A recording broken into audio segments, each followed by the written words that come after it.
If people can hear me, please put your hands up. If people can hear me, 100s, everything would be helpful. Hands up. Okay.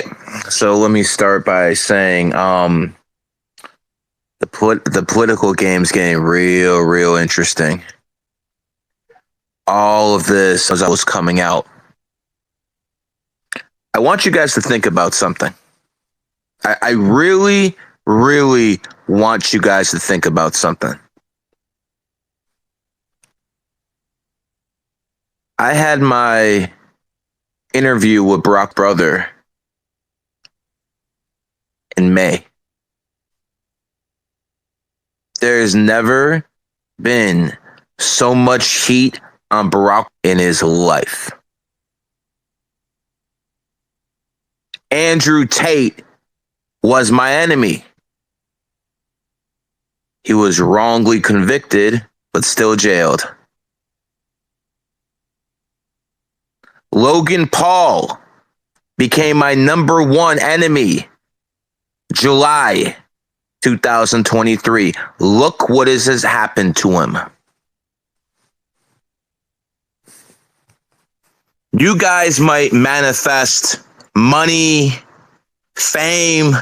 I don't have to. That's going to come to me naturally. I manifest other things. I'm the wrong fucking one.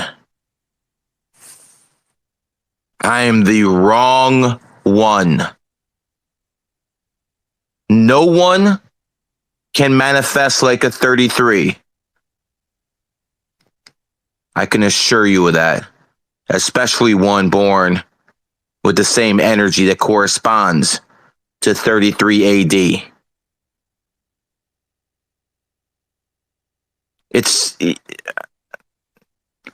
Don't make an enemy out of me.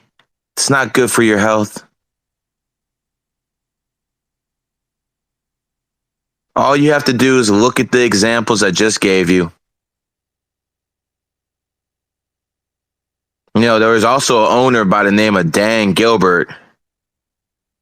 Why don't you look him up and see what's going on with him?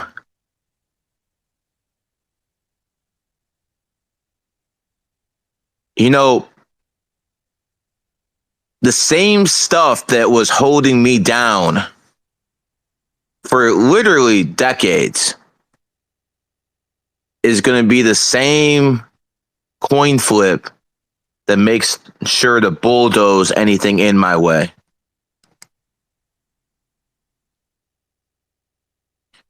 GG33 Gold knows exactly how this story ends.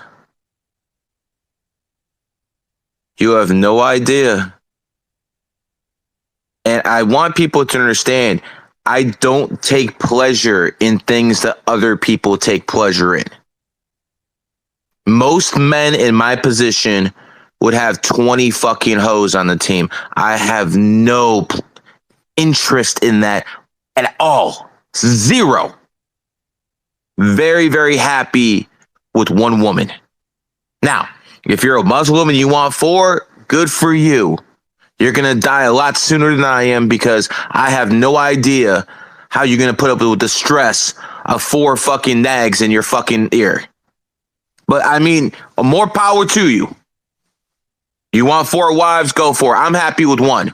So sending me the biggest, baddest bitch doesn't really work. I've been around billionaires for about 5-6 years now. I mean, not just at dinner, you know, around them. It's nice, cool, but, you know, I've seen 2 different types of billionaires.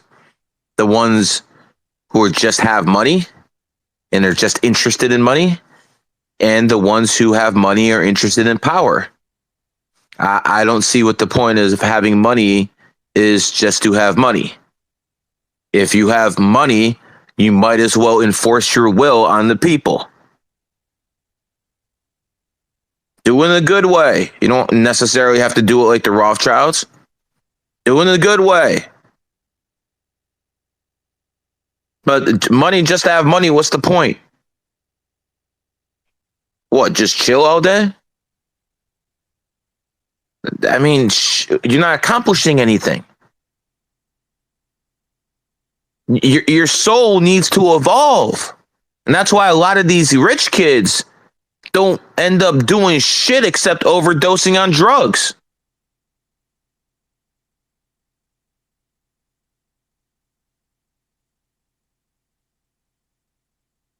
People need to get their shit together. But the politics are very interesting.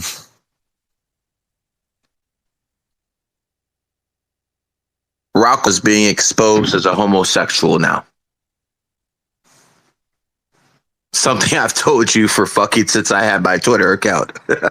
This is not news. The news is the mainstream media is doing it. Why is that important? Because it shows that the Clintons still have an area that they control. Barack owns the FBI. Barack, he's put all his henchmen in there. All the people are his. Barack owns Biden's cabinet. Biden looks at him as Attorney General's boy, Merrick Garland. He looks at his Treasury Secretary. These are all people. So Biden can't really use the government to go after. His only play was to go to the fucking whore in the White House, that fucking dragon from California, who's the vice president, who's basically Clinton's person. And then she goes to the Clintons and they attack her the only way they can. Because he owns the DNC, he owns all the government levers of power. They can't do anything. What doesn't he own? The news media. That is still aligned with the Clintons, at least some factions of it. And because that is, this story is getting out. Now, the conservative media is not funded by the Clintons, but they know any piece of meat that's going to be hung out there, the conservatives are going to bash whoever. So I'm not talking about anyone on the conservative side. I'm just saying the media outlets that are reporting this, that are moderate to left wing, they're basically Clinton plants. That's how politics works, guys. Because I had a front row seat for this shit. An absolute front row seat. I was there with the backroom deals.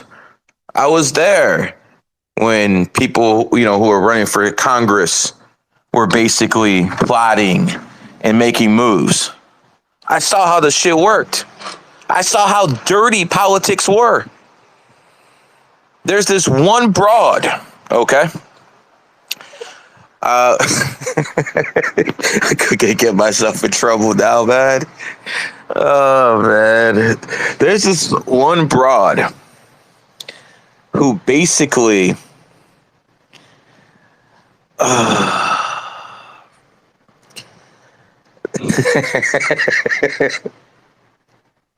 Anyways, these people went to a meeting with Trump, and he was going there to get Trump's endorsement, right? And Trump told him to drop out. And after that happened, she forced her fucking husband to run for office because her daddy got slammed by Donald. Oh, there's so many dirty backroom deals. I can't even talk about that shit. I can't even mention names.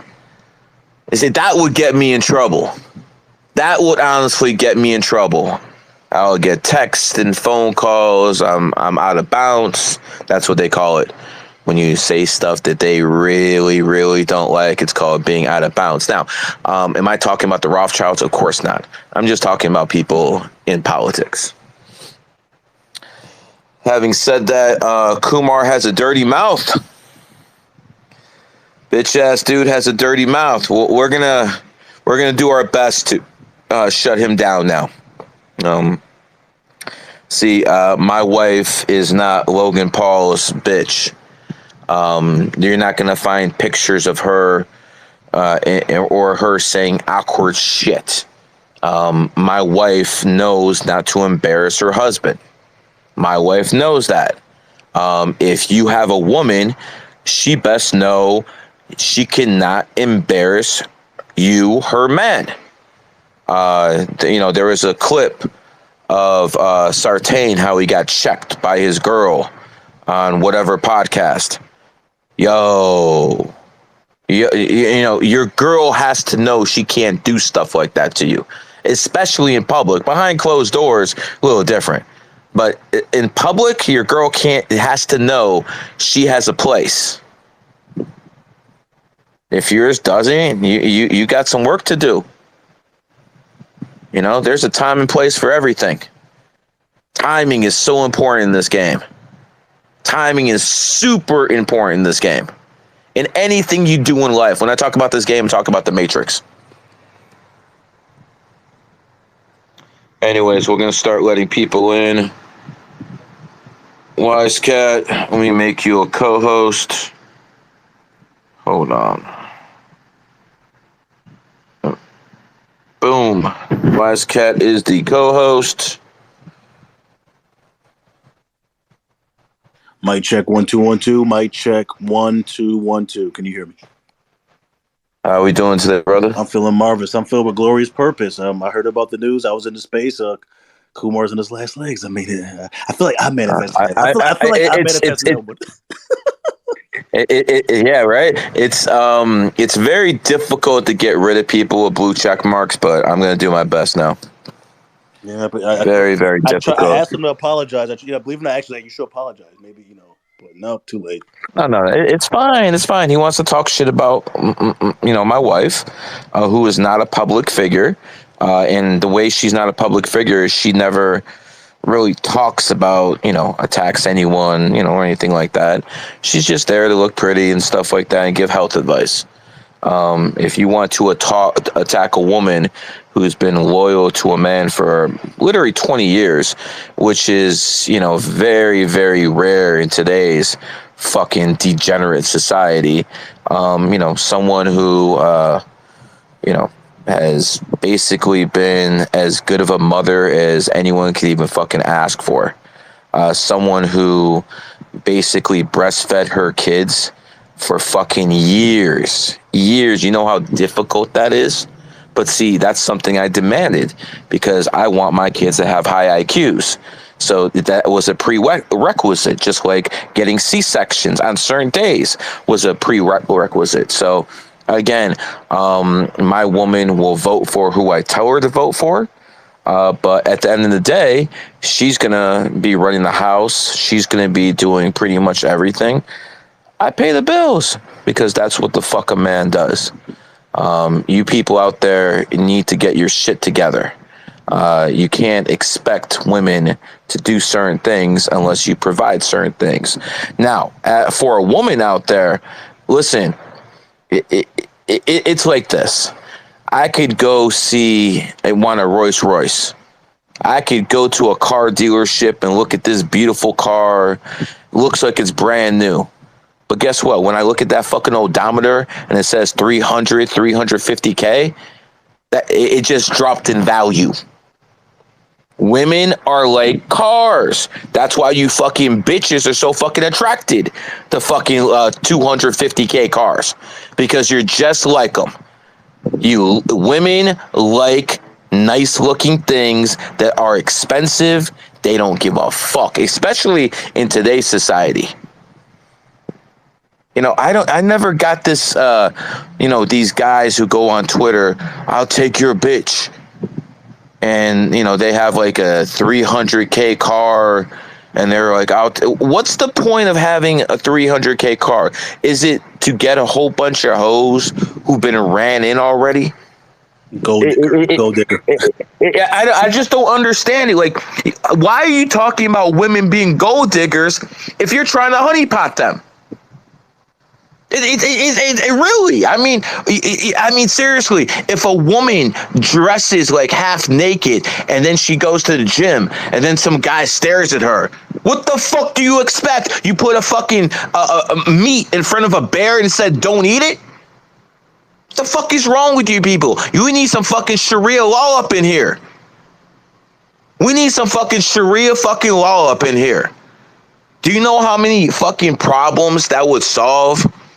Listen, do whatever you want on your IG pages in the privacy of your own home, but when you walk out in society, fucking cover up. Unless you're going to the beach, that's an exception. I get it, but even there, fucking no, cover up. No fucking thongs. You will never catch my girl in a thong. Are you fucking insane? What the fuck? Nah, man. People need to get their shit together. Cat, I look at society and I just get more and more disappointed every fucking day. Yeah, bro. It seems like West is on the decline and dying a slow death. You know, it's slim pickings out here. You know, people don't have a moral compass. People are okay with their wife getting fucked on camera by another guy. I don't get it. I don't understand it. But you know, I mean, we're living in the age of cuck. Adam 22 fucking starts making millions more, gets more engagement after he fucking pimps out his wife. Like, what the? And then, I understand how Destiny got famous. Destiny adds up to 33, so the number of the influence of the 33 is so strong that even a fucking faggot like that could get some pull. And he's a little fucking slime ball too, man. He really fucking is. He puts a whole bunch of people on, and then he fucking tries to destroy them for the simple reason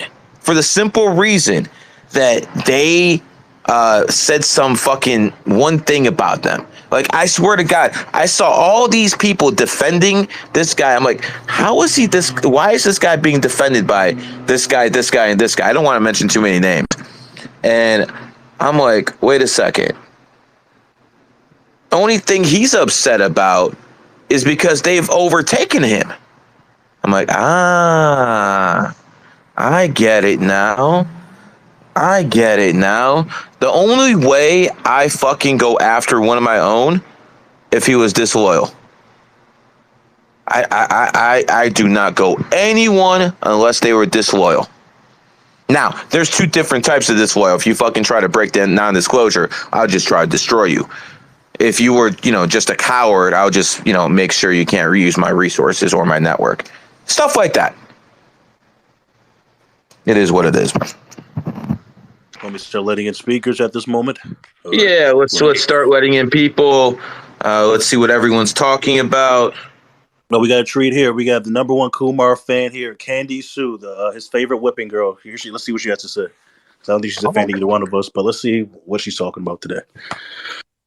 You can talk shit about me all day, I mean, bro. Gary, I'm sure you've seen my interactions with you, my responses to your posts and stuff. So, I mean, I haven't blocked you, have I?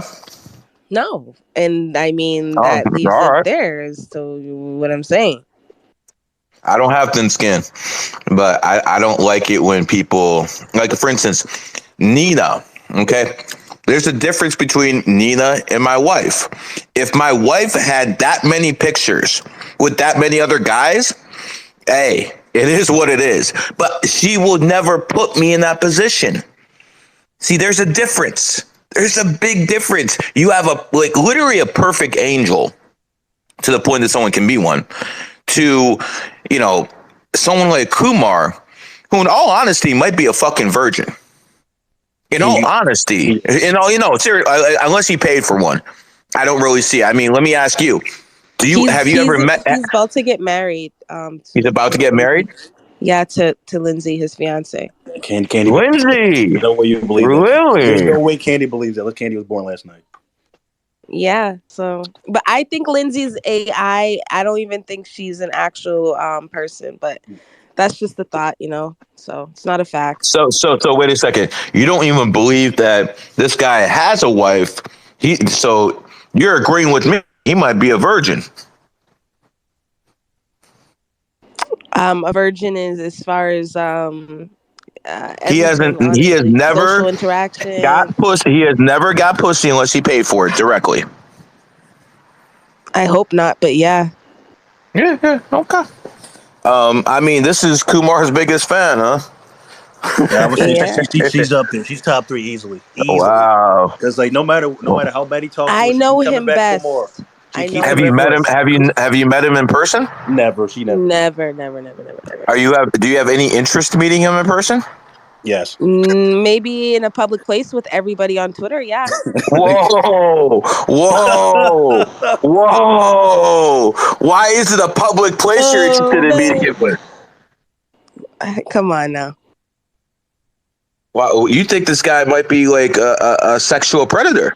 No, she's not. Oh, She's still there's no infatuated. other reason. There's no other reason for you to have Gary, that you're kind of answer. hilarious, bro. She wants to be on the safe side though, but she's still infatuated because he talks shit about her. She likes abuse like most women. You're fat. You're No, ugly. come Why are you on, so fat? She keeps Wise. coming back and back and back for more. Come back to the plantation, Candy. Wise. Every It's single crazy time. because Wise, you guys, I say you guys as in you and Glow. Like, come on. You guys know the candy soon. Y'all know me. Like, come on. Just Well, I mean, the way he talked to you about you in the past, I'd never thought you would keep coming back. But you know, you can't get you enough. guys are hip. I don't Do know you have why a you man? act like nah. Do you have a man?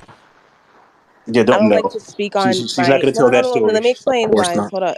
I don't like to speak on that type of stuff only because like I just like I don't like people prey on It's your a yes or downfall. no answer. I don't need like a fucking paragraph. Yes or I no. don't want to answer. It I means don't want to no. answer. Okay, Basically, okay, so it's okay, so that's a no. Okay. yeah. Next, do you have a father in your life? Yeah, I have two. Jesus.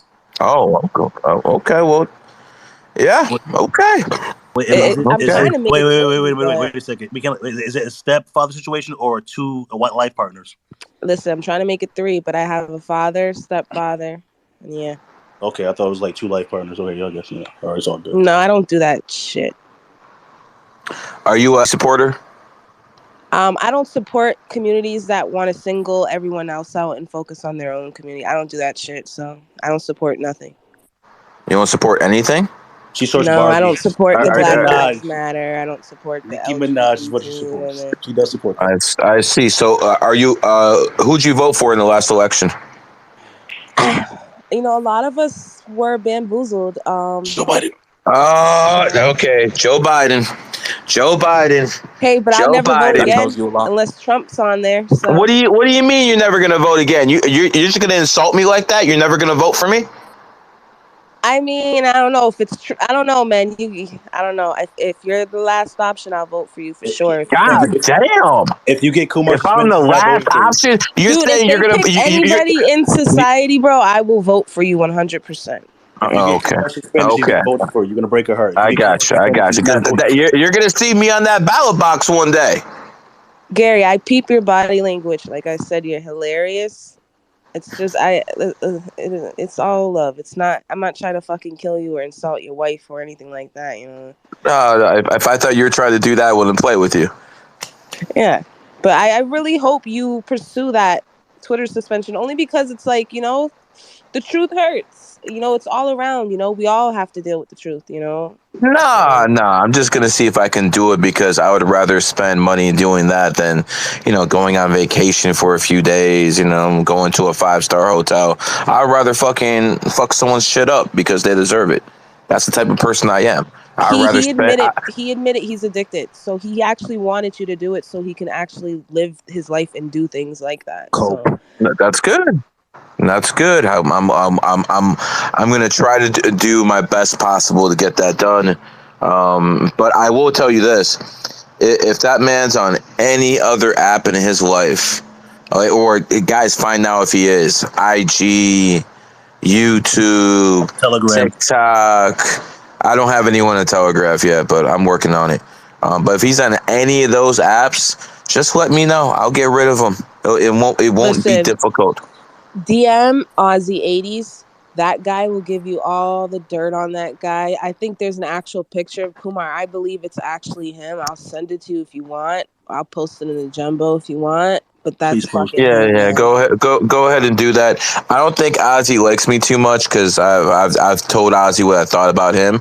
But if we have a common enemy, he can send me all the info, and I'll be more than happy to do everything I can with it.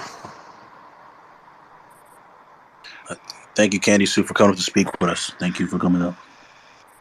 Yeah. So I'll just post a pic. Let me know, and just pay attention to the lips. You can tell that there's that lisp of I don't know, but Yeah, yeah, I'll because post it. there's been a lot of fake Kumar pictures over the past 2 years, so maybe this might be Nah, it. this one's gonna resonate. It even has the mic around his neck. You can tell he was in spaces when he took that pic or some Okay, shit. we gotta see this then. Okay, Candy, stay up until you share that. I gotta see that up in the nest. All right, who do we have next? I think Hector, you're up next. Go ahead, Hector. Thanks, you guys. Appreciate you having me. My lady is about to give birth to a baby in the next week or so. We have a range between like the 15th and the 28th, I guess. But I just wanted to see if you guys had any insight on the best date. I think you should DM me with that one. All right, I'll do that. And congratulations, meow, on your cat, unless you're a rooster. Congratulations. Thanks, you guys. Appreciate you. All right, up next we got ESB. Go ahead, ESB, whenever you're ready. Gary, you hear me? Loud I and clear. hear you. If you ran for president, or when you run for president, am I going to vote for you? Yes. Is everyone in GG3 going to vote for you? Fuck yeah, they are. But here's my thing, right? We got to acknowledge that politics are rigged, right or wrong? To a certain point. I mean, when they steal, when they steal national, they don't do it in every single state. They literally turn it in Pennsylvania, Georgia, Wisconsin, and Arizona. They literally did 4 out of 50 states. That's literally 8%. So the other 92% were pretty legit. So yes, there are elections that actually matter. What we should do is try to figure out how to make sure it's, basically a more ethical way to vote. I think that's the most important thing. But, here's the thing. If Trump or me or someone else wins, we're not going to be able to do it by 1-2 points because they'll fix the shit. 1-2 points is enough. You need a fucking landslide. You literally need a fucking landslide, like you had with fucking Reagan in fucking '84. Straight landslide, destroyed the motherfucker. They couldn't steal it if they wanted to. I've watched NBA basketball games. I'm sitting on pretty much by the bench with the Warriors. And they're basically calling, they're going to fucking fix this game. The fucking players know it. But guess what? They still beat their ass. The refs were against them.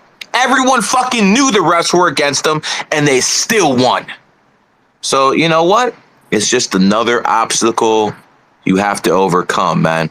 If I didn't think elections mattered, I wouldn't be wasted the past fucking decade building relationships with Republicans and their infrastructure and their fucking donors.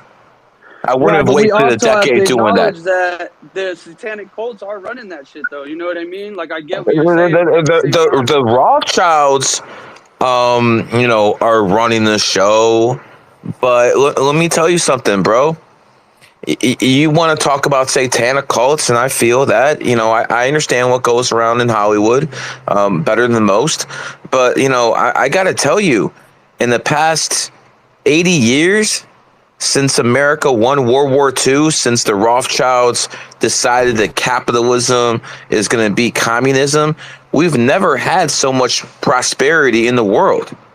It really does. Like, for instance, a poor person in America has 2 cars, cable TV, a couple cell phones, iPads. Money matters. The illusion of voting doesn't, right? No, because the people are only docile as long as the economy is good. See, America's dangerous. It's not like any other country in the world. And what I mean by that is we have a very, very high standard of living. And people will not pushed to extremes because even people living here in poverty would be considered rich in almost any other country in the world. Those are straight facts. So having said that, if America goes broke, say the petrodollar is destroyed and they don't have a crypto Fed dollar to replace it with in time and the whole shit falls, then America becomes very dangerous because we have a lot of guns in this country. And it would be very, very difficult for the government to control that many people with guns.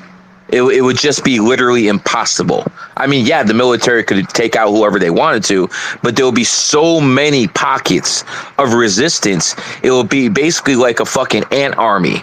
You cannot defeat all of them.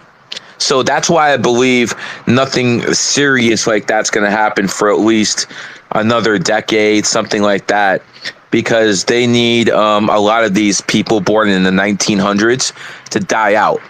Because, you know, the people in the 1900s, they're still men. Okay. These kids born in 2000, they're different. Even the men born in 2000. I'm not talking to every one of you, but I'm talking to a fucking lot of you. You're fucking soft. You're straight up soft. And you allow the government to push you around. You don't talk back. You fucking obey. The only thing basically not to do is, what you've seen, what you experienced. So now you finally realize you can't trust the government after congratulations. But no, I have very little hope because I see women born in the 1900s who are on average tougher mentally than men born in the 2000s. Well, it depends on if they are raised by a man or not, because I know a 33 personally, and I'm helping him out, learning stuff about his number and stuff. And I I don't love give the a fuck United who you States, are. Gary. I love the United States, but why do is there the only other country with this like near the same amount of single like mothers in the household is Africa, bro? Oh, stop, dude. UK has more. Canada has more. That shit. There's many countries that have more. This is now. It is a problem. It used to be only a problem in the black community. But the white hoes have definitely caught up. Listen. You get my point, though. Listen. Women's right to vote should be repealed. It's that simple. It's honestly that simple. And if I have an opportunity to talk to all the women in America live during a debate or something like that, I will convince most of them to give up their right to vote. I will convince, because here's what we're going to do.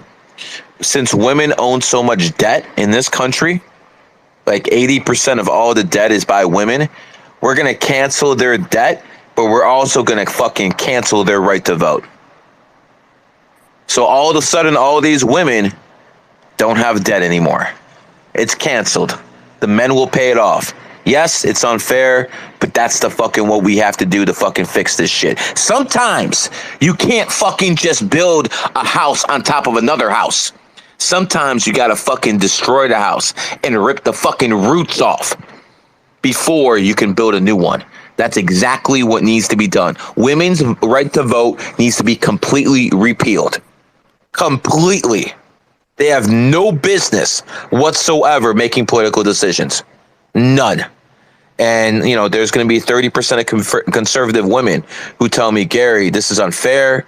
I believe in what you believe in. Gary, you can't think like this. This is not the way forward. This is not evolution. Garbage. Garbage. You conservative women are always going to be outnumbered 2-1 by the fucking socialists. So this is one of those situations where you have to take the logic. It has to take over. And you know what has to happen? It has to tell you this is common sense. Give up your right to vote. Give it up.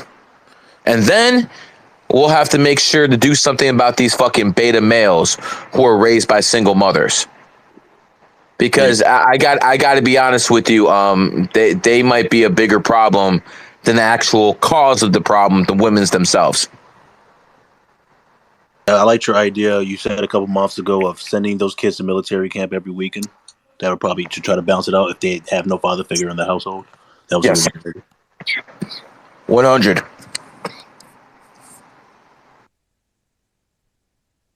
lot of crickets in here. As soon as he said, "Oh, repeal the 19th," everyone's quiet. All right, who's next?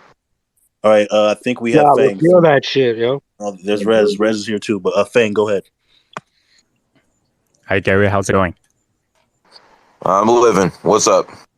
Yeah, I'm a light path snake from escape from China. So I would like to say that thank you for reverse engineer this knowledge because for our grandpa generation they all know this knowledge, but thanks to Mao they destroy all the books, and for this generation we just don't know anything about it, and we were told to not to believe these things.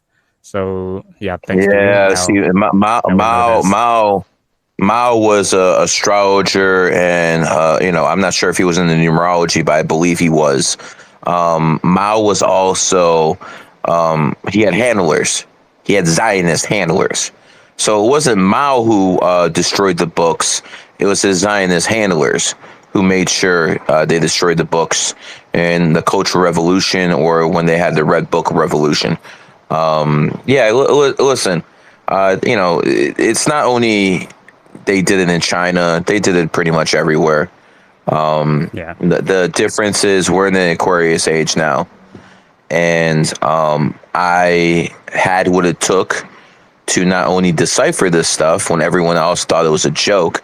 Let's face it, all these alpha males said this was bullshit last year. Every single alpha male on Twitter said numerology and astrology was bullshit last year. Muslims said it was bullshit last year. Christians said it was bullshit last year. How many were converted? Now How many? There's something to it. There's something to it. Patrick. There's something to it. There's something to it. There's something to it. What's your birthday? Yeah. Yep. Now you even see Patrick. Now you even see Patrick Bet David doing that shit. So again, I'm ahead of the curve. I've always been fucking ahead of the curve. And I want people to know something. Yeah, some people would have looked into numerology and astrology if it wasn't me. The 7 energy was there. But, nah, brother. No one would have done what I did. Hey, by the way, there's this one guy on TikTok who always talks shit about me. I found his birthday. 5/25. Of course.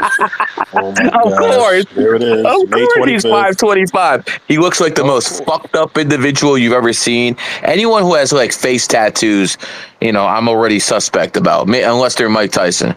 If you're like a 75-year-old man and you can whoop my ass, I'll respect you no matter what. Yeah, but I have to question the IQ of people that get certain tattoos in certain spaces. Like, what? I mean, why would you do that? Why the fuck would you do that? And women, like, what the fuck? Why would you get your body all tattooed up? Like a fucking pirate. And the I don't get that. Yeah, and then I'm not trying to stereotype all women that have tattoos, but those are the ones that I'm not gonna go into it because if you're willing to do that to your body, you're not willing to. I'll go into it. A lot of women who have a lot of tattoos are hoes. Yep, there it is, especially the tramp stamp in the back. Oh yeah, it might as well be a bullseye for most guys at the bar. It is what it is. This saying that good time create weak men create bad time, and now we are in the good time created the weak men now creating the bad time, so bad time is coming. We just wish that it's like it's not gonna be destroyed. Like we all know when bad time is happening. Whenever there's a war, at the end, women got suffer. Just like what you said that. Of course, then, 8 to 80. 8, yeah. 8 to 80. It wasn't my choice. That's what happens when you have weak men. Women get destroyed. Remember that. That's why I believe, since society is so low IQ right now, I think Islam is a perfect solution for the time being. Islam will take care of a lot of these problems. The issue with Islam is, you can't really grow and evolve with that stuff. A lot of the interpretations of the Quran don't allow for reincarnation. They'll start to interpret it, but wait a second, you're in the womb and you're born and you die. That's not reincarnation. Okay, get that shit out of here. That's garbage. But for the society that we're in right now, that might be what's needed. I'll give you an example. Say you have a country that just went through war, and there's no police and there's no nothing. The people who run the military can justify a military dictatorship.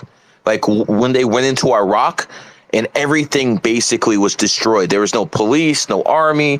The Americans justified a military dictatorship because they needed some sort of law and order. That's what I believe Islam is. It's that when your society is just completely decayed, you can have Islam come in and teach law and order. But if you want to grow, you have to get out that stuff at some point. All the, very, like, a lot of bright men I know, like Dahute, this is a man who went from Christian to Muslim, to basically leaving all religions and being spiritual. When you talk to older brothers like that, you understand that when they're younger, they're looking for answers, and Islam seems like the best option. And it is for a society that's low IQ. It really is. And right now we're in that state where society is very low IQ because, as I stated many times, why the fuck would you cut your dick off and want to be a transgender? I mean, you got to be out your fucking mind. I mean, these people belong in the fucking mental institution and they want to tell us to be tolerant. No! When you have a cancer in your body, when you have bacteria in your body, are those white blood cells fucking saying, oh no, we can't attack them? No, equal rights. What the fuck is wrong with you people? And see, this is what happens when you have women who vote, because women can be emotionally manipulated to the point where they're saying, well, no, we got to feel bad for these trans. They're just people like you and like me and you. They just want to feel loved. And then women automatically will want to defend them because it's easy to manipulate these hoes. It's easy to manipulate, and the beta males now who are raised by the women. So again, it all goes back to feminism. Once you get rid of that fucking vile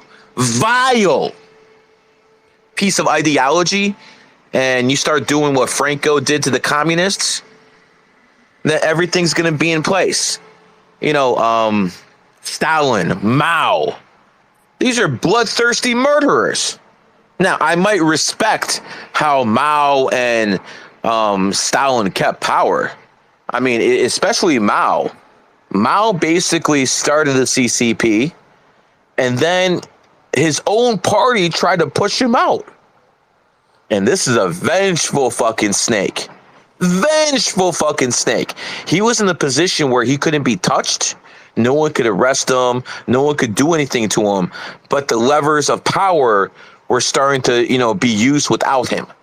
They started doing whatever they wanted without Mao. They basically said he was a relic. They're moving past him. Mao took his power, went to the kids in the streets, and started the little Red Book Cultural Revolution 2. And through the kids, he was able to destroy his enemies. I mean, honestly, a masterful job. The problem was he was a horrible leader when it came to leading his people to prosperity. I mean, the Great Leap Forward, that was garbage. Killed about, 50 million people? He literally starved people to death. But as a strategist, as a politician, boy was ruthless. Straight ruthless. So as a man, I can understand this is an evil person, but I can appreciate him being a good chess player. Like, women are incapable, at least most women, are incapable of discerning the difference between the two. If a woman hates you, she hates everything about you. As a man, I've said this many times. As a man, I don't like Andrew Tate. but you got to respect what the man has done. He has put a lot out there. A lot of people worship this glorified pimp. That dude put in work. I talked to a guy who told me that talk to on average 40 people a day. Like what? What? 40 people a day he talked to, giving $3,000 for like 15 minutes of his time. That's impressive because I have trouble handling anything over 10, to be honest, a day, and that's way too much. Now, obviously, difference between 15 minutes what he does and 45 to an hour what I do, but it is what it is. Anyways, Kat, that was enough of monologue. Who's next? All right, up next we got Ricky. Ricky's been waiting for a while. Go ahead, Ricky. Yo. What's up? Can y'all hear me? I can hear you. What's going on? And before this man goes, if you're in this space, let's try to get a big crowd. Everyone retweet this thing. Let's try to, or repost, as Elon says. Let's try to get a big crowd going in here. Let's try to get like 800 people so we can get prosperity for everyone. Anyways, go ahead, brother. So I got a reading from Zolo recently. Okay. And he told me I'm in my 5 personal year, so I decided to travel, and I'm a tiger, so I came to Santa Cruz. Okay. And honestly, I've been talking to a lot of the locals, and I can kind of like see how like the energy here is different. It feels way different. I'm from Delaware, so like it's completely different world. You're from Delaware. Well, fuck yeah, it's still fucking different. Delaware, bro. I've been in Delaware. Dover, I believe, is the capital. They have some fucking shitbag casino there. Yeah, I don't think much of your state, bro. So any place is better than Delaware. Yeah, for sure. Yeah, this is my first day I'm out here. Well, fucking congratulations, man. Yeah. I'm gonna be out here until my birthday, actually. But yeah. So what are you looking for? A wifey? I'm really looking for anything, but that's a possibility. It's up in the air, man. My man says he's available all hours. 5 personal year.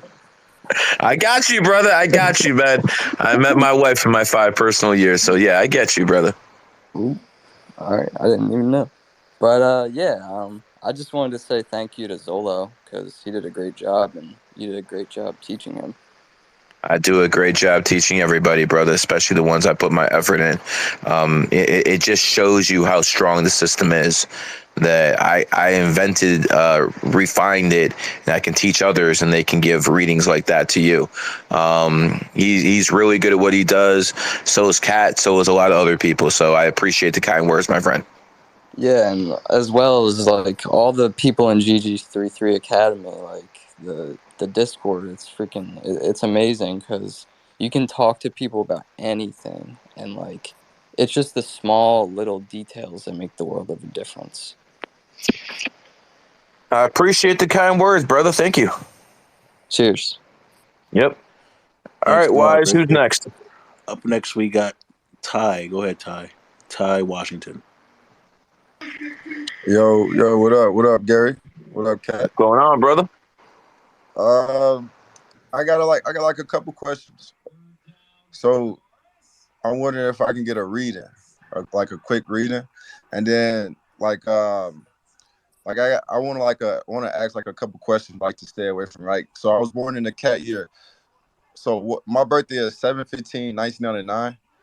So like a quick reading on that, and then like what should I stay away from being a cat? I mean, you again, 7/15/99. Yeah. Yeah, stay away from these hoes. Do I need to be any more blunt? I mean, nah. But that one's tough though. How about another one? You shouldn't get married. I shouldn't get married? Yeah, you heard me. But I got 6 energy though. I just told you shouldn't get married, bro. You can choose to listen to me, or you could choose not to. Not every 6 is the same. Okay. Yeah, brother. Don't get married at all. Oh my goodness.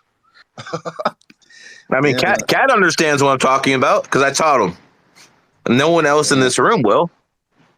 Yeah, because people think they can listen to hours of spaces on YouTube and think that, Yeah, you guys don't it's know all the shit, truth. man. You guys don't know. You guys know what I want you to know. I will say this: you guys who listen to me constantly know more than all the top numerologists in the game 20 years ago. That's how much I fucking like level this shit up. I literally leveled this shit up to the point where Capital Club by Luke is fucking his most popular form is the numerology section, and all my shit's the one that gets reposted all the time. But he likes to take credit for it. So again, even an average person today who follows me will know more than the top people in the game 20 years ago. But compared to what GG33 bronze, silver, and gold, especially gold, yo, you guys don't know anything, man. And guess what? It's gonna be that way. And I put the perfect example of why it has to be that way. Look at the number 28. Everyone's using it. Every Hollywood star, even fucking Justin Bieber, fucking Cat, fucking posted a video how a preacher is using it. Everyone's using it. No one gives me credit. Nobody. Very few. Like some people know it's me, but a lot of people are fuck it. They'll just use it, go with it, no credit whatsoever. So here's the thing. If I'm gonna change the world, I might not need payment, but I need something. It's called credit. So that was the example of why I gatekeep and why I will always gatekeep. Because when you don't gatekeep, that's what happens. And then guess what? Some people now are accusing me of stealing the 28 shit from other people. You stole it. You stole it from your own students. You copy your own students' tweets. I remember this one tweet. They're like, "Yo, why are you copying and pasting her?" I'm like, "Who are you talking about?" And that was my student. She accused me of copying and pasting my student. It is what it is. I put examples out there. I mean, hell, the funniest thing that's happened this year is, I expected numerology and astrology to basically blow up, and it has. And I expected a lot of frauds to jump in the game because, that's what happens when anything's hot. Frauds start going there because they smell money. And one of the funniest things that's happened this year is there was a psyop I released on numerology and astrology in 2020, the rat year. If people get astrology, they understand why. And that was for all the people who wanted to steal my info and, think they're all King Tut and stuff. It's fucked a lot of people up, as it was meant to. There's people on Twitter now who are selling this info, literally selling this info, right? And they're claiming that I'm trying to psyop. They're literally selling bogus ass info like 4 is the number of wealth and 9 is the manifester. I'm sure some of you guys are laughing right now because you found that shit. Yeah, and the reason why Gary doesn't want anybody to know about 9 is because 9 is the greatest number ever. That's why you're keeping it. Yeah, of course. It's the greatest number ever. My mom's a 9. My brother's a 9. Yeah, I'm trying to hide something. Get the fuck out of here, people. You have no idea, man. You have people just make shit up. I mean, hell, I've heard stories. I'm in the Illuminati. I'm a fucking being funded by the elite. Who the fuck is funding me? This is news to me. Who's funding me? There's no one I don't need to be funded. I'm cool. I'm good. I'm absolutely good. People talk to me, I fucking close them right away. I'm good. I don't need to. And by the way, I want people to listen to me very carefully. I will never go in your DMs asking to sell your reading. I promise you, I will never go in your DMs and ask you to sell you anything. Unless you reach out to me about something first, that will never fucking happen. If someone's doing that, they're trying to scam you. Or that member got hacked. That's never us doing that. Yep. Or someone got hacked. It just happened to Queen of Tarot recently. Queen of Tarot, it just happened to her recently. So. People need to stop pressing those damn links. People need to stop pressing those goddamn links, man. If you have a link and it fucking leads to something else and it tells you to put in your password, no. X. People trying to steal shit from you. Hey, Go ahead, look. brother. So I'm trying to figure out. What so what career can I get into to become a millionaire? Being with my energy, and like, how long would it take? What if I tell you that I don't think you're gonna be a millionaire? Okay, then successful. What if I tell you I think you're gonna be worth a lot more than a couple mil? Then I take it. We rolling. We go work. I'm gonna work. Listen, brother, it's gonna come to you, but it's not gonna come to you when you're young. I'm sorry. I appreciate that, man. You're welcome, brother. Thanks for coming up. And yes, sir. I take no joy in that, man. I take no joy. I see some of these younglings, and they have the same energy at the beginning of their life than I have at the end. And it's like, fuck. But you know what?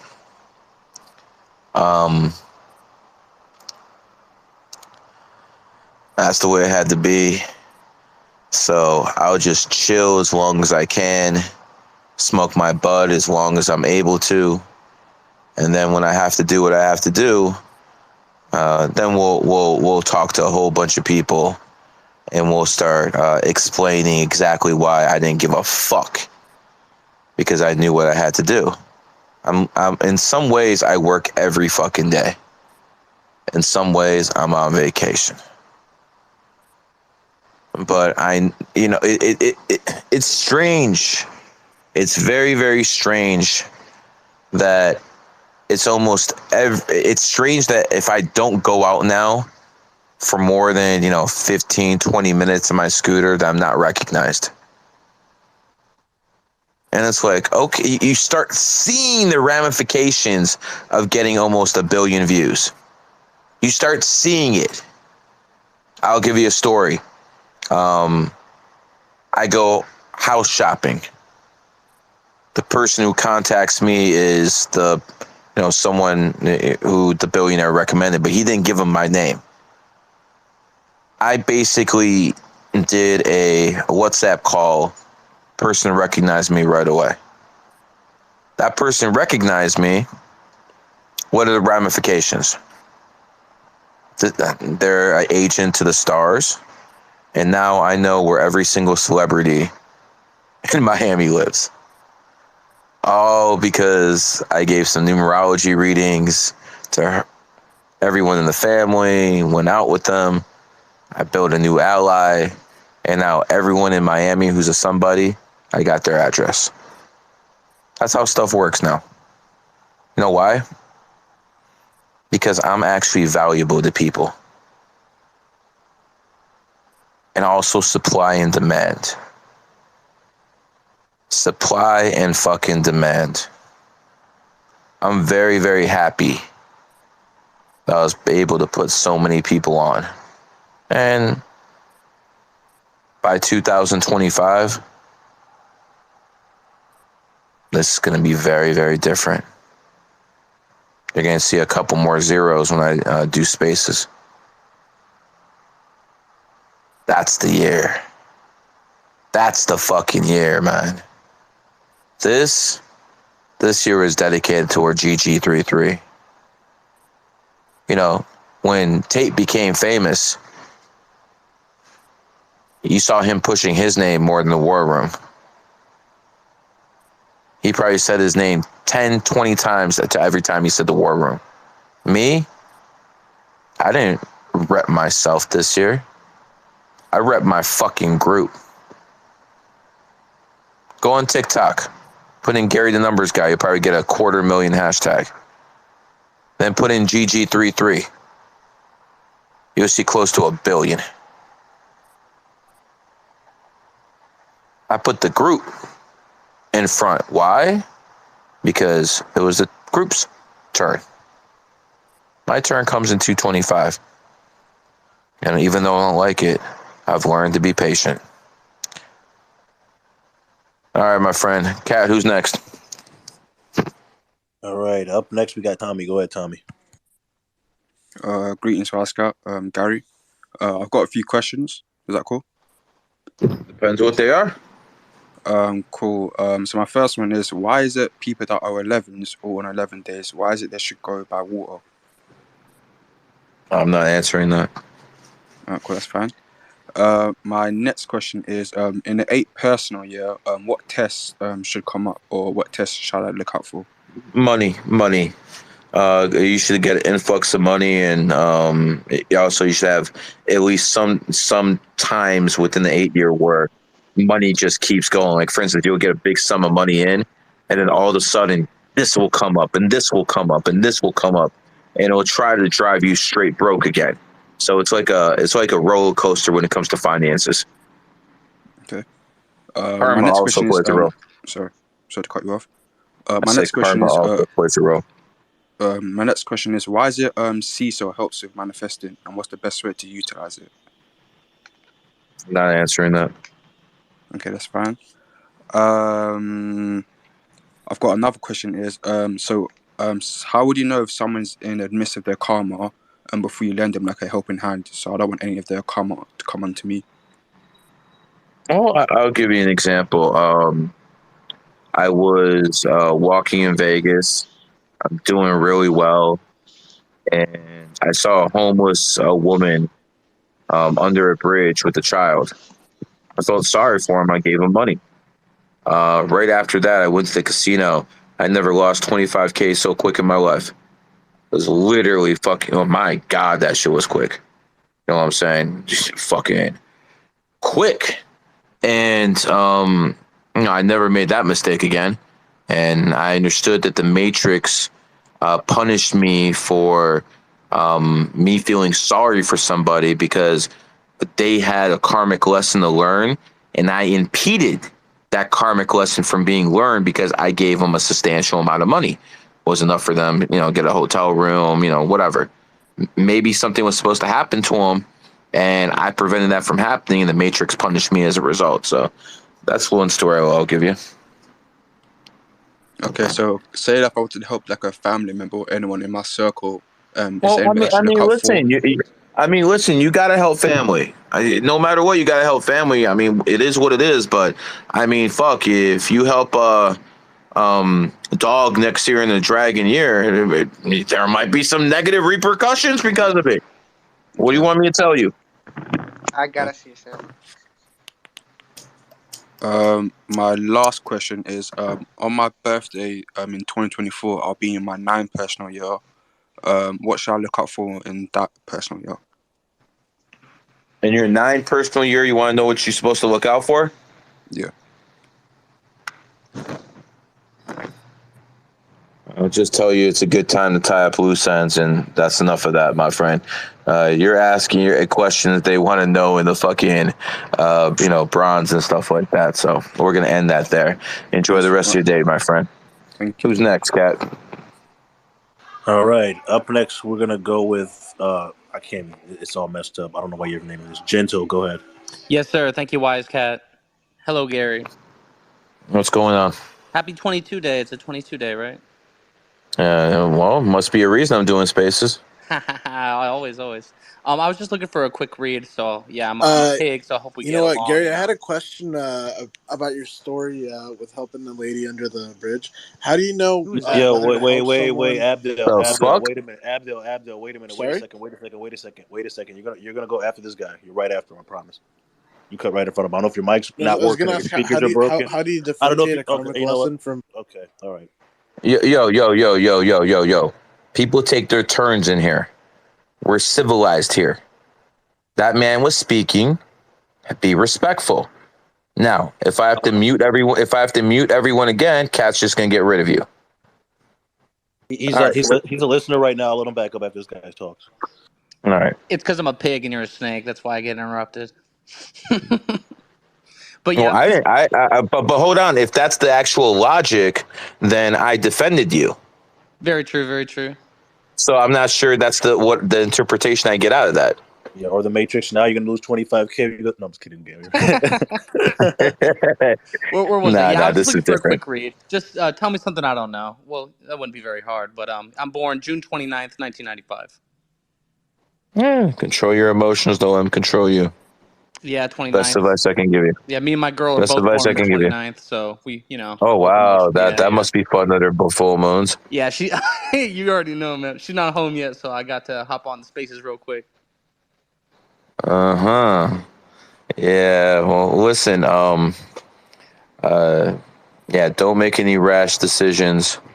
Because two people in the 29th might do something that 9 months later. Yeah. Yes, sir. Yes, sir. All right. Enjoy the rest of your day, my You friend. too. Who's next? Thank you very much. Up next. Yeah. Whoever said, "Can I go next?" Since you asked me nicely, go ahead. All right. Speak. We can hear you. Go ahead. Whoever said that. Come on, man. Yo. Cat. Oh my. 33. Cat. We got 5-second rule, man. I'm not losing listeners because of dead air, man. Choke. It's Abdo, speak, dude. Abdul's not even up here right now. He didn't request again. I'm trying to find him to get him back up here. Oh, I'm so about to he's a ask him speaker for right some now. rock. Where the fuck is Abdul? 33. You have a name 33. You're not speaking of as a 33. Then change your name. All right, I have to drop him. I don't know what's going on. If his phone fucked up, I'll let you back up 33. I don't know what the hell happened. Choke. No, but anyway, JDA Flame. Did you go? Did you speak yet? Go, JDA Flame. Can you hear me? Yeah, loud and clear. Go ahead. Oh, what's up, Gary? What's up, everybody? I just wanted some insight for life path number 8. I was born November 29th, 1993. So I did catch some of the insight on the 29th. Yeah, go get your fucking bag, bro. Go get my bag? Okay. But not this year. Not this year. The next year, Dragon year. I'm a rooster. Yeah, next year even better, 2025 Snake year, because that's your good friend. But you can't push too hard this year because your enemy year, and here's the thing, that's not in your personality. Yeah. Okay. It just isn't. So, my friend, I would advise you just to relax a little bit. And then when 2024 comes, hit that second gear, and then 2025 hit that max. Okay. Oh, that's cool. Okay. And then is the life year the same as the personal year? No. Okay. You're born on the 29th, just like the last individual. Best advice I give people born on the 29th is control your emotions. Don't let them control you. Okay. You know what that's all about. I'm not fucking. This is not news to you. No, I feel it. All right, that's all. Thank you. Yes, sir. Hey, Gary, this guy reminded me of something. We have to get something ironed out because we see going on Twitter. People are saying, partial numbers. You're a partial 6. You're a partial 4. If you're born on the 14th, you're a partial 5. If you're born on we got to iron this out because people are getting confused. Because you have a lot of people who are supporters who are confusing the people who are new as far as what a partial number is. The example I always like to use, Gary is a pure 33. He's born January 7th, 1978. You can't add it any other way. Now, let's say Gary was born January 16th, 1978. He'd be a 33-6. Now, usually when we talk about partial, we're usually dealing with the life path, 33-6, 422. Now, if somebody's born on the 22nd, they have 22 energy. They're not a partial 22 because it's not in their life path. So, Gary, what are your thoughts on that, and why are people getting confused? I think you explained it pretty well. Okay, because I always like defer to you. Obviously, because I mean, listen. There's some people born on the 28th who have more money than people born on who are 28 life paths. Exactly. Again, it's not one. It's not one size. Yeah, it's not one size fit all. I don't consider myself a 7 life path. I don't consider myself a 7 life path in any way, shape, or form. I consider myself a pure 7 because I'm born on the 7th day of the year, and there's no other way to count it. So if there is a pure 7, it's me being more pure than you guys who are actually 7 life paths. So Yeah, and people I are mean, getting confused on that day born karmic day. They think the day born, of course, the life path is the most important, but that day born, they think, oh, you're partial because you're born on the day of, and that's what the confusion is coming from. From people, taking stuff and making up their own thing. that's frauds who like to put information out there and then people get confused and stuff like that. It's very simple. If I haven't said it, what are you guys like even discussing? If a capo hasn't said it, what are you guys even discussing? Yeah, I couldn't have said it better. So I'm happy I to think find people that like out. to fill in their own blanks. That's really what it is. You know what I mean? Instead of I mean, people want to teach me numerology. There's people in my DMs every day. Yo, Gary, you don't know everything. What about this? I'm like, you guys have any idea what I teach in my classes? Like, really? And they want to disagree with the actual numerologist. Like, oh, I don't feel that way. I'm like, it doesn't matter what you I feel. You don't. don't have enough experience. You Or didn't or, go or through it. That's people the or best one. people I with don't feel that way. or people with their heart's desire number. Soul This is urge. Dog, soul urge. This is all dog. garbage. I Straight think garbage. I don't know what it is, but it seems like with like the soul urge and the whatever you're saying, those type of things, it's always like the less sense it makes, the more they need to talk about it. You know Yeah, what I mean? I Like would you really get more love. confused by going further into this long fucking diatribe of nonsense that you could apply to seemingly anything. It's just a bunch of adjectives strung together in I a really positive way. resonate. I really wish somebody would say, George Washington was a partial 22, born on the 22nd. Oh yeah, he's a partial 22. Really? That would All make a right, lot all of right, Really? all sense. right, all right, all right, all Historically. right, all right. Enough, man. We're not gonna be debating this. This is blasphemous. What I say it is, that's what it is. That's how it goes. I Yeah. have done more readings than anyone fucking else, and if anything, Kat would be fucking bragging about being a 22. You know, I don't think I do it enough, but you know. I mean, I've never heard you say you're a 22 life path. I've no. never heard that either. I've never heard you say that. So if anyone would want to brag, it'd be you. And obviously, you're not doing it because that's not how the system works. Anyways, who's next, Kat? Up next, we're gonna go with Gabs. She never has runs out of things to say. Go ahead, Gabs. Bro, you have no idea. Hi Gary, what's up, man? I'm a hella big fan. I've talked to you before on here, but I have a question. So, I am June 28th, 1987, and my mom was a 3 life path, so I'm pretty sure that's why I could talk good. But yeah, can you give me some like maybe advice for, I want to do podcasts or something like to that nature, if that's something that's achievable with my birthday. Uh, how's that bag coming right now? It's good, but it's not good. But that's because of my own bullshit that I did when I was younger, to be honest. Yeah, that's But why it's I better asked. than it's ever been in my life. I will say that. That's what I asked. So you're not actually, you don't actually have money, but whenever you need it, it comes to you in strange ways, correct? Yeah, I can say that. I've never gone without. Yep, of course. All right. So listen, when I look at you, karma's a very, very, very big influencer in your life. Extremely big. Like you said, your past has a lot to do with your current circumstance. Um, I would say that you're a bit selfish, and you were in the you know when you were younger, and I think you're a little bit more open in different ways now. My advice to you is to seek as much knowledge as possible and let that be your escape. You know what? That was so dead on. I wanted to ask you a little bit about that because it's like I've been like in struggle, like personal war struggle with since I've been a child, like literally a child, dude. And I've overcame so much crazy shit. And there is I take accountability in a lot of shit, you know what I mean? Because you get to an age, you know what you're doing. Let's just be real, you know. But yeah, I will say this, I have always kept a morale to me. And if there's one lesson I learned very, very important, my mom taught me, was that not to give my body to everybody because it is very sacred, dude. Because of the family and all that. My mom wasn't raised in America. She was raised in Puerto Rico, and I come from a very strong Puerto Rican family. But there's a lot of bullshit in that though too. So yeah, I just wanted to say kudos, dude. Like for real. I appreciate that, and I wish you luck. Thank you so much, bro. Hey, pray for me or whatever because my son is an 8 life path and he's 3 and he's a Leo.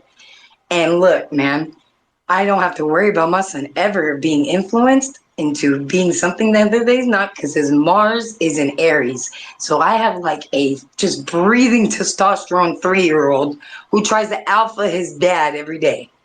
So yeah, I need to pray for me or whatever, guys, please. Be well. Cat, who's next? All right, up next. Reese, did Reese didn't get a chance to really speak? Go ahead, Reese. 7-Eleven Cat. Go ahead. What's good, y'all? What's good, Gary? What's good, Wise? What's good, Resonate? How's everybody doing? What's up, pimp? Not much pimping. I got a question, actually. I got a question for the people, for anyone who wants to answer. Resonate, Wise.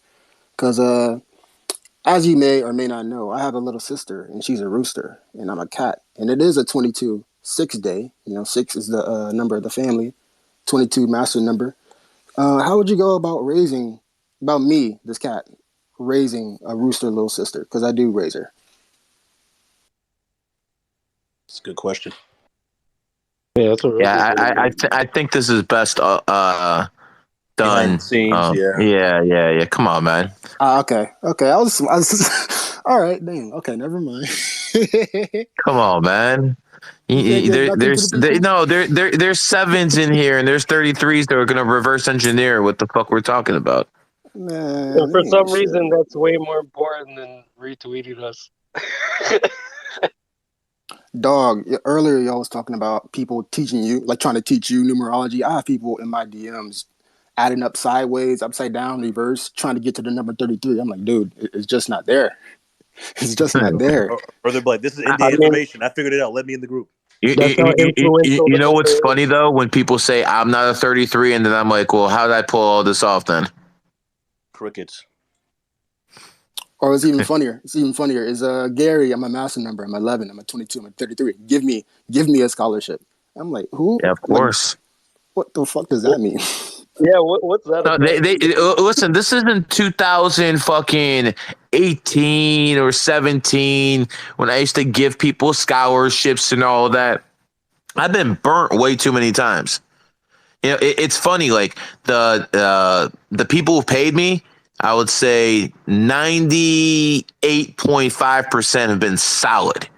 The people who given scholarships, and again, I've given scholarships to a lot of good people, including some of the people I'm talking to right now. But the fail rate with those is around like 15, almost 20%.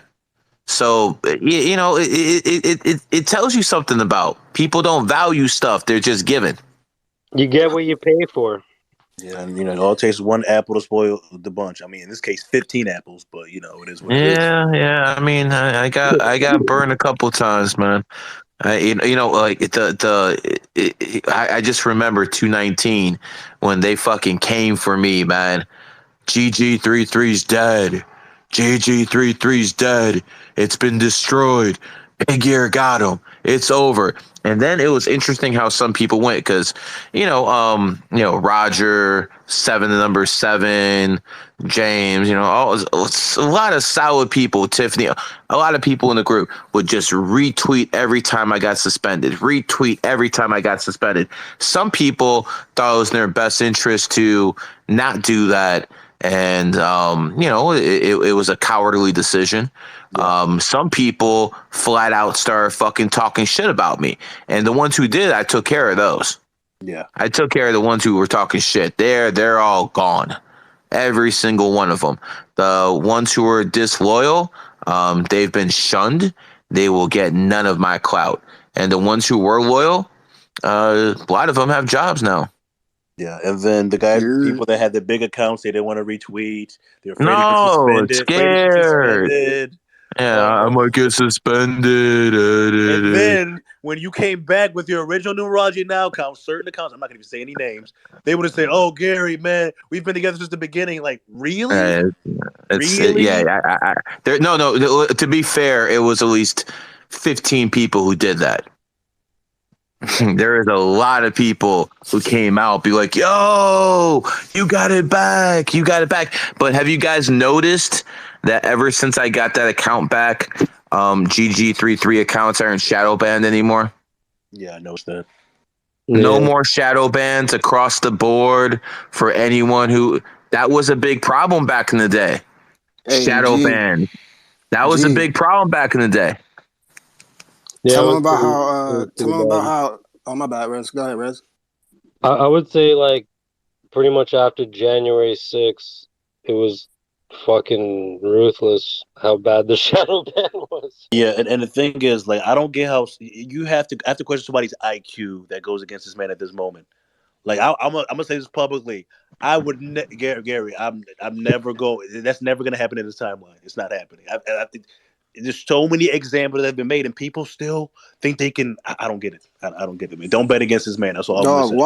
wise. This is your new account, right? Like you got banned, right? Or one of Yeah, your I accounts got got banned, suspended right? five times, not even including the 8 accounts I was They running. got So they got Gary's wife, who I've met, who's a wonderful lady. They got Gary's wife, like she wasn't even doing anything crazy. She was just posting health advice. Like, yeah, David, why did she get banned? Robert, Well, Damiano. one thing I know is Gary's one of those guys. Like, there's certain people in the world, but he's one of those guys that really shouldn't fuck with. Like, I don't know. That I'm just being honest. I don't think any of those people have a clue who did Yeah, any of that. But I don't know. I don't know a single it's pretty person. obvious. Like, if he taught you numerology and you're looking at his numerology, I don't know, man. That shit just sounds dumb It to is me. what it is, man. Sometimes you got to make examples out of people, and I'm kind of happy when certain people get out of line, because you get to make new examples. But anyway, I don't know who's next. I think we have M. Never mind, M dropped out. I think we have Armand. Let me see. Armando, go ahead. Gary, what's up? How are you? How's everyone? Greeting. What's going on? What's going on? Not much. Just first of all, I just want to show appreciation for allowing me to speak. Just a question. I'm born 28th of the 2nd, 1975. This year has been a rough year for me. And just my daughter is getting married in about 3 months' time. So I just want to know where I stand in terms of the finances, obviously. You know, usually when I hear 28s complaining about money, um, they still have it a lot better than most people. Is that true, sir? Correct. Very, very true. Okay, very true. I know it's true, sir. Um, listen, you even 28s are gonna have down periods, bro. It's been Even 28s are gonna have down periods. damn right. You know, It's been a roller coaster. it happens. It happens sometimes, man. Listen, I would have to know certain things about you to diagnose exactly what's going on. I'm sure as hell not giving a full-fledged reading on a spaces. All I'm telling you is you're doing a lot better than most people. We both agree. Sometimes you have to work inward. I've been doing that since early this year, and maybe from last year. So I've And, learned a and lot the of, year isn't over, sir. and that just I want to touch also based on what you said previously about the girls and all this stuff. Where I come from, Albania, and in my town, early '90s, a lot of girls were getting kidnapped. So I just want to tell you a true story about how a a neighbor of mine got kidnapped by also someone local, and while the brother grown up, about 10 years ago, this guy that kidnapped his sister came back, and the brother just got the AK and just cut him in half while he was standing in a coffee shop.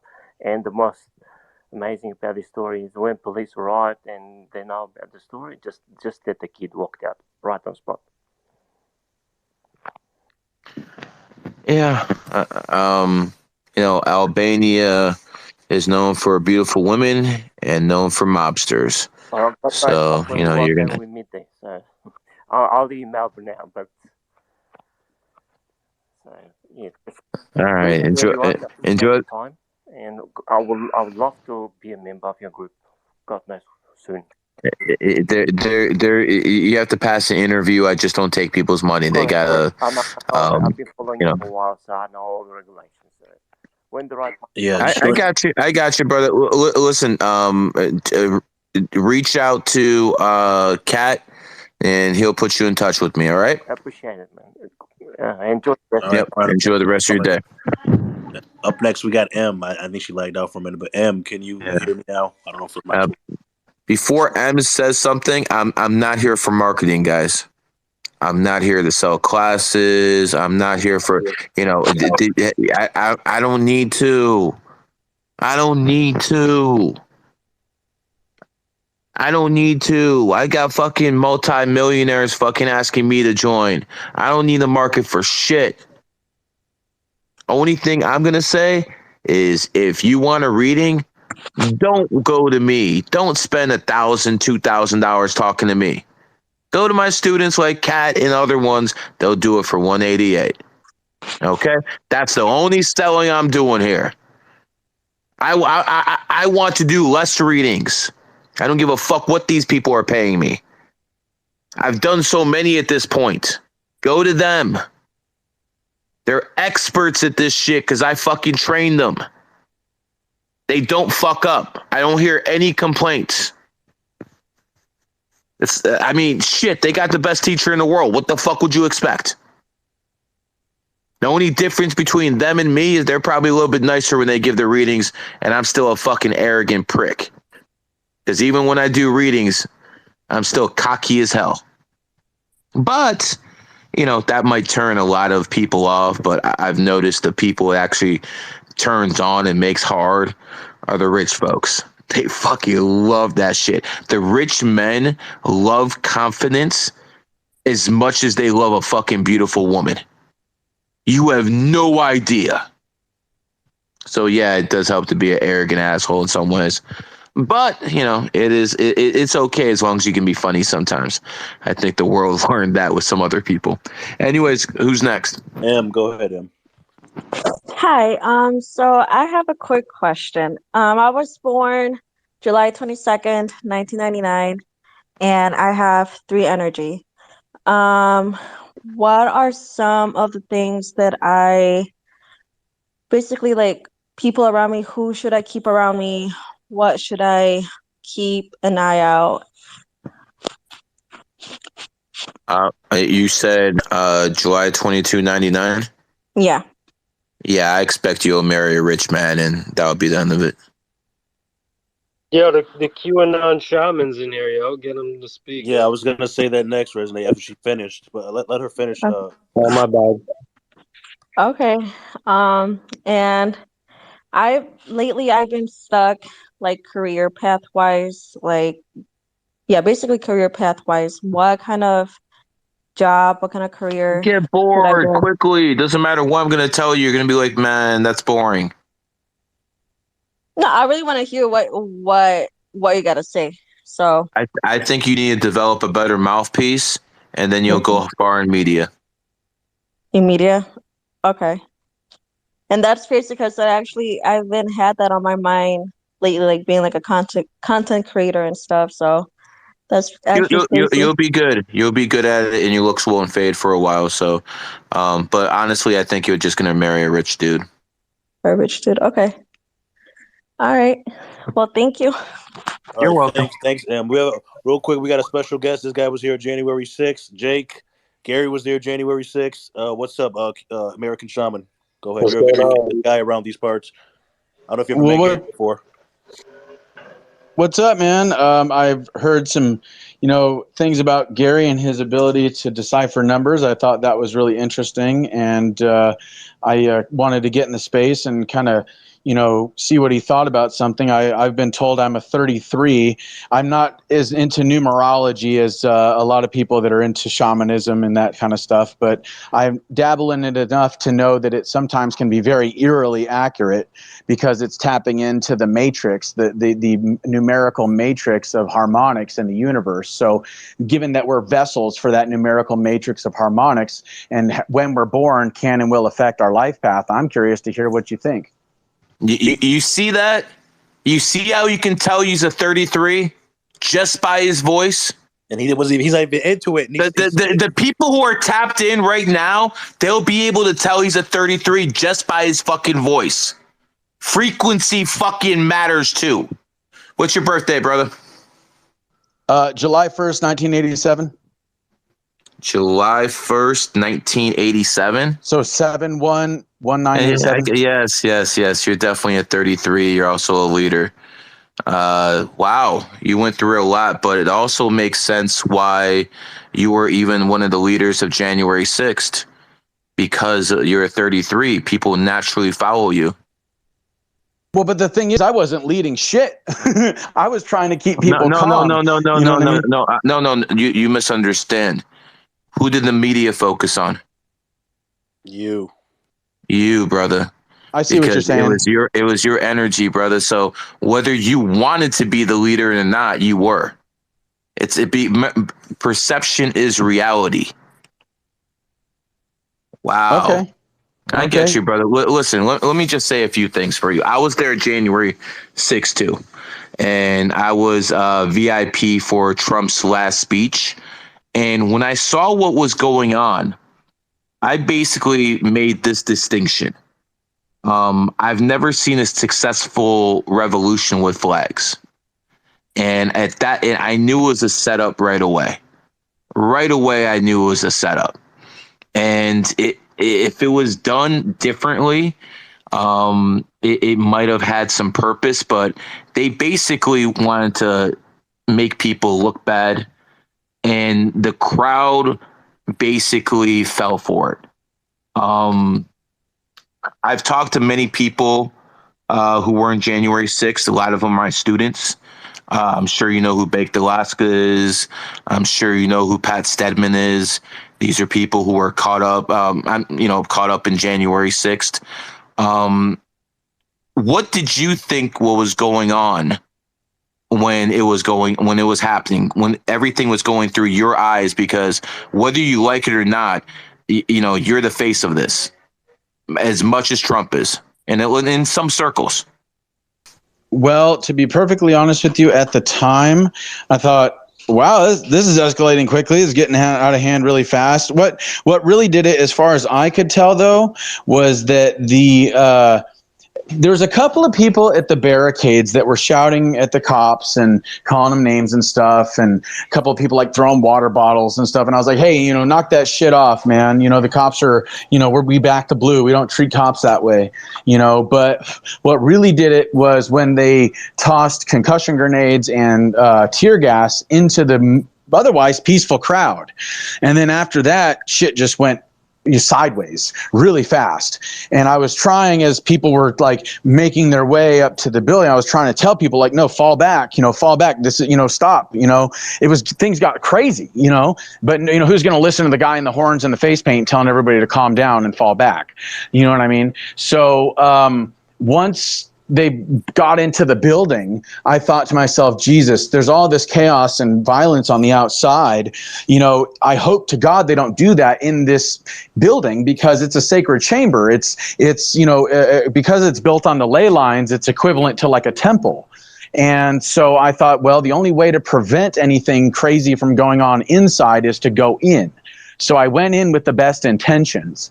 And I think that was illustrated because after I sang my shamanic song in the Senate on the upper terrace, I came to the police and I was like, hey, dude, there's people in the Senate down there. If you guys want, I can help you to ensure there's no violence and, no theft or vandalism, and I can help you clear the chamber. And then the cop was like, yeah, come on, let's go. Take your megaphone. Let's go. So that's why I was walking around the building with the cops looking for an open door to get into the Senate, because I offered to help. So to me, it's indicative of the fact that I was there to help, not hurt. Now, the media chose to use my image to create a shock and awe campaign, that because the image itself is somewhat shocking, especially when I'm, singing my song or screaming freedom. So, they chose to use my image to create this shock and awe campaign to neurolinguistically program the masses to believe that it was a quote unquote violent insurrection and the worst day in American history. And that's a joke. That's a joke. The people who are comparing this to 9/11, that's utter idiocy.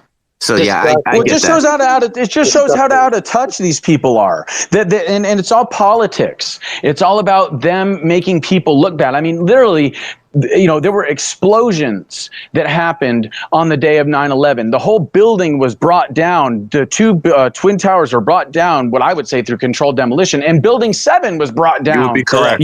Facts. And there was no plane at the Pentagon. Okay, that was a missile. All right. So there over 3,000 people lost their lives that day. Families were destroyed. And there was literally hundreds of thousands of people that ended up getting respiratory issues or cancers because of all the asbestos that was in the air. So the idea of comparing it to 9/11. I mean, they also said that it was the worst thing that ever happened to the Capitol, but they seem to forget that Bill Ayers and the Weather Underground literally bombed the Capitol in the 70s, for which they did a 20-year prison sentence.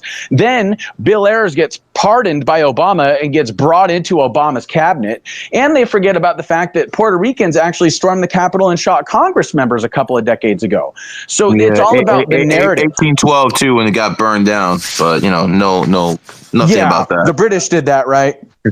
Yes, sir. Yeah, and we got 233s in here. We're about to have 500 listeners pretty soon. Numbers have been going up. Look, that's how energy works. Let me ask you something, Jake. Let me ask you something. What did you do before Donald Trump came along? Because I was a big supporter of Donald Trump. I was at his inaugural ball. I have been to many VIP events with Donald Trump. I was invited to the White House December 15th, 2020. I've talked to his advisors. I know people who helped pick his cabinet members. I have a good opinion overall of Donald Trump. But before we get into that, tell us what you did before Donald Trump came along and before this happened. Tell us a little bit about your life. Well, I grew up in an interesting household. I got picked on a lot in school because I was outspoken and, strong-minded and opinionated and about things like philosophy and politics and stuff that, sixth graders or third graders don't normally have an opinion about, things that high schoolers don't have an opinion about. Sounds like a 33. Yeah, right. I joined the Navy at 18. I got out after 2 years because I refused the anthrax vaccine, and they gave me a general discharge under honorable conditions for disobeying a lawful order. I came home, held in a couple of odd jobs, tried to start my own business in something called ACN, All Communications Network, a company that Trump actually endorsed and wanted to buy. He did something on the Celebrity Apprentice, kind of promoting it a little bit. But that didn't really work out for me. I'm not much of a business type. So I started practicing shamanism in 2012. I kind of dabbled in it here and there, but I really got intense about it in 2012. And after that, I started working with kids while practicing shamanism. I started working with kids in group homes for 6.5 years. And okay, let's go back a second. What exactly is shamanism? So shamanism is the oldest religion on the planet because it is the first religion. Shaman is a Siberian or Mongolian term that just means the one who knows. And it can be a man or a woman. It doesn't have to be, one gender specific. If I were to explain shamanism, the reason why I say that it's the oldest religion in the world is because it's actually the foundation of all religions. So, for example, Shamanism, they believe in a unified field of energy and life that permeates all things in creation, basically God. Number two, they also believe in this idea of prayer and meditation to get in touch with God.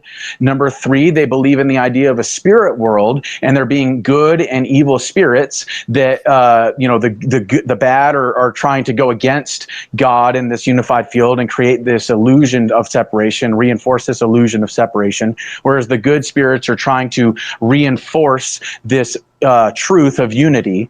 And the shamans also believe in things like song and dance and drumming and singing and stuff like that to ward off evil spirits, and also create healing. So that's another part of shamanism, is healing.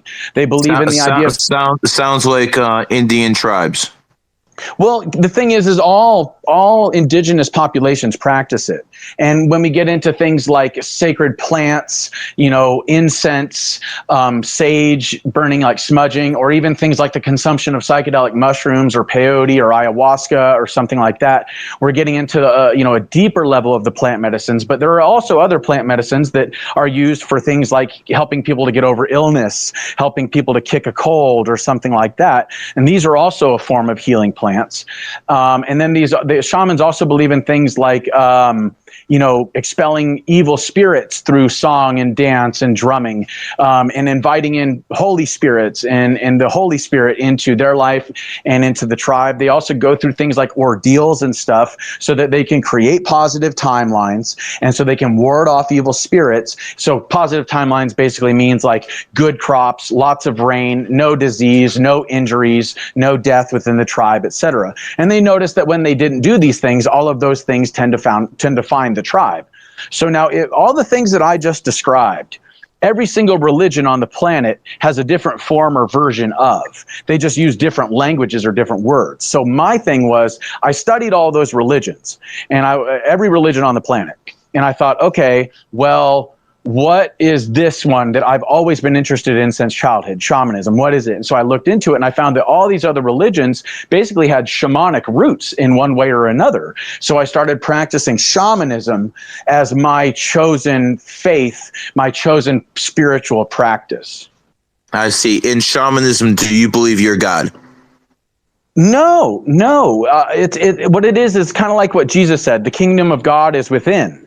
So in shamanism, what you do is you go inward for answers. You pray, you meditate, you sing, you go out into nature on like vision quests and stuff like that to go inward to find the kingdom of God within. And then in the process, you awaken to the reality that everything, this illusion of separation is not real, but everything is actually a unified whole. And then you find your place in that unity. I'm very happy that you just said that because I want a moment. Notice that he is a 33, but he's also a Cancer. So look how the 33 actually helped him to go more inward, to be more intuitive. Yet with me, a Capricorn, it went more the logical route. So I could figure out the mathematics and I could present it in a logical manner, where him, he is using the 33 in a completely different way. See, this is why I like to tell you people, because no matter what it is, the 33 is always going to be leading the pack, no matter what its chosen field. Does that make sense to you, sir? Oh yeah, absolutely. The thing is, I understand numerology, and I understand like astrology and stuff like that, because that's kind of a part of shamanism, in that understanding the matrix of reality and understanding how it relates to harmonics. So mathematics and harmonics,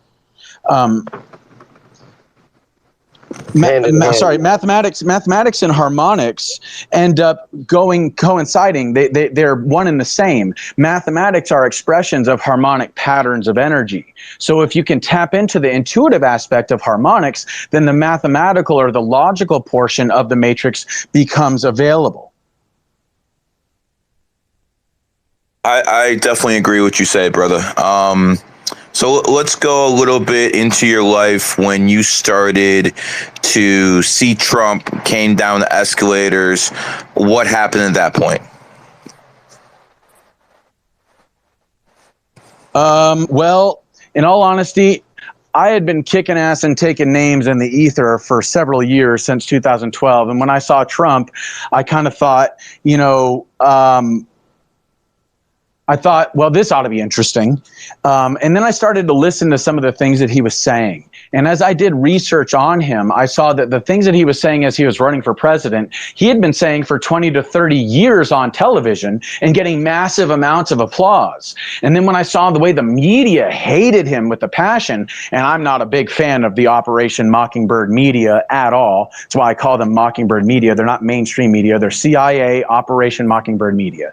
So when I saw the way that the Mockingbird media was going after him, I thought, well, this might actually be somebody, to look at. But I was also very skeptical because of the elections, or the selections rather, of George W. Bush, Barack Obama, the way that they chose John McCain and Mitt Romney as the Republican candidates and stuff like that. But I was listening and watching what Trump was saying closely. And I thought, well, I definitely wanted him over Hillary Clinton any frickin' day. I'll tell you that right now. No doubt about that, brother. 216. My account was not numerology and astrology based. It was Donald Trump 24/7. Fuck that fucking swine, Hillary Clinton. I'm there with you 1000%, brother. So I started to watch and listen to what it is that he was saying and doing. Well, I was just shocked when he actually won. I was like, well, thank God. Oh, my God. Could you imagine if Hillary Clinton was president? Jesus. Well, we really dodged a bullet there. But then I was also kind of like, all right, because I had grown so skeptical, I watched him closely and I watched what he said and what he did, while at the same time remaining back, hanging back on politics. I wasn't like a political activist. I've never been a political activist. I've always been a spiritual activist. But as I started to do research on things like shamanism and the dark side of it, I started to look into, and not because I have any real interest, but I started to look into, thanks to, Pizzagate, I started to look into like the religion of DC, which is Satanism. And I thought, okay, well, if you're going to dispel black magic, you have to know how it works. So I looked into it and I came to find all this numerical symbolism, as well as, code within the deep state, within these emails that were leaked on WikiLeaks.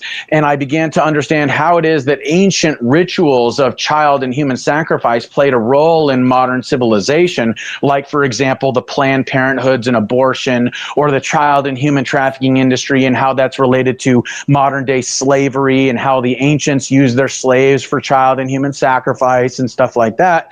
And I got into this whole idea of like the collective consciousness of humanity and how it had been controlled through fear, pain, suffering, disease, chaos, famine, etc. for thousands of years by largely the same lineages who understood all this stuff about numerology, who understood all this stuff about harmonics, and understood how it is that it could be weaponized against people to keep them inside of what I call a death matrix, or a matrix of death, based around all of those things: famine, war, chaos, disease, suffering, sacrifice, human sacrifice, etc. So when I saw that Donald Trump was going after the child and human trafficking rings, and I saw how that was affecting the modern landscape, the modern political and social landscape, as well as when I felt it in the ether, when I felt the let up of the fear and the pain and the chaos let up, and like we started to ascend, we started to grow in a collective consciousness, I was like, okay, this is our guy. And then obviously the whole Q thing, in the way that Q was asking questions, which reprograms or deprograms people's minds. And it was like this trail of breadcrumbs that was leading people to understand the depth and the depravity of our government corruption, not just in the United States, but how it applied abroad, and how it applied to the creation of an international one world government, new world order. And the way that Trump gave the finger to the WEF, to the UN, the way that he gave the finger to the WHO and the CDC and all that stuff. And I was like, okay, this is really like legit. And then when COVID hit and I saw what they did to the economy, when the riots of 2020 hit, and then the election, I was like, oh man, the deep state, these evil fuckers are really fighting back. Okay, let me tell you a story. Tell me what you think about it. when Stalin was in power in the Soviet Union, they had a poet that would go from city to city. And, they didn't have TVs, they maybe had radios back then, but they basically had local bars. And this poet would go into a local city, a local village, and start talking shit about Stalin. 24/7, just talk about shit about Stalin. And then certain people would say, rah, rah, rah, rah, rah, rah. And the next day, the poet would go to the next city, but the people who said rah, rah, rah would get arrested by the deep state because they got unmasked. Yes, I've heard that story. Is it possible that QAnon was just that? Because in my mind, when I was reading all this stuff, I know that the best lies have little truths in them. That is 100% how propaganda works. The best propaganda has little truths in them. So they would give the public little truths, but what they also told people to be was trust the plan. Trust the plan. And that to me tells me the same thing the church always tells people: trust God has a plan. They want to keep people docile. They don't want people to do anything. And as long as they got hope that some higher power is going to come in and do something, maybe they'll just sit back and relax. Does that make sense to you? I understand completely where you're coming from, and I had considered the exact same thing. That's why I didn't really come out in support of Q until 2020.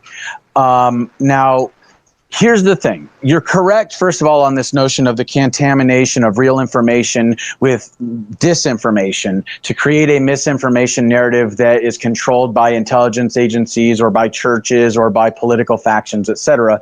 That's how they lead people astray. 100%. And I understand what you're saying about this idea of trust the plan.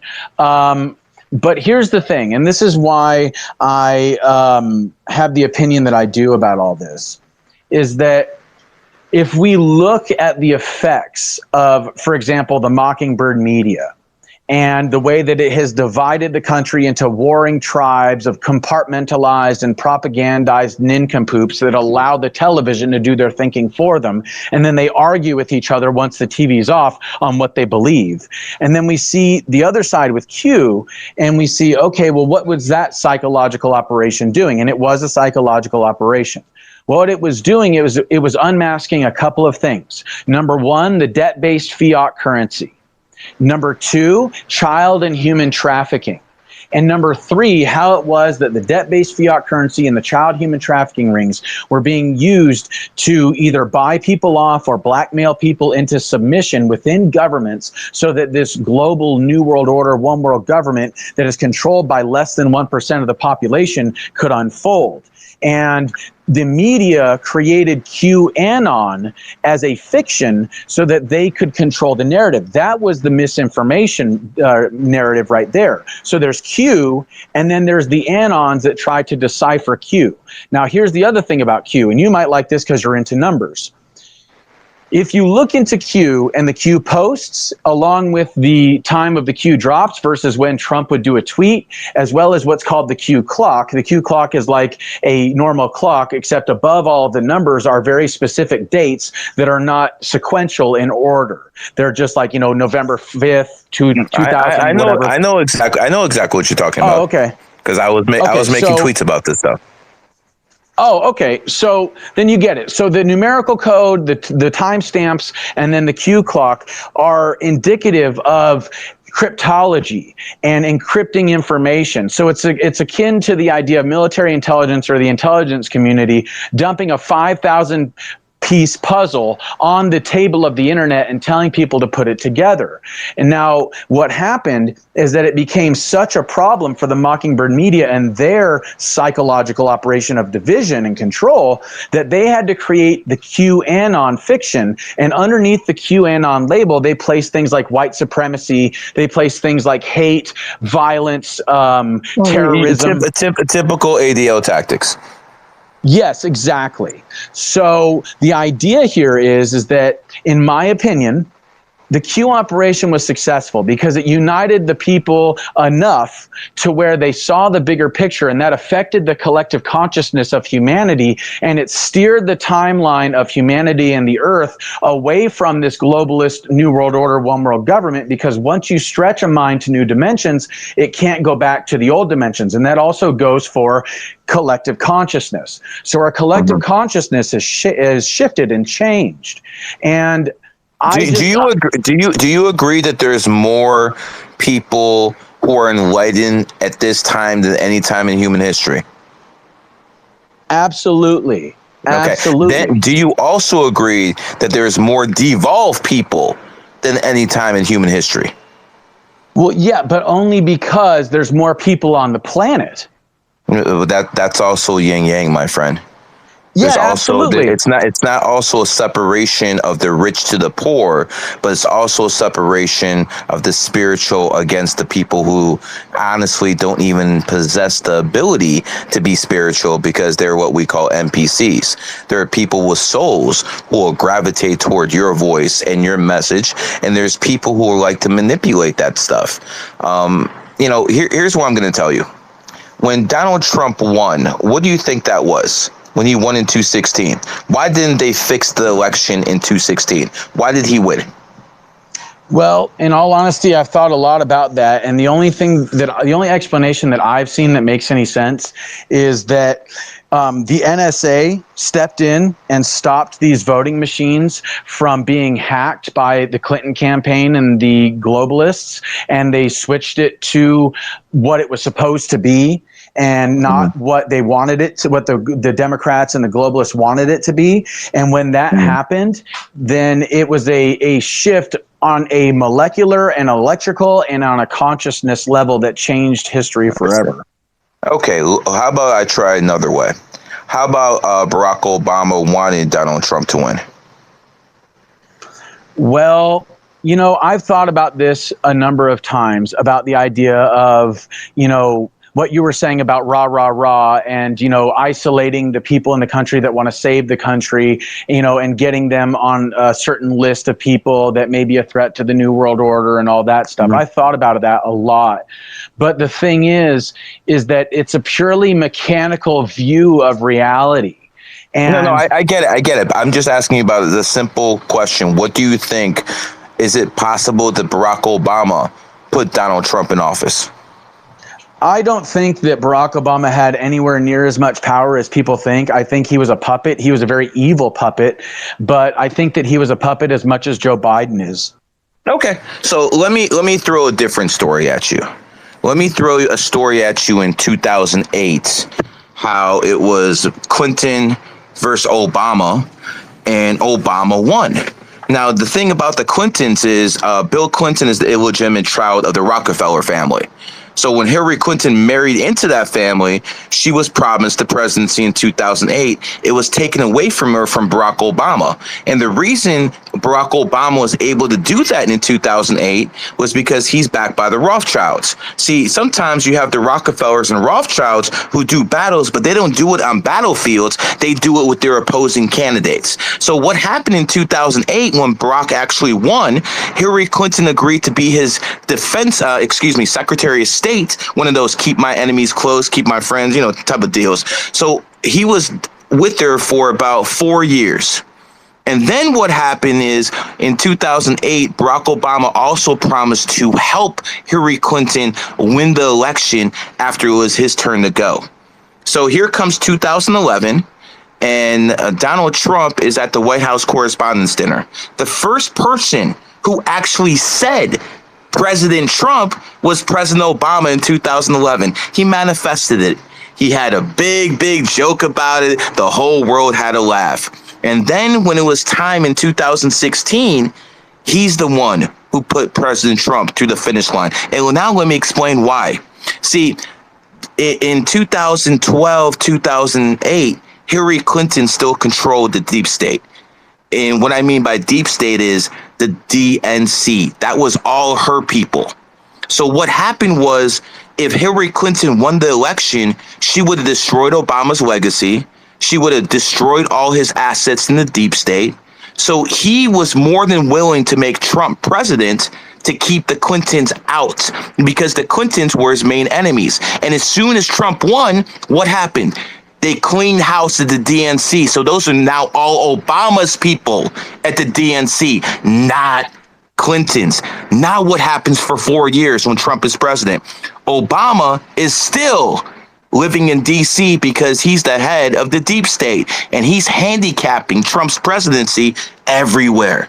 Everywhere he's kneecapping him with investigations because he knew he would. That's why he told James Comey a couple days before the election in 2016 to reopen the email investigation against Hillary Clinton. You think James Comey has the balls to do that himself? No, he got assurances from Obama and the people who support Obama that nothing would happen to him, because if he knew he did that, that would sway people.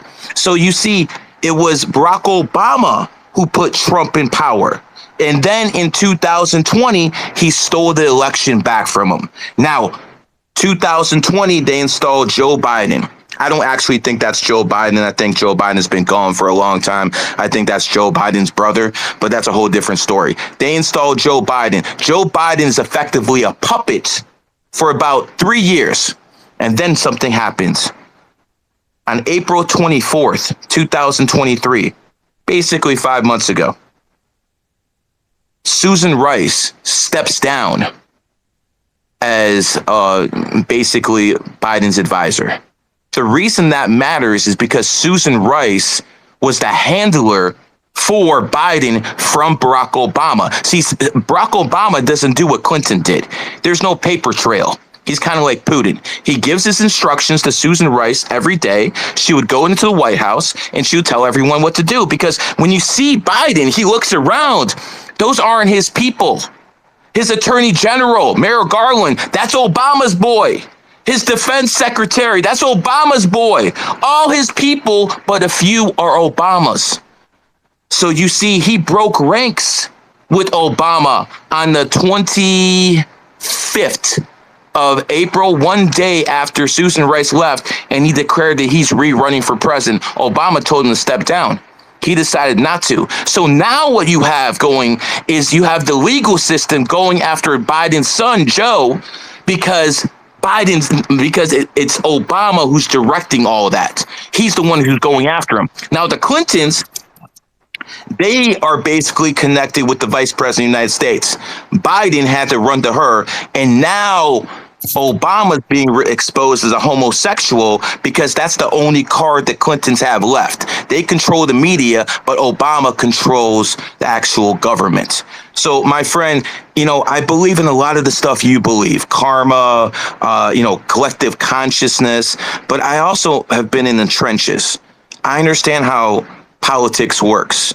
I was invited to the White House. I know the people who work there. I am good friends with Barack Obama's brother, Malik. I'm going to see a lot of different people this month. And I believe there's sometimes you can explain things with, there's a higher power and things like that. But sometimes if you understand how politics works, you can actually understand how the mechanisms actually operate. So that's under the assumption I have. And I can assure you the same way that you have done things in your life. I have been around the people who run things on a certain level, and the Obamas and Clintons are at war. And what we see going now is them basically using Trump to a point as a proxy. And I got to tell you, before these investigations on Trump, he was second in the polls to DeSantis. And now after these investigations, he's in first place by 60 points. It's called propping people up. So, again, those are my thoughts. Do you mind if I go ahead, brother? That's where we're here. It's 11:11 where I'm at, so I'm looking forward to hearing it. Cool. All right. So I'm sure you're familiar with cymatics, right? Correct. Okay. For those in the audience that aren't, I'm sure you've seen the video where they put grains of rice or salt on a metal plate or on a speaker, and then they channel sound through the speaker or the metal plate, and it creates patterns in the salt or in the rice. So that is cymatics. That is the study of sound and its effects on matter. Now, when we talk about cymatics regarding spirituality, what we are talking about here is the idea that all of creation is a cymatic pattern of energy based on harmonics. And these harmonic frequencies are stable in their structures, therefore they are mathematically stable in their structures as well. And so what we see when we look at a human body or an insect or whatever is phi, the phi ratio, and the Fibonacci sequence and all that stuff, a mathematical ratio being created based on a harmonic frequency. And that also goes for the Earth, that goes for the sun, the galaxy, the whole universe. So everything in the universe is based on cymatics. And this, harkens back to the Bible, the God was the Word was with God was the Word, etc. So what is a word? A word is sound. So everything in the universe is cymatics. And if we had to look at the Earth and human beings and how cymatics plays a role in all of that, what we're saying is basically that the Earth is the speaker, the electromagnetic field around the Earth is the frequency, and human beings, human civilization, and all life on the planet is the grains of rice or salt being moved around on the speaker, creating different patterns throughout the ages. Now, each of these different ages is based off of a different cymatic pattern or a different numerical value that ends up manifesting as our thoughts, our emotions, our behaviors, our civilizations, etc. Now, as we move from the age of Pisces into the age of Aquarius, which we're in the age of Aquarius now, but it's going to take like another 20 years or so to fully integrate into the age of Aquarius, what we're talking about is when you change the frequency on the metal plate or on the speaker, what happens is that for a short time there is chaos. There is no discernible pattern. And then shortly thereafter, the new pattern snaps into place. Well, from 1960 to about 2040, that is that period of time where the cymatic pattern is changing on this planet and in the universe for that matter. The cymatic pattern is changing because more energy is being channeled through all of creation than it was previously. So we're going to get periods of chaos where there is no discernible pattern, and then a new pattern is going to lock into place. So all political systems, all economic systems, all social systems, all systems on the planet are all based on cymatics and its effects on our thoughts and our emotions. We are vehicles for these invisible frequencies that we can perceive if we open our third eye and we tap into the electromagnetic frequencies beyond our physical perception. But, or, if you take enough mushrooms, you can see it too. But the point is that I believe in a higher level or a higher dimensional state of all reality, and that we are simply reflections of that, as above, so below. So while I understand where you're coming from, and I'm not negating what you're saying in that, like, I wasn't in the trenches when it comes to politics, but I was in the trenches when it comes to the ether and spirituality.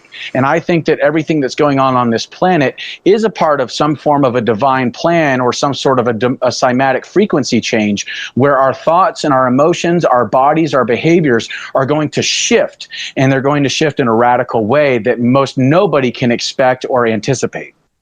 Well, I'm not sure about that. No one can expect or anticipate. By the way, I agree with 95% of what you just said. No disagreement about any of that. Here's my thing. I think people, if you look at the number 8 and you throw it 90 degrees, it's infinity. But I also think it's balance. To me, it's balance. And I think one of the most important things to develop spiritually on this planet is to have a balance between the material and the spiritual. And sometimes people go a little bit too heavy into one, and sometimes people go a little bit too heavy into others. For instance, a man who cares nothing but in life but for money. That's not going to be a man who is going to leave anything to spiritual development. Then you have another man who only cares about spiritual development, but he doesn't learn the lessons of being on a material realm and learning the material lessons that he has to learn too. So to me, life is about balancing the material and the spiritual. And again, everything you said was correct. But the fact of the matter is, there's also how people actually live their everyday material life. And while there is a prime creator, I don't believe he enforces his will. People have free will. So when people have free will, people are going to do nasty things to each other, because some people care more about getting ahead than spiritual development. Some people in this world just are what you would call evil, and they will try to manipulate anything they can.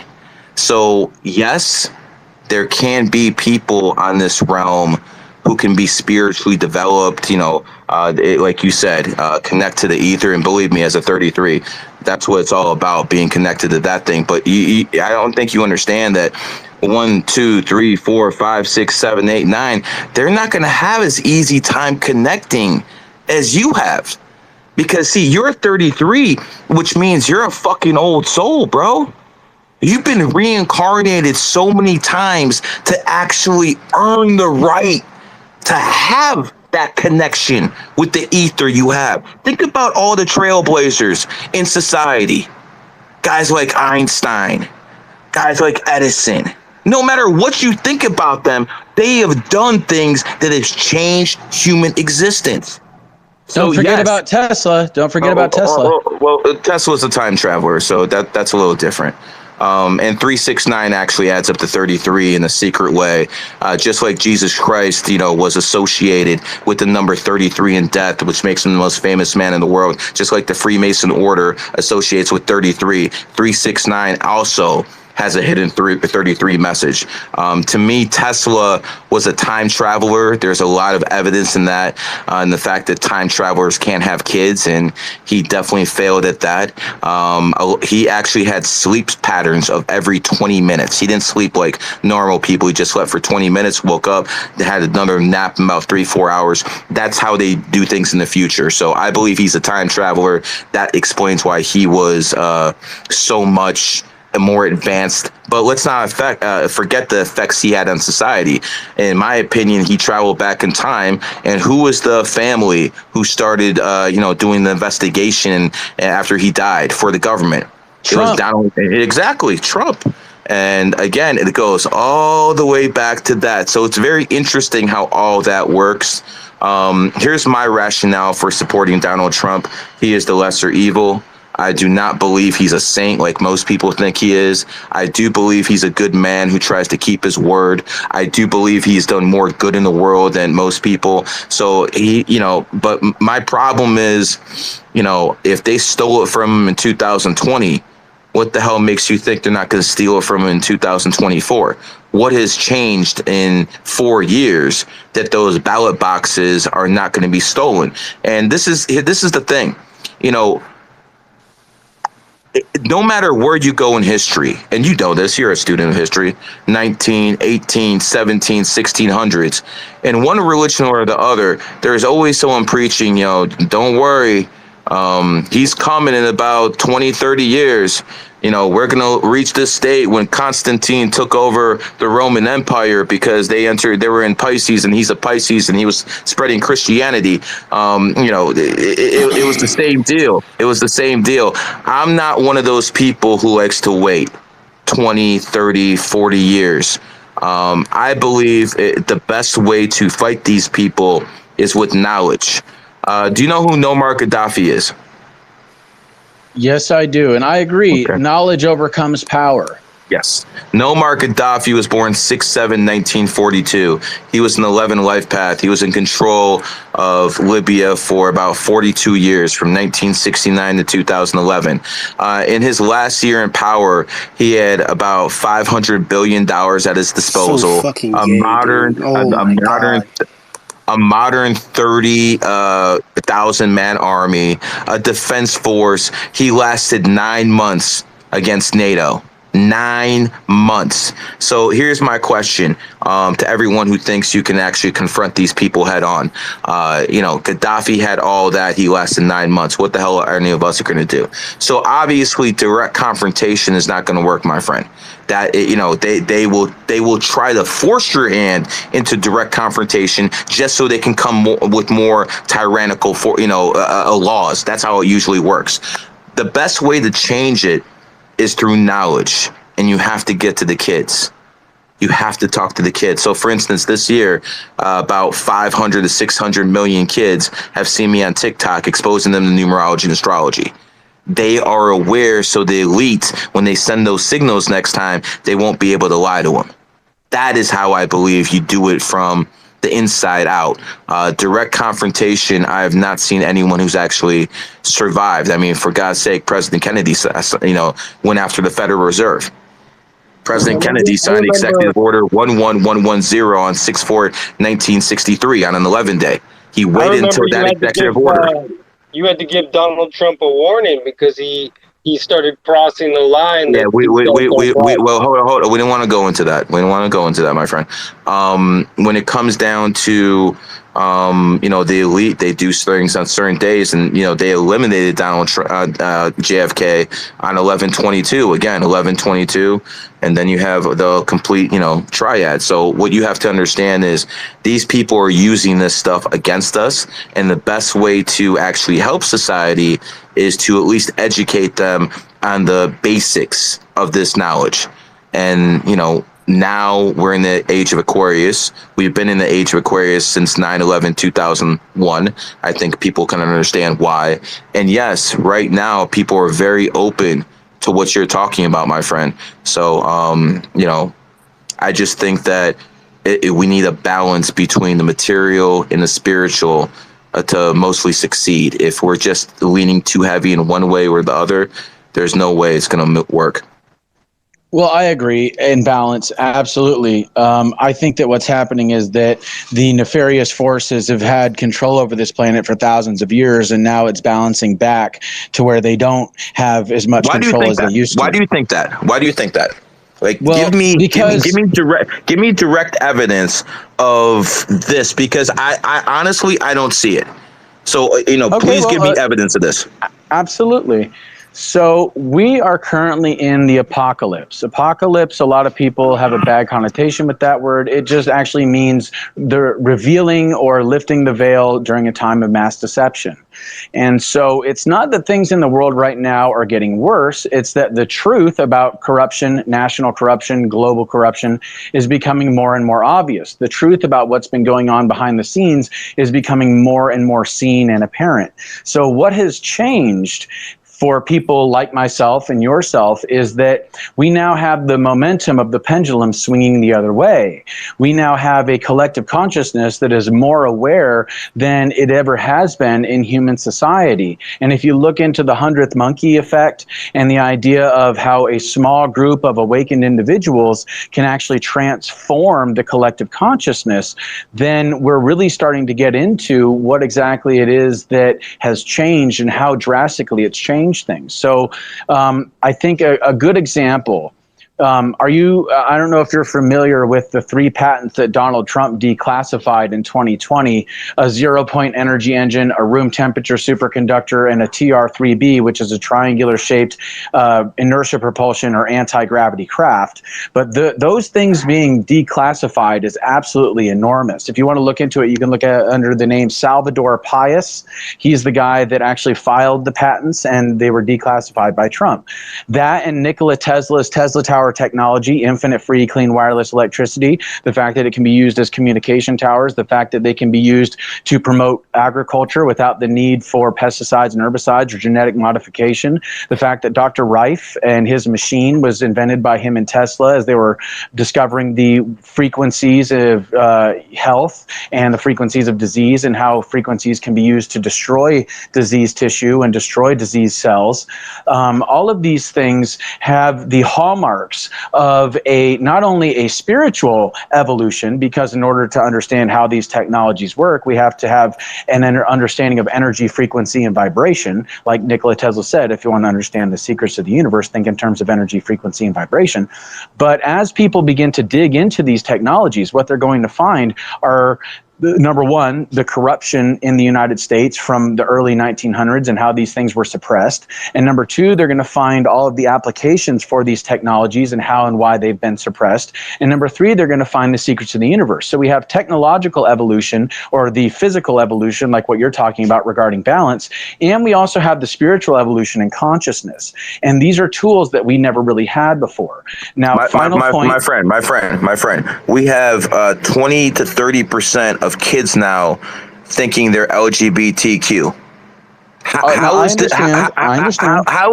So again, you're talking about spiritual evolution, and I agree. There's a lot of evolved people, but at the same time, the yin yang effect means there's a lot of devolved people. There's a lot of people who have the minds of zombies right now. They don't believe anything except what the media tells them, and they're going to go get vaxxed 5-6 times.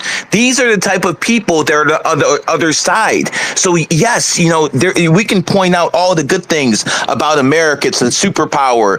People here are living very well. Then we can point out America has hundreds of military bases all over the world, and they're basically running somewhat of an empire. We can do both sides, but this is what I'm telling you. We got to be honest with each other.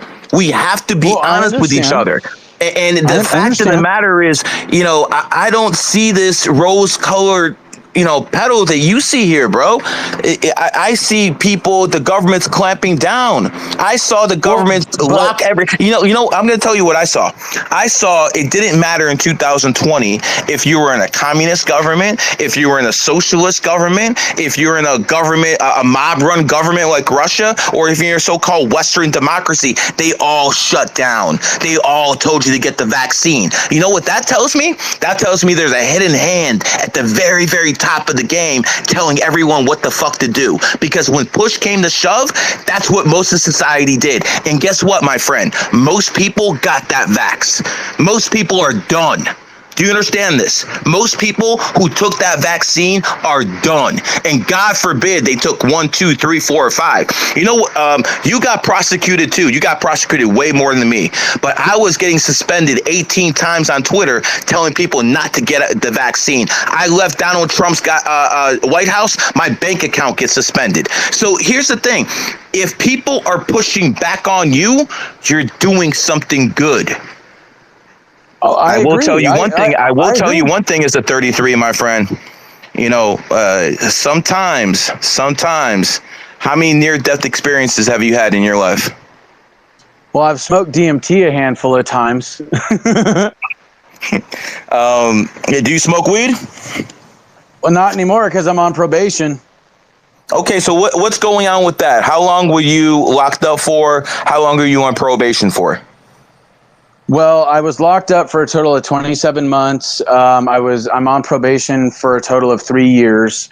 But first of all, I want you to understand. I understand what you're saying about the clampdown and about all that stuff. But I want to remind you that if we look at history, yes, the Dark Ages lasted a long time, but what created the European Renaissance and the European Enlightenment was, in fact, the Dark Ages. And we are coming into a new Renaissance. We are coming into a new age of enlightenment that is going to be more profound than anything we could ever imagine. I'm thinking centuries ahead, and it's kind of like, you really believe that? You really believe that with these kids who are now beta males?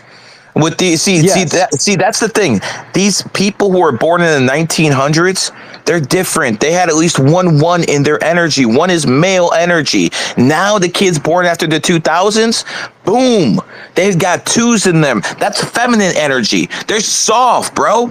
These kids now coming up. Hold on. These kids coming up now, they're extremely soft. They're extremely feminine. And I'm telling you, the New World Order started basically worldwide.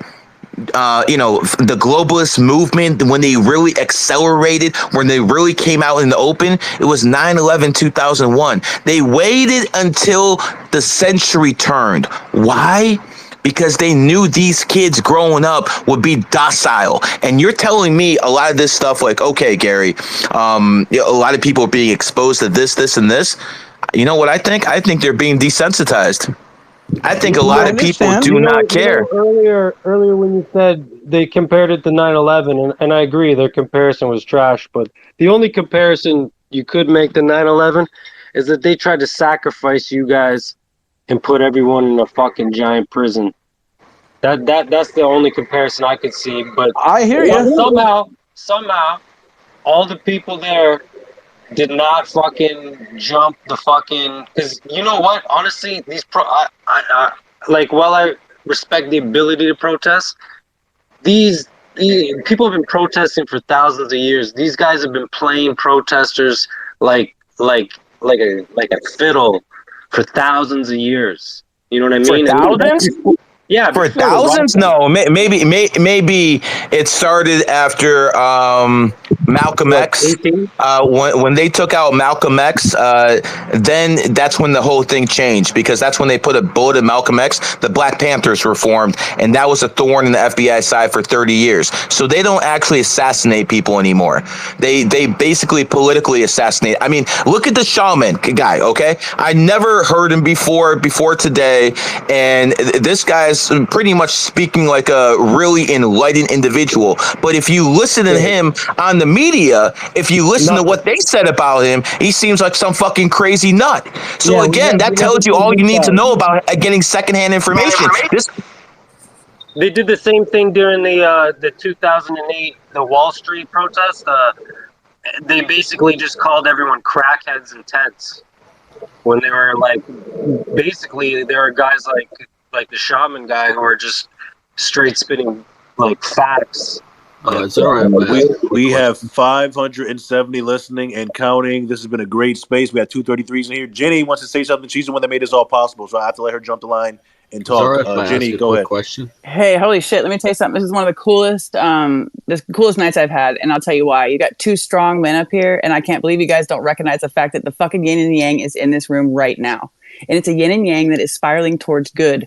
You've got pure physical, logical, point precision, electric ability in Gary, and you've got like ether and Jake right in front of our faces. We have two of exactly what we're speaking of. And yes, it's getting a little bit tougher, because yes, we need to understand that it's time we stand up. And those people who need to stand up will stand up, and they are standing up. But we can't have a bunch of fucking pussies out there like Gary's saying. This is no joke. And 1 in 36 people are being born with autism. How the fuck are we going to have a world that has no connection to heart? This is serious. And the both of you and Wisecat, I fucking love the shit out of you. I've gotten all my information with numerology. I paid to have my stuff tested. The dude is the man. And the two of them wouldn't be up on stage right now had I not understood the importance of these two men. So this is fucking serious. Thanks and I just lied. Jake, let me ask you something. That's it. Hold on one second. Jake, let me ask you something. What state are you in? Phoenix, Arizona. Are you allowed to travel? Unfortunately, not currently. I have to wait until my probation officer gives me permission. Are you allowed to, do you have any like limitations about what you can talk about? Not currently. I mean, I'm allowed to travel within Arizona, but I can't leave the state. And no, I mean, not really. I don't have any litigation going on. Podcast. Okay. Yeah. How would you like to do a podcast? Well, hell yeah. You know, if you want me on a podcast, for sure. I have my own podcast and website and all sorts of... Usually I'd tell someone, yo, let me book you a flight. Let me get you a room at the 5-star Trump Hotel, and you can come do a podcast with me in my studio. But since you're on probation, I'll find a way to come to you at some point. Okay. We could always do something through Zoom. Yeah, we could do that too. We could definitely do that too. You know, here's the thing. When it comes down to 33s, I respect all of them. When it comes down to their energy is on a different level. When it comes down to you, my friend, you're gonna have a very interesting life, man. I think you're gonna have major success in life, man. This was just a minor setback for you, man. Have you ever met Donald Trump? No, I would love to. Would you now? You know what? I'm gonna get in your DMs. I'm gonna see if I can make that happen. That would be awesome. Did Donald Trump ever mention your name or anything like that? No, but I don't blame him. Did his advisors ever say anything about you? Not that I know of. Are you still a Trump supporter? Yeah, hell yeah.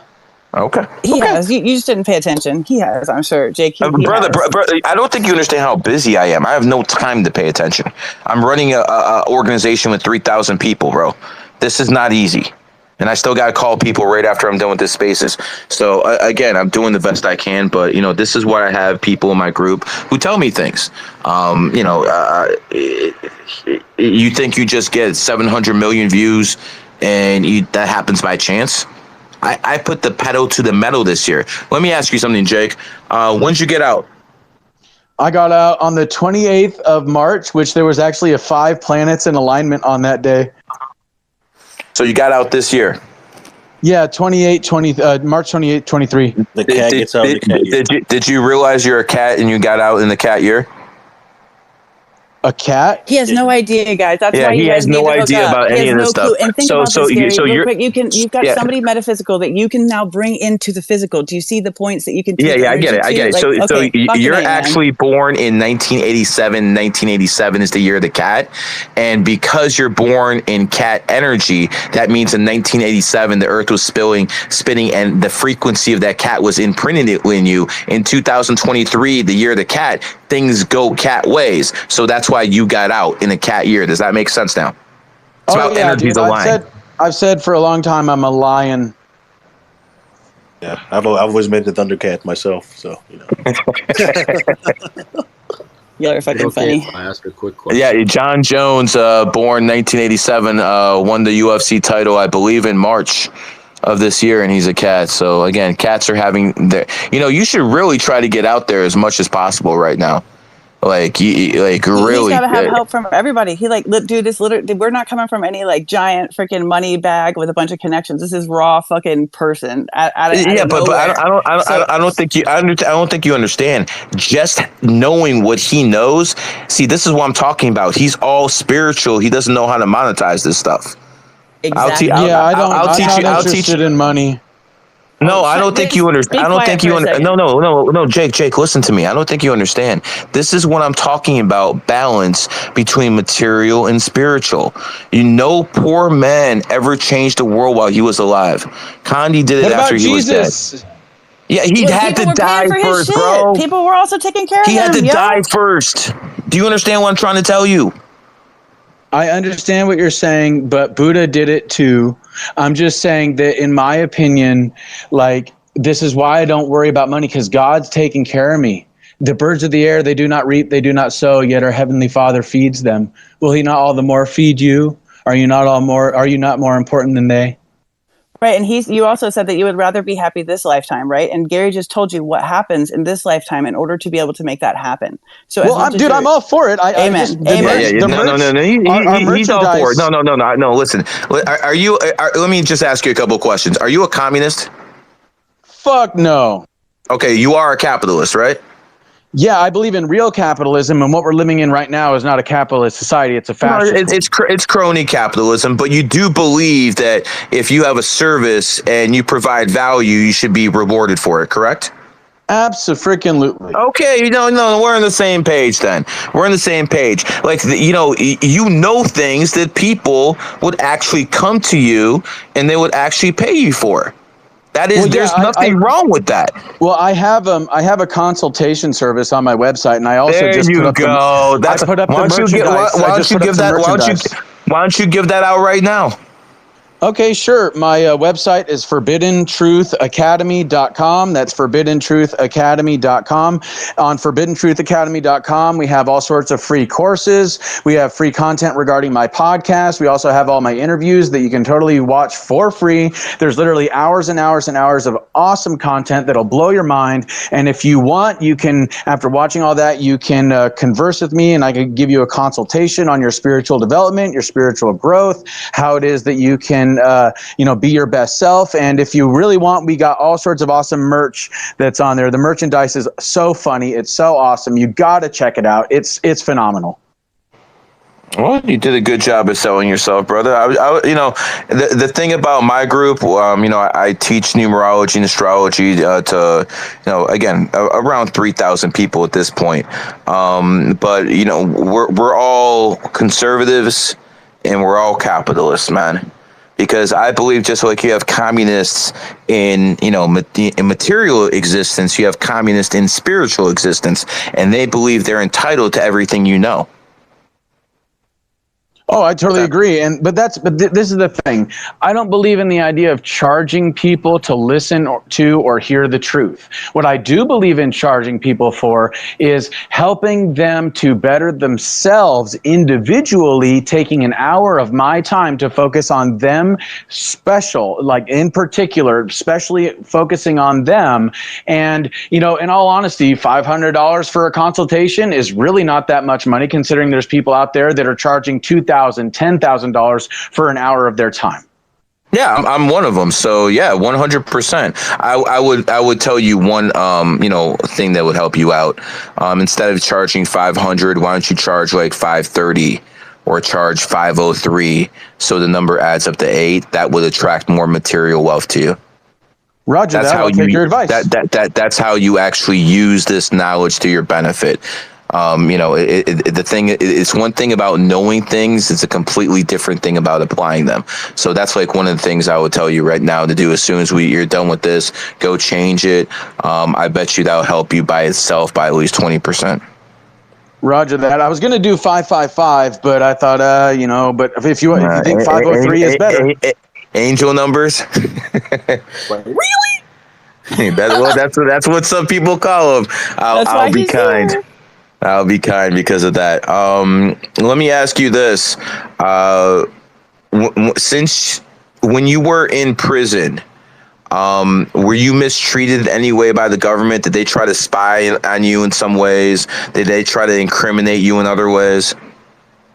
No, not really. Considering everything, like other than the 10.5 months I spent in solitary confinement, I was treated fairly for the most part, other than my freaking bogus plea deal, which I got to say, my current attorney said he would never have me sign, that it was a terrible plea deal. But other than those two things, solitary confinement and a shitty plea deal, they sent me to Safford, Arizona, which, some people call Club Fed. It had a weight pile. It had a basketball court. It had awesome library. It had a softball field. The food there was actually, according to all the guys who had been to a bunch of prisons, the food was actually really good according to them. I eat organic, but it wasn't bad. And the treatment, I didn't have to worry about, getting raped or something. It was a low security facility. A lot of the inmates and guards alike treated me very well. So, for the most part, my treatment was fair in prison. It's the solitary confinement and the plea deal that I would say was the only thing that was unfair. So when you were in solitary confinement, what were you doing? Meditating, visualizing all day?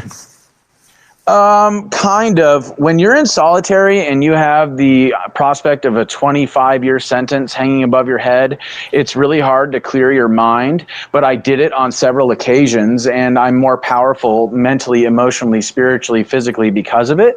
But Andrew Tate was talking about it when he was saying, like, when he was in his prison cell, when you have a bad thought or a negative thought on the outside, all you got to do is turn on the TV or pick up your phone or distract yourself by going for a hike or something. But when you're stuck in a cell, and you don't know when you're going to get out, those thoughts, those negative thoughts come back again and again, and they come back more intensely. So all of that pressure, the government down my throat, the media lying about me, being in solitary confinement, and dude, I'll tell you another thing, the spiritual attacks in solitary confinement were on another level. All of that, all that pressure, instead of breaking me, it turned me into a diamond. I expect nothing less, my man. Did you make any friends in prison? Prison is not the place to make friends. It's also not the place to make enemies. I made acquaintances, and there are good people in prison. That's one thing I will say. There are a lot of good people in prison that just, made bad choices. But there's also a lot of scumbags in prison that deserve to be there, and, they're the reason that prisons are made in the first place. So I had a good rapport with most people. They saw that I was basically a square in their mind because I refused to do anything that would compromise my good time. I didn't do drugs. I didn't drink alcohol. I, did everything the way that I was supposed to in prison. And, I even taught a metaphysics course while I was in prison. I helped a lot of people in the RDAT community. I was a very outspoken member and helping people in that sense with their addictions. So I developed a good rapport on the yard.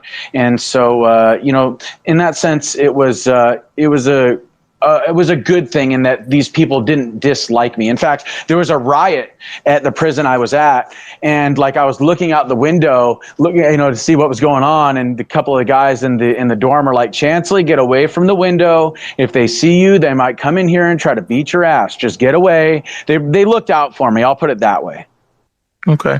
What's up, Gary? You need somebody on the inside? You need somebody? I got a couple friends. I'm just kidding. Hold on. I see there's a lot of people with their hands up. Would you like to take some questions, Jake? Sure, we can take some questions if they're for me. I imagine they're for you. You got the knowledge, man. Nah, it's all right, brother. You're a guest. I'll direct all the questions towards you. I can fucking do this anytime I need to. Wise Cat, let's see if there's any questions for Jake in the audience, and you take care of it, and Jake will start going at it. Okay, and I'll do that real quick before we do that. Mr. Overpaid, you can come up. I see you were requesting. I don't know if it glitched out, but Mr. Overpaid. Yeah, put him on. Put him on. I'm gonna give y'all some space. Thank you very much for allowing me to be a really bossy chick. I appreciate it. Y'all have fun. I'm gonna go. Thank you, Jenny. Love you, Jenny. Well, you didn't get out of line, so that's why I allowed it. Yeah. Jenny God, made this why whole do you thing. keep tempting me? Stop. Yeah, Just Jenny made this whole thing happen. She DM'd me. And I said, hey, when Jay comes in here, I'll let him up, and that's what happened. That's how it happened. So, Cat looking out for Cat. So anyway, we're gonna start with Abdel. Abdel, I know you glitched out before. You have any questions for Gary or Jake? What do you got for us?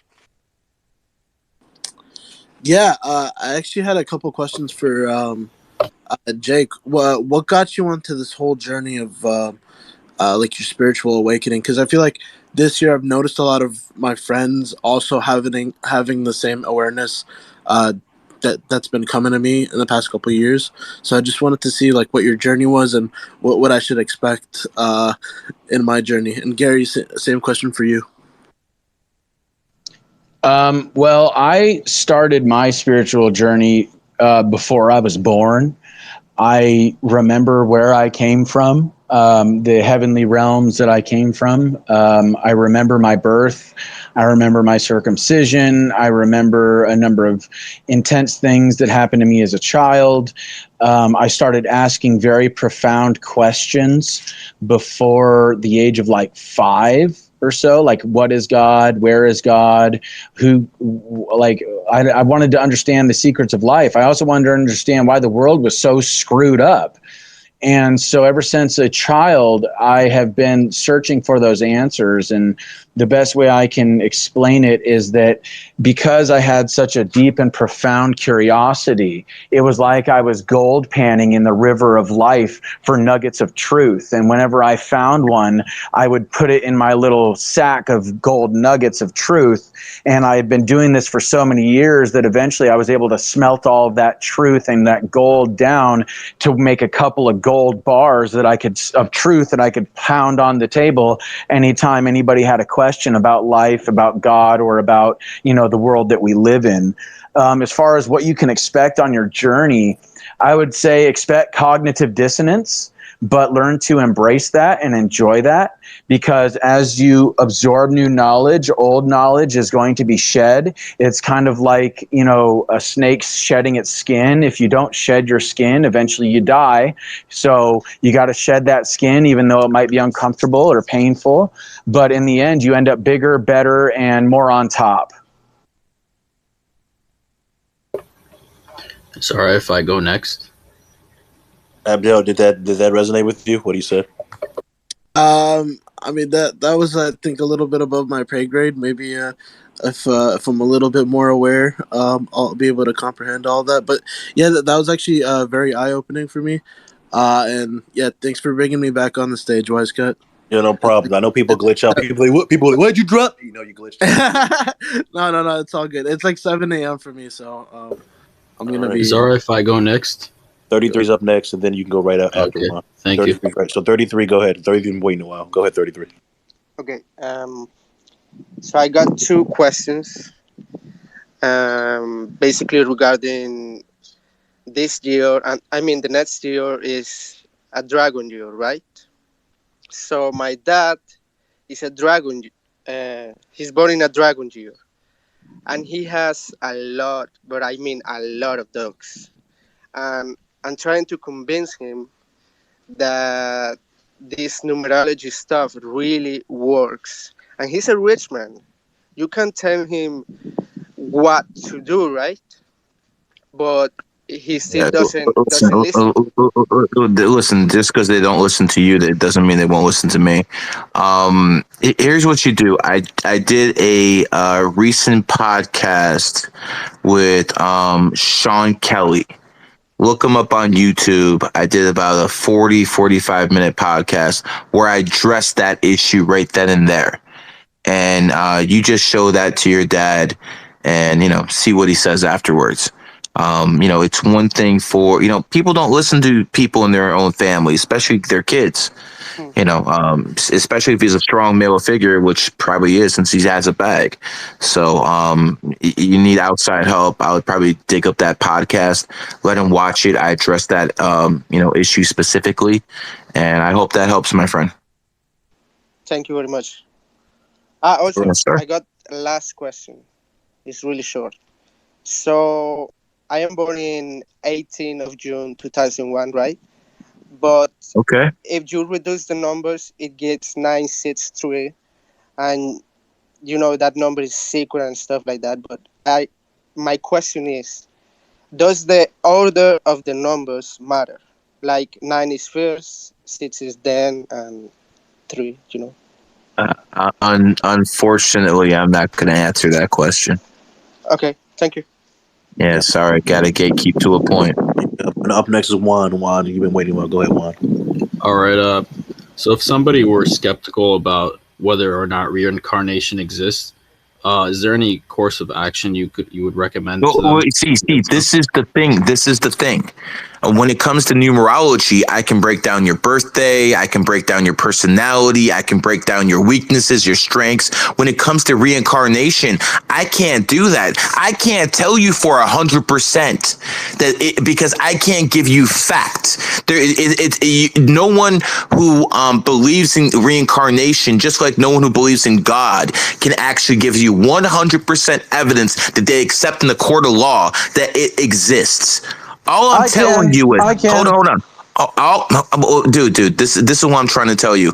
When it comes to certain things like this, I'm talking about evidence that the court of law, not to someone who has faith. That is the whole point of faith. When people have questions that they can't have answered, they go the religious or spiritual route. They need something to believe in because they don't have those questions answered. Like, for instance, if we saw a plane flying, we don't think that's a big deal. We see that 200 years ago, we think that's some kind of fucking thing from God. So there is a difference, but go ahead. I'll let Jake answer the rest. Wait, before you go, I want to interject here. I can help out with this.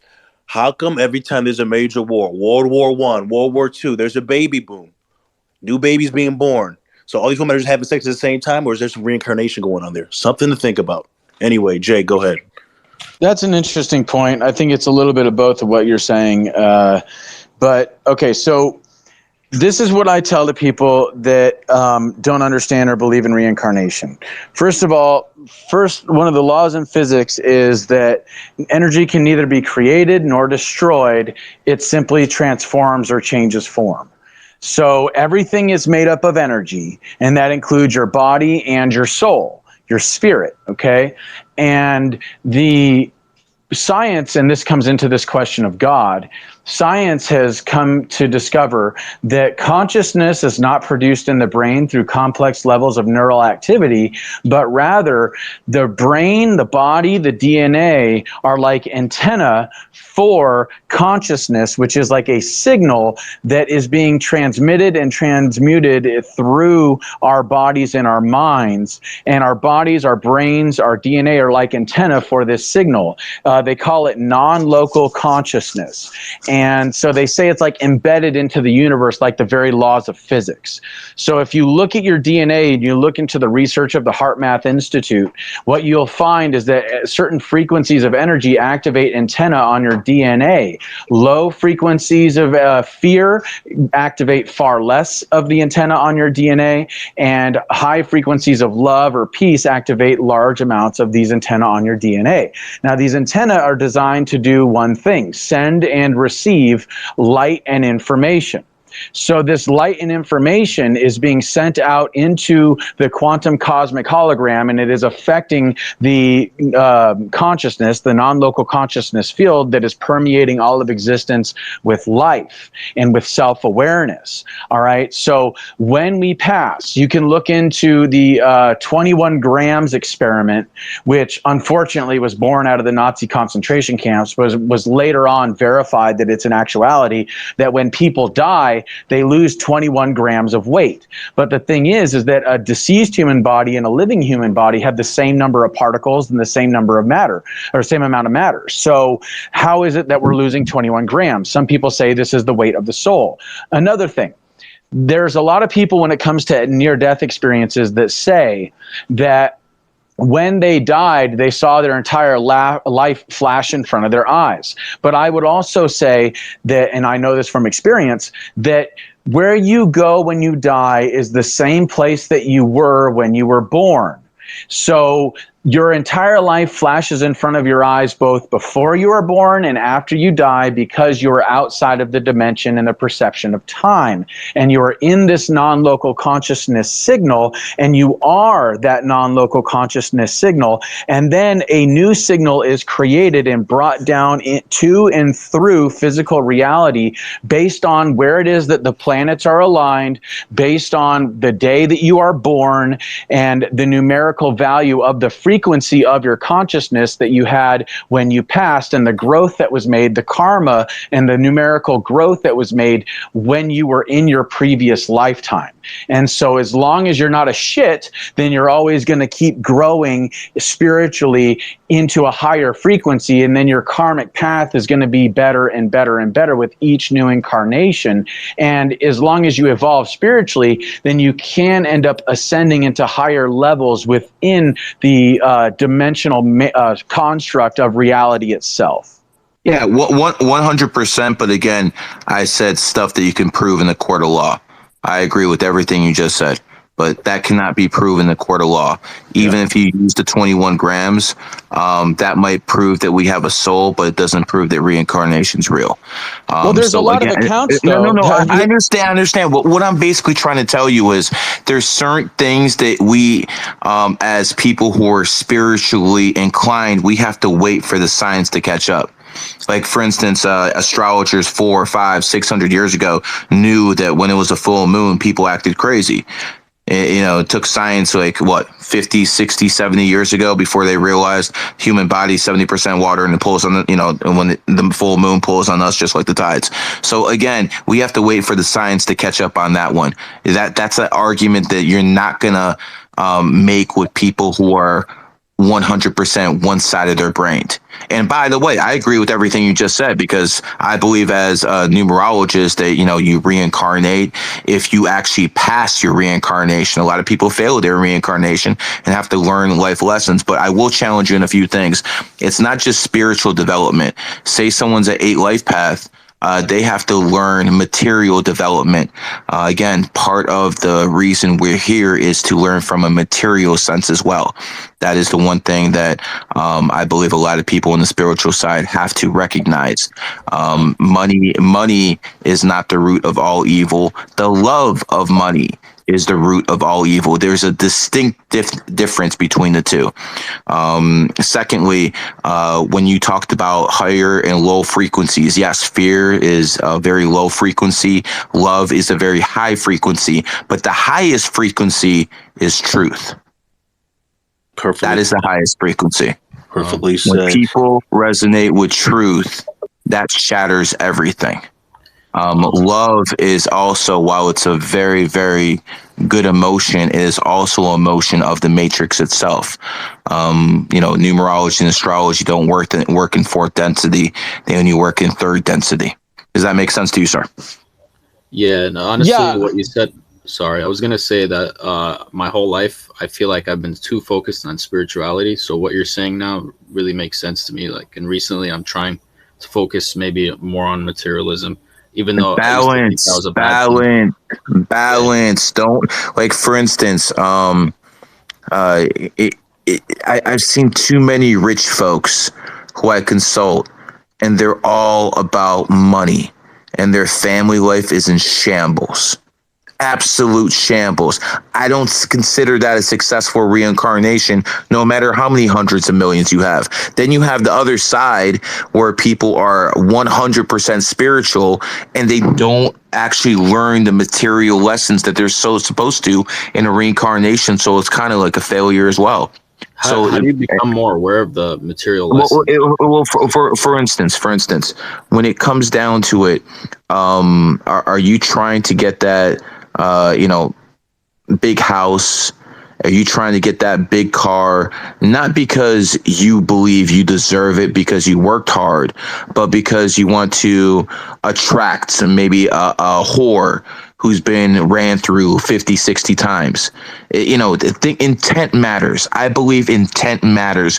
And that's why I believe the court of law has actually caught up to the material spiritual matrix itself. Because if you kill someone by accident, it's manslaughter. But if you actually plan to kill someone, it's murder. Intent matters. And I believe intent matters a lot karmically as well. Thank you so much for coming up, Juan. We have a special guest here. We have Perceiver. He's a big fan of shamanism, and he's in here with Jake. So, is Mr. Overpaid in here? He tried it. He hasn't came back since then because he tried to request, and I couldn't get him in. I don't know if it glitched out, but he's welcome back. Somebody get the word out to him. Mr. Overpaid, come in anytime you want. So, I don't know the order of this. I think so. Juan went. I think Strong's is up next, if I'm not mistaken. Strong's, go ahead. You've been waiting a while. Hey, how's it going? I'm super happy to get up. Hey, Gary, we got the same birthday, bro. Well, you must be a smart man. 100%. Yeah, Wise Cat. I'm about to get my reading for Wise Cat. I gotta send him money. That's a good choice. Yeah, I'm a monkey. I'm a 93, so I'm a monkey instead. But you're on the cusp, right? Say it again. You're on the cusp. So you're born in January, February, correct? Yes, sir. 1/7/1993. Oh yeah, you're 1000% monkey. Okay, just making sure. Yes, yeah, sir. you got hit. You got hit last year, not this year. Oh my God, it was terrible. But it's all good. Bouncing back already. Yes, sir, man. So what's going on, my friend? Nah, man. I'm just listening. That's it. I'm about to bounce back down. I just really wanted to be like, I wonder if me and Gary are brothers, man. I'm black, he white. You know what I'm saying? I'm 93, but Capricorn life, man. Listen, us Capricorns are different than everyone else. There's a reason Capricorn is the one sign that goes between 2 years, December to January, baby. We're different. I heard you say the December Capricorns are off-brand. Yeah, they are a little bit off-brand, man. I mean, it's the January Capricorns making moves. Oh God. Yeah, usually when Aaron's involved in the conversation, he brings it up a lot more. I think Aaron is listening right now. Shout out to Aaron Wynn. Yeah, of course, brother. Of course. One main question. All right, man. What's your question, man? Any other questions? Just real main question. Wise Cat said very good at re-engineering things. I taught myself how to do music videos and made a whole business out of it. And then now I'm doing game design and it's already going well, going in, getting out of my bad year. Is there something I should really pay attention to in numerology and doing stuff like that? I mean, I think as long as you network correctly, you'll be fine. Obviously, you have high intelligence. I personally think that you're going to do very well because people are drawn to you. I think that right after about 2022 stuff like that, you really came into your own. Even though it was enemy year, 221. Right afterwards, you did pretty well in life. I think you'll be fine, man. Don't worry about it. The only thing I'll tell you is, are you married? Do you have a girlfriend? Yeah, I fucked up on that. Yeah. That's what I was worried about. The only reason I didn't fuck up is because I knew numerology and astrology, or I would have fucked up like every other January 7th. I didn't fuck up because I learned that stuff at a very, very young age. My advice to you: use this knowledge to find the right girl. That will help you become what you should become. I appreciate you, bro. I got you, bro. Thank you, Strong. Thank you for coming up. Up next, Can I go next? Sure, Zay, go ahead. Hey, bro, could I please go after him? Excuse me? Question for Gary. So some guy said, "Can I please go after him?" Who was Go that? after me. Go ahead, brother. Go after me. What's All right, up? so Zay, and then the All guy right, that said, "Can I please go so after?" you said that people with 9 energy are good with crypto. Does that refer to if you're born in September, which is a 9 month, would you be good at crypto I as well? didn't say anything about that. I said 9 life paths, and people who are born in the 9th, 18th, 27th are very good at crypto. And since I went through the list on a crypto show, and they threw a whole bunch of 9s at me, I stand very strong behind that. 9s are very good at crypto. So it doesn't matter if you're born in the 9th month? I didn't say anything about that, did I? Well, that's what I'm asking you. If you're born in the 9th. No. I mean, is that how you're going after me? No, wait, no, I didn't want to go after you. That wasn't me who was saying that. He didn't mention September. Okay. Now I'm sorry. that We'll wasn't go. The guy who said he wants to go after me, we'll go to him next. What's your other question, my friend? Oh, yeah, that was my Hey, question. so My next question was, I'm born in the year of the horse, and this is like the worst fucking year of my life right now. Numerology supersedes astrology. All right, It's not Zay, my enemy year. numerology supersedes astrology. Astrology and numerology are different. That's what he said. Yep. Okay, who's trying to go after me? Go ahead. What's your issue? Yo, Gary, how you doing? Well, you tell me. Yeah, I hope you're doing good. So I'm born on September 9th, 2005. And when I first heard about numerology, I thought I was a... But after going to your life path calculator on your website, it said 33. Now, am I into your 33? If you're born 9/9/2005, you're a 7. 9/17. You're born 9/17/2005? Yeah. I would say you're a 33/6. You're partial. Okay, thank you so much, man. And I'm about to be entering my 33/6 year then. What should I do? Build, brother. Build how, though? That's where the free will comes in. Yeah, no one told me to become a numerologist and astrologer. That's the path I picked. That's why you have free will. That's why the prime creator gave us free will. Destiny is already secured. Where you're born and where you're gonna die, that's already known. The free will is the journey to get there, brother. Why would I rob you of something like that, man? Build, brother. You'll know what that means if you have a successful reincarnation. Hey, thank you so much. And one last question. What should I do to pass this level, or life path, I should say? You're born on the 17th, right? Yeah. Okay. What's 17? It's an 8. Karma, money. Well, you said it right. Karma. Live a righteous life, brother. Alrighty, man. Thank you. All right. Up next, we're gonna go with Perceiver. Perceiver, go ahead. Yeah, powerful talk.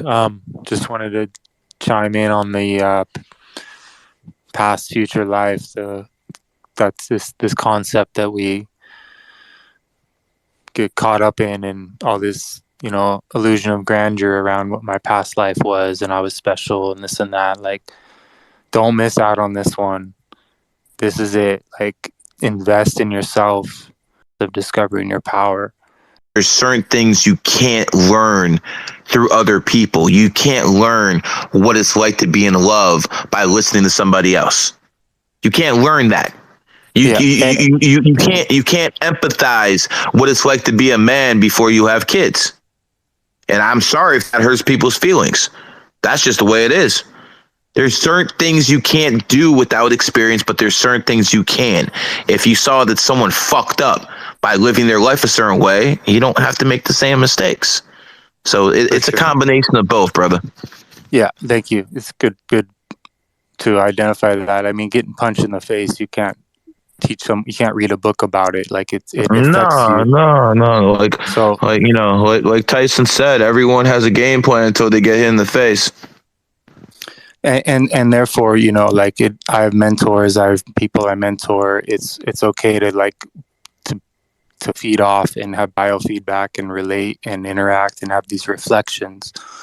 But this past life, future life stuff, I think it spins people out. I would suggest that the Toltecs say it's all parallel. We're having parallel lives. It's not why are both not possible?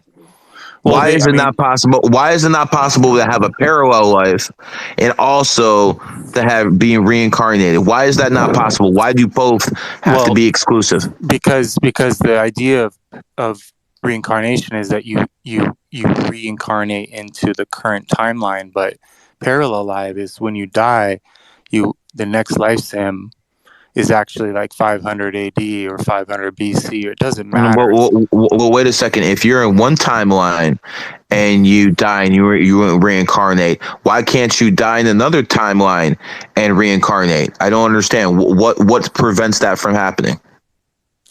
I'm just suggesting that I'm open to all of it. But I'm telling you, both are possible. Yeah, that's awesome. I mean, I agree that everything's possible and that our imagination determines our reality, and that when to a point, if you're powerful enough, your imagination does. If enough people believe in what you believe in, it's possible. One person ain't doing it himself. Anyways, Jake, do you have anything to add on this? Well, I think that Perceiver has a point in that, like, that is something that I've come to believe and experience, is that our current perception of time is actually not what time is. Time is a dimension of sorts. So like this idea of, a past life or a future life, quote unquote, can be either thousands of years in the past or hundreds of years in the future or whatever, that what we're viewing as past, future, and present are an illusion. And that it is a parallel of energetic frequencies, and it's kind of like strings on a guitar. You can live in a low frequency sound or low frequency timeline or a high frequency timeline. And the whole idea behind getting to the higher frequency timelines and the better lives is you want to be as harmonically in tune with creation as possible. And as you get more harmonically in sync with yourself and your soul, your spirit, then you activate all 7 chakras, and then you get into a feedback loop with non-local consciousness, with self-awareness, to where you grow exponentially. And then you activate the 8th chakra, the 9th chakra, the 10th chakra, all of which are above the body.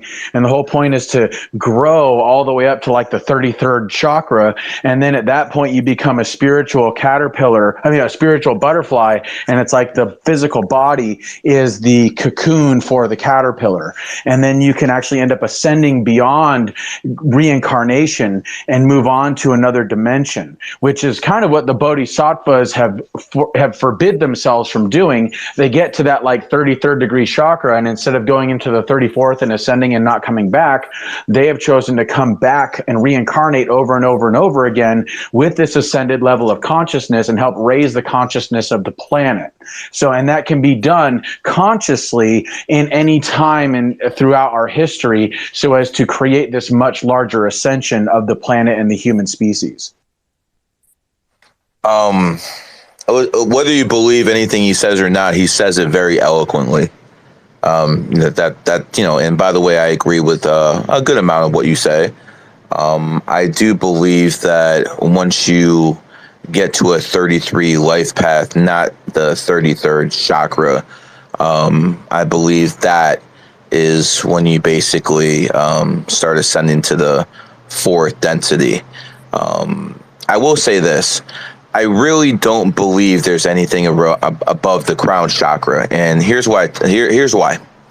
I don't think anyone on Earth, maybe someone who works for the Rothschilds or maybe someone in that area, actually has their crown chakra open, because we all have our pineal glands calcified to a point.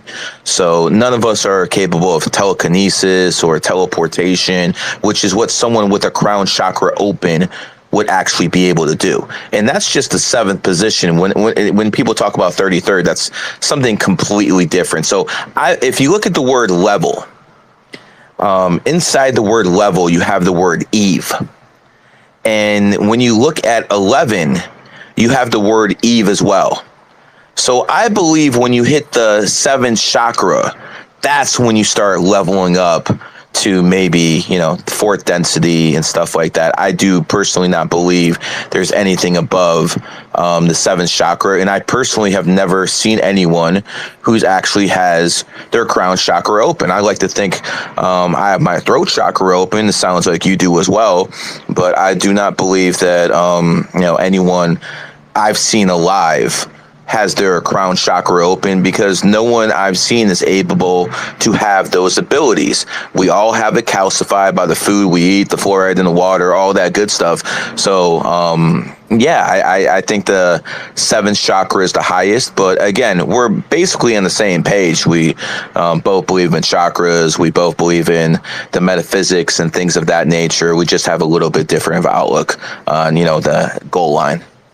Well, but now you have met someone, and I promise you, I'm not lying to you when I say there are chakras above the body. I have activated them, and I have bilocated. Can you just teleport? To let you know. Can you teleport? Yeah. And it's not the way people kind of think, but I have bilocated before several times actually. Do you have telekinesis? Can I move things with my mind? Kind of, yes and no. Not like the way that you would see in movies. This is what I'm talking. This is what I'm talking about. Being like someone who's very spiritual, and you're obviously a teacher, and so am I. Someone's gonna test you, bro. Someone's gonna say, "Here's this." But I could tell you. Hold on. I'm trying to tell you what the people are going to do. And they're going to say, if you have that crown chakra open, here's a rock, move it. You're not going to be able to, brother. And then people are going to call you a fraud. So you have to be careful with stuff like that. I'm just keeping it real with you.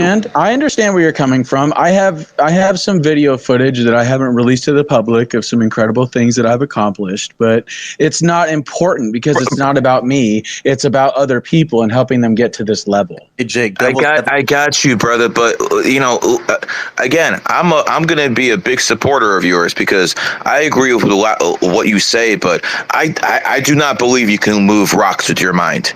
I do not believe that. Okay, I do not believe you can do that. Now, I'm sorry if that offends you. No, it doesn't offend me. I don't believe you can do that. And I'm going to tell you something. I have the biggest metaphysical community in the fucking world. Just straight up in the world.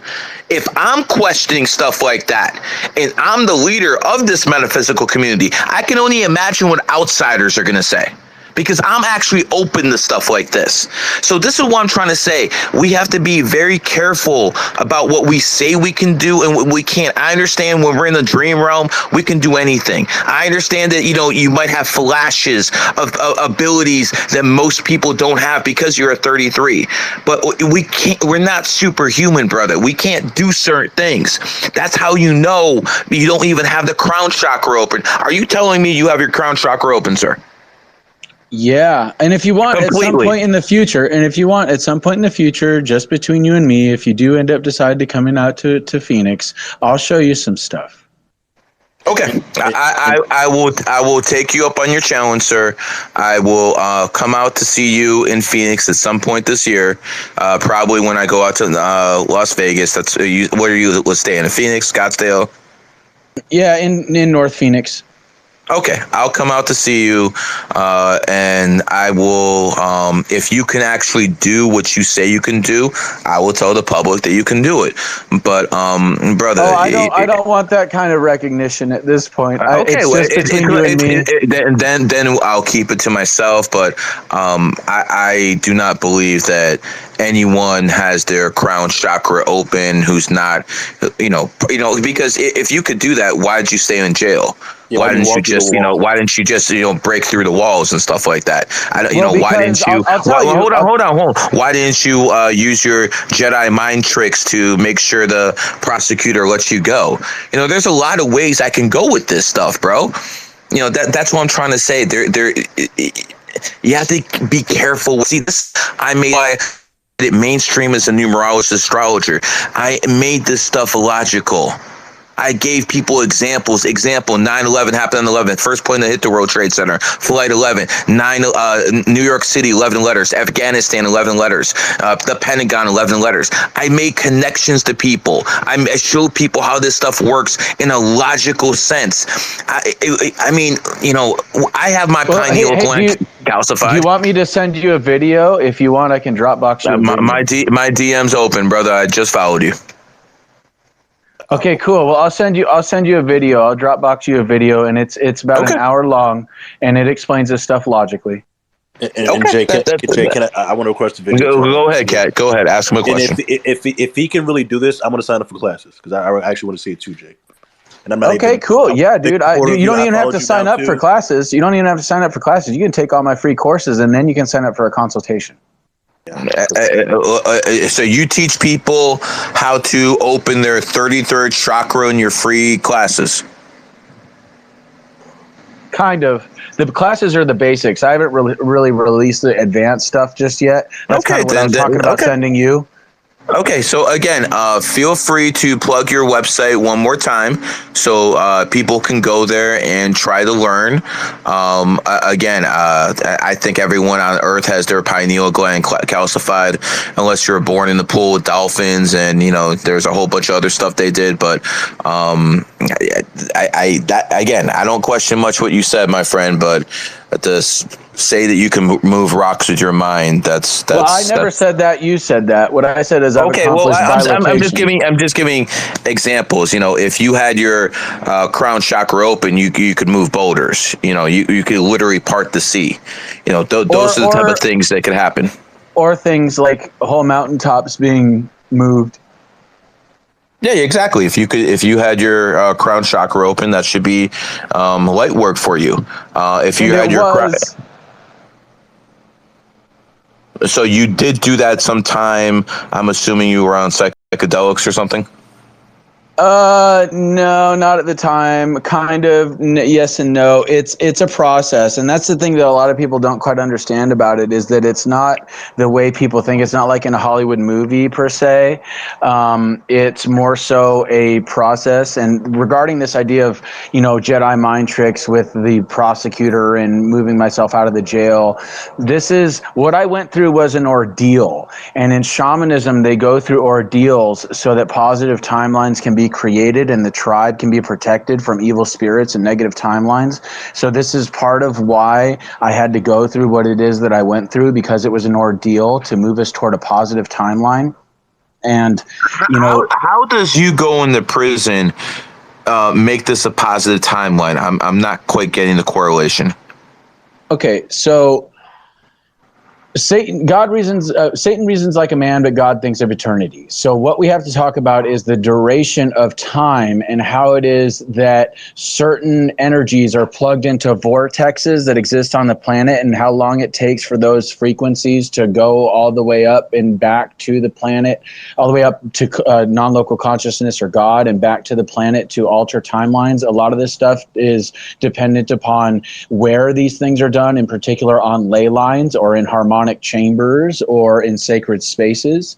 And so if you think about the profundity of the notion that my face was all over the world. And then you're a numerology guy. If you think about the profundity of the image and the numerical value of the image that was pushed all over the planet, and how that had an emotional effect on humanity, and it planted seeds in people's minds. And then you get into the next level of all the people that I affected while I was in prison, and the positive effect I had on their lives, and how that's going to change things. And then you get into the next level of the Tucker Carlson footage being released, and how that basically shattered the illusion that was created by the Mockingbird media and the government. And then you get into the next level where I'm doing these interviews, and I'm basically have a bigger voice and a larger microphone than I ever had. And I'm also dispelling the narrative by showing that I'm not just some crazy radical nincompoop, that I'm actually rather eloquent and able. But let's go back for a second. You just said break the narrative, because yes, you had a positive impact on some people. Your image was used for negativity against a lot of people. Again, before I talked to you today, I didn't know you were like this. I probably would have think, oh, well, I probably thought you got rung up by the government, but I didn't think you knew about stuff like this. So, no, you can't make that statement saying that, okay, I help people because of this image being around. But again, you had this the similar effect from the other angle. You see, this is what I'm talking about. I understand what you're saying. You got to have both sides of the issue. You seem like you're really good at pointing out this, and this, and this, but there's also the effect of this, and this, and this. I'll give you an example. I talk about numerology and astrology 24/7. I did that for years, absolute years. And when I started pivoting to start talking about politics in 2015, 2016, that pissed a lot of people off. No matter what you do, there's a cause and effect ratio. And while I think you're a very, very enlightened man, and by the way, I do think your throat chakra is completely open. I will give you complete, your throat chakra is pretty good. I think it's right there. I don't think anyone would disagree with that. But I don't think your crown chakra is open, my friend. Well, that's fine. Mine's not open. Mine's not open. So again, I'm not saying mine's open. But I don't think yours is open either. I look forward to sending you that video, and I want to get your opinion on it, because it is important. I look forward to looking at it, my friend. Okay, so what I just want to point out really fast, and I can't help myself, but what you're doing again with this yin and yang, one has a material essence of point and function, and another has a energy, right? So resonant frequencies come in blood types, they come in people types, and do you remember what Gary just dropped a little bit ago, that scenario he had, which is mind fucking blowing, by the way. And I mean, your explanation of everything with Trump and Obama, like, I was just like, okay, wait a second, I've never heard anything like this, and it fits in so many ways, more than one. Like right now they're discovering some shit with Ukraine and whatever, that doesn't matter. But my point is this, is that he's talking about, like, say, frequency points and junctions, correct? And we're looking at blood quotients, energies, families, and movements. These are two similar factions of things that are actually an explanation to one and the same. I just want to make sure that while one can't see the other, it's because you guys are so pure in your essence. No. I see everything. I just know how the other side reacts, and I like to close off angle of battle against me off top.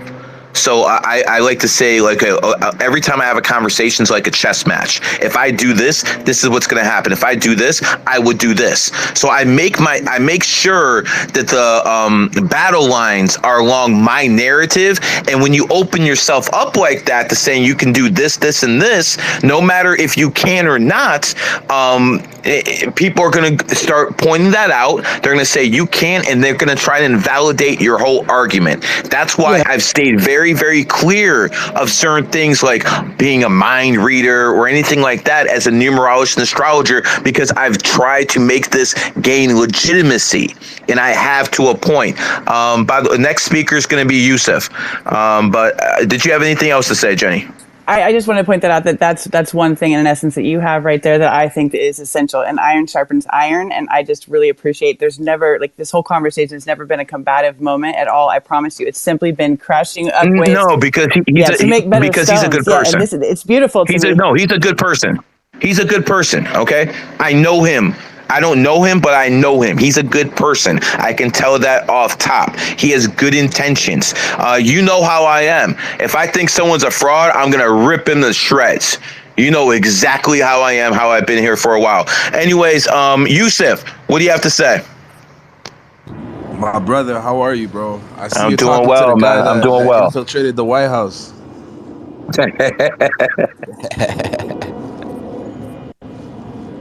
That's some G shit, bro. I'll What's tell your you that, question to Jake? bro. I just want to know, like, how did it feel being in the White House? Because that's like Well, he really wasn't in the one, White House. He was in the Capitol.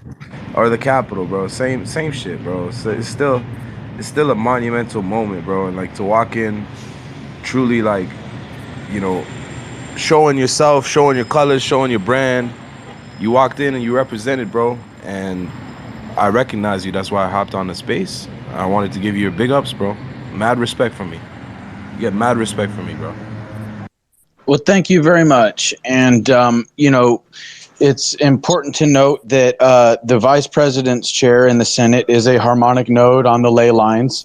And I found it very interesting in retrospect that as soon as I came out of the building, I had already gone viral in the fact that I was in that chair.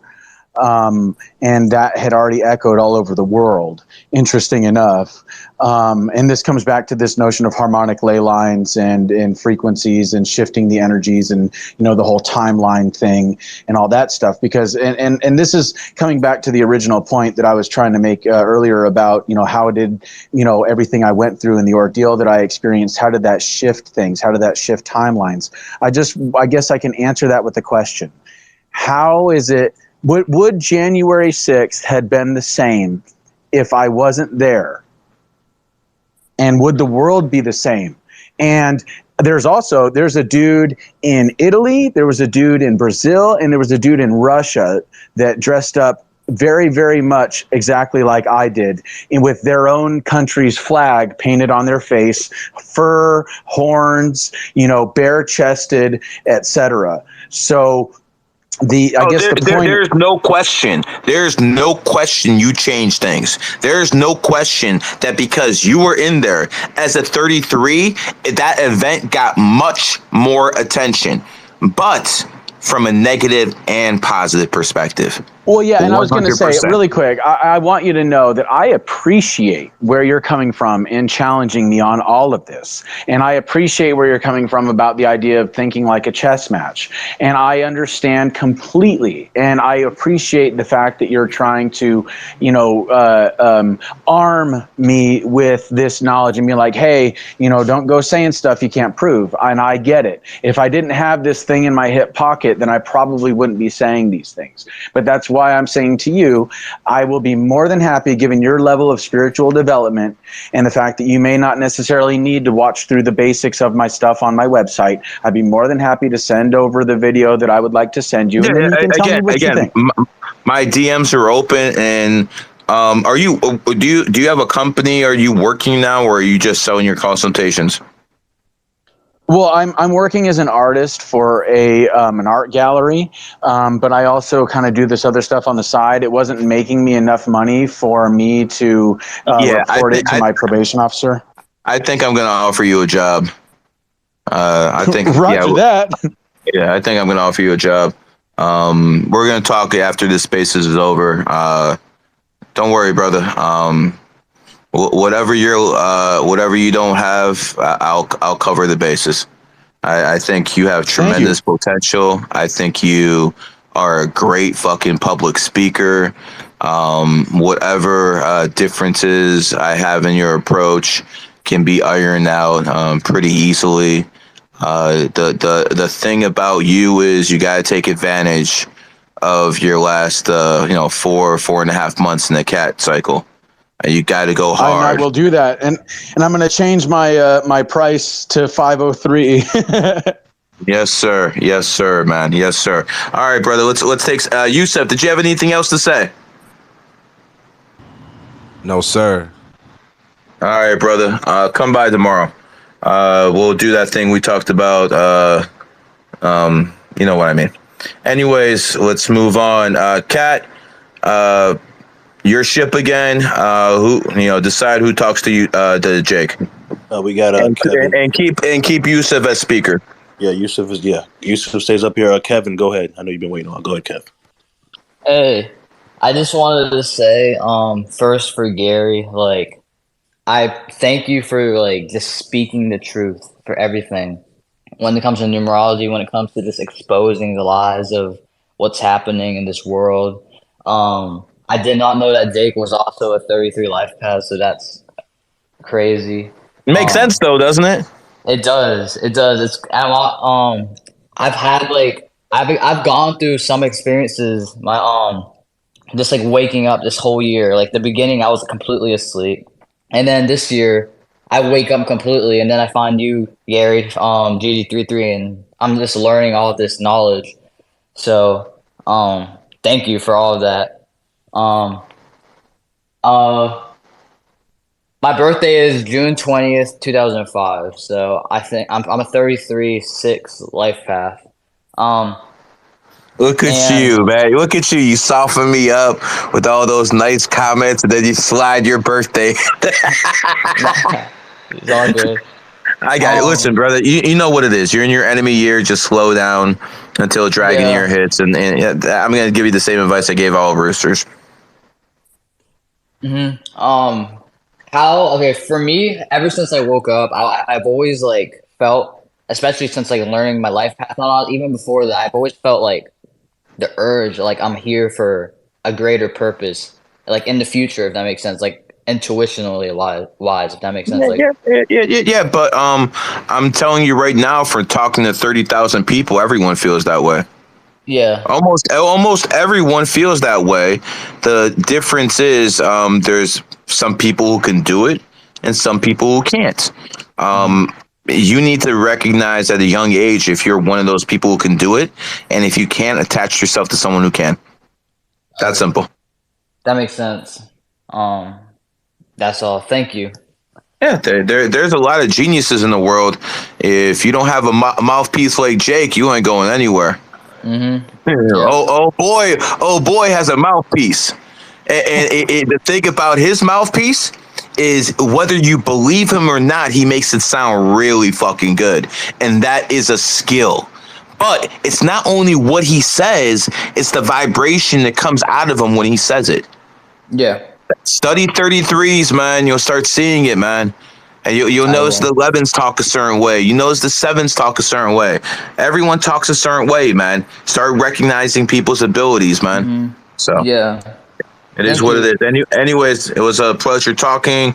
Let's go to Kitty, then GG33 Silver. You're next. Yo, what's going on, guys? How's everybody doing? What's going on, brother? Hey, I had a question for Jake. How's it feel like being a Simpsons character, bro?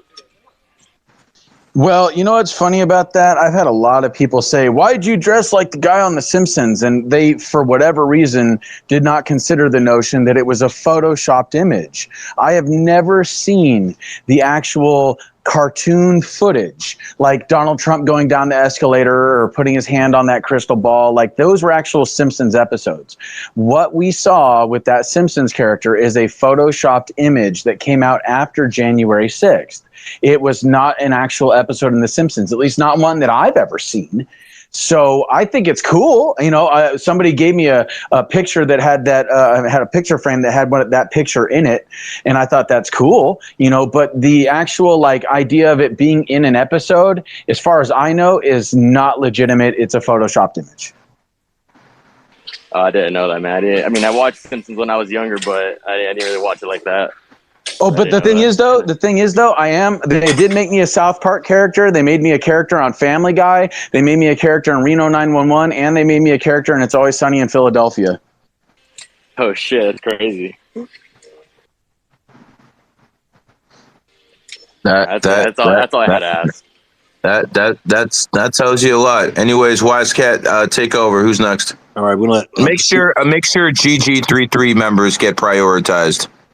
Okay, whoever requests us in the group, you obviously get priority always. Perceiver has his hand up again. Perceiver, go ahead. Yeah, I just wanted to acknowledge what GG33 was saying around, there is a level of hypnosis that we're still under, and Toltecs talk about it differently than the chakras or different things. They call them energy gates. There is there's a dynamic playing out here in this realm in which we all have holes in our consciousness, and that's where the shadow work lies. That's where the predator attempts to hijack your power, right? And so we're dealing with an incredible opportunity, like an obstacle course within this life sim, in order to evolve. And if you lie to yourself and tell yourself that you've already activated all these things, you have no idea what you're in for. It only gets way more intense. And shamans learn to become sober enough to handle this intensity in large groups and learn how to buffer the impact by, learning how to handle extreme levels of intensity. The system is real. You are. Even the most, just get real, get conscious, not going to be. Up next, we have Apex. Apex, go ahead. So Apex, and then Tommy, and then Logan. So Apex, go ahead. Hey, boss. 2 questions. Thank you for a chance to speak. First, what's the best way numerology and astrology can be used to help mankind? I would say, like anything else, you got to teach people how to read and write first, so that would translate into teaching them the basics. Heard. Okay. And then real quick, what wife should I look for as far as an animal and life path? I'm born 1999 to 11. I'd probably look for someone born in the cat, someone born in the goat, someone born in the pig year. All right. Thank you, Gary. I really appreciate it, boss. Mm-hmm. Oh, welcome, brother. Thanks for coming up, Apex. Up next, go ahead, Tommy. Hi again, Gary. So I've got another question. Are people that are pure 33s, are they only born on a day that's single digits? No, not necessarily, but they have for the past century. So yes and no. Yeah, nice. I mean, see, this is why I want to run by you, Jake. You being a 33, me being a 33. I mean, in the 2000s, there's not that many 33s that are going to be born anymore. We're going to die out at some point. How can the world be getting more evolved if the 33s are disappearing? Well, as far as I know and understand, what we're going through is a spiritual awakening on a universal level. So, as far as I can tell, what's going to happen is, there are going to be a lot of people that are born that are Indians instead of chiefs. But the thing is that because we're in the age of Aquarius, are you familiar with the new evolutionary paradigm, Gary?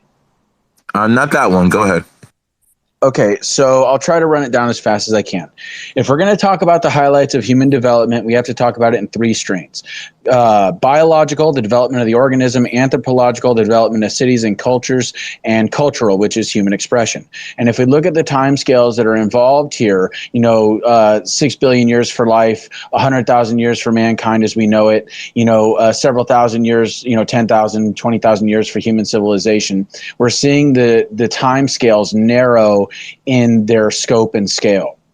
So if we then take this next step into like the scientific revolution, the industrial revolution, the information age, we're talking 10,000 years, 400 years, 150 years.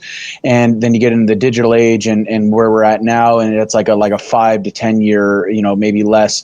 So you're seeing the narrowing of the time scales that are involved.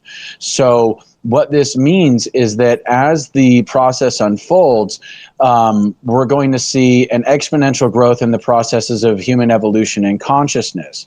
So the old systems are based on things like parasitism, dominance, morality, war, predation, but the new system is going to be based on something totally different. And that's because the new system is going to be based on this new form of intelligence. And then as the cycle proceeds, intelligence pawns on intelligence, ability pawns on ability, until what? Until the speed changes and we reach a crescendo that is like the quintessence of human development and evolution. Now, throughout history, what we've largely seen is the evolution of populations, not so much the evolution of individuals. However, these evolution of populations have occurred because of the evolution of individuals. And so social and environmental pressures basically create windows of opportunity in history. And these windows of opportunity are the opportunity to circumvent the social and environmental pressures. And this can be done three ways: through the creation of a new tool, through the creation of a new model of reality, or the creation of a new form of behavior based on this new view of reality. So what happens is individuals get so highly developed that they end up coming up with one of these three things, or all three of these things: a new tool, a new model, and a new form of behavior. And then they walk through these windows of opportunity, they circumvent the social environmental pressures, and then they end up affecting the collective consciousness of humanity. And in the process, the tribe or the nation or whatever walks through this window of opportunity with them. And then by changing the collective consciousness, they change the verbiage, they change the language, they change the thoughts, the emotions, and the social constructs. So we are currently at the precipice of a change in our society because all of this social and environmental pressure that we are experiencing. We have now a window of opportunity where certain individuals like yourself or myself or others are coming up with new tools, new models of reality, and new forms of behavior that will allow us to circumvent these social and environmental pressures, and thusly we will affect the collective consciousness of humanity, and we will end up moving away from this system of full spectrum dominance that the globalist less than 1%ers have. And in the process, we end up affecting 7 generations ahead. So the things that we are doing now will end up being the structure and the understanding that future generations use. And yeah, there may be more Indians than chiefs, but as long as we do our jobs properly, then we can, in a way, be the chiefs for future generations. And all they have to do is look at our life path and model themselves after the life paths that we have chosen, and they can also achieve greatness and achieve this higher level of consciousness, or maintain the momentum that we have created and sustain it in this lifetime.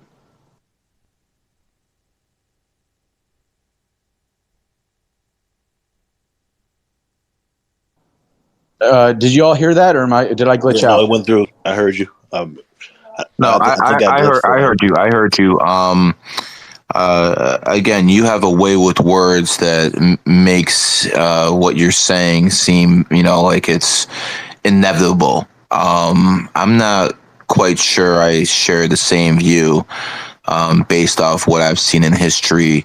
One thing I've studied, and there was always people who were saying, yo, just chill, God's coming, yo, chill, everything's gonna work out.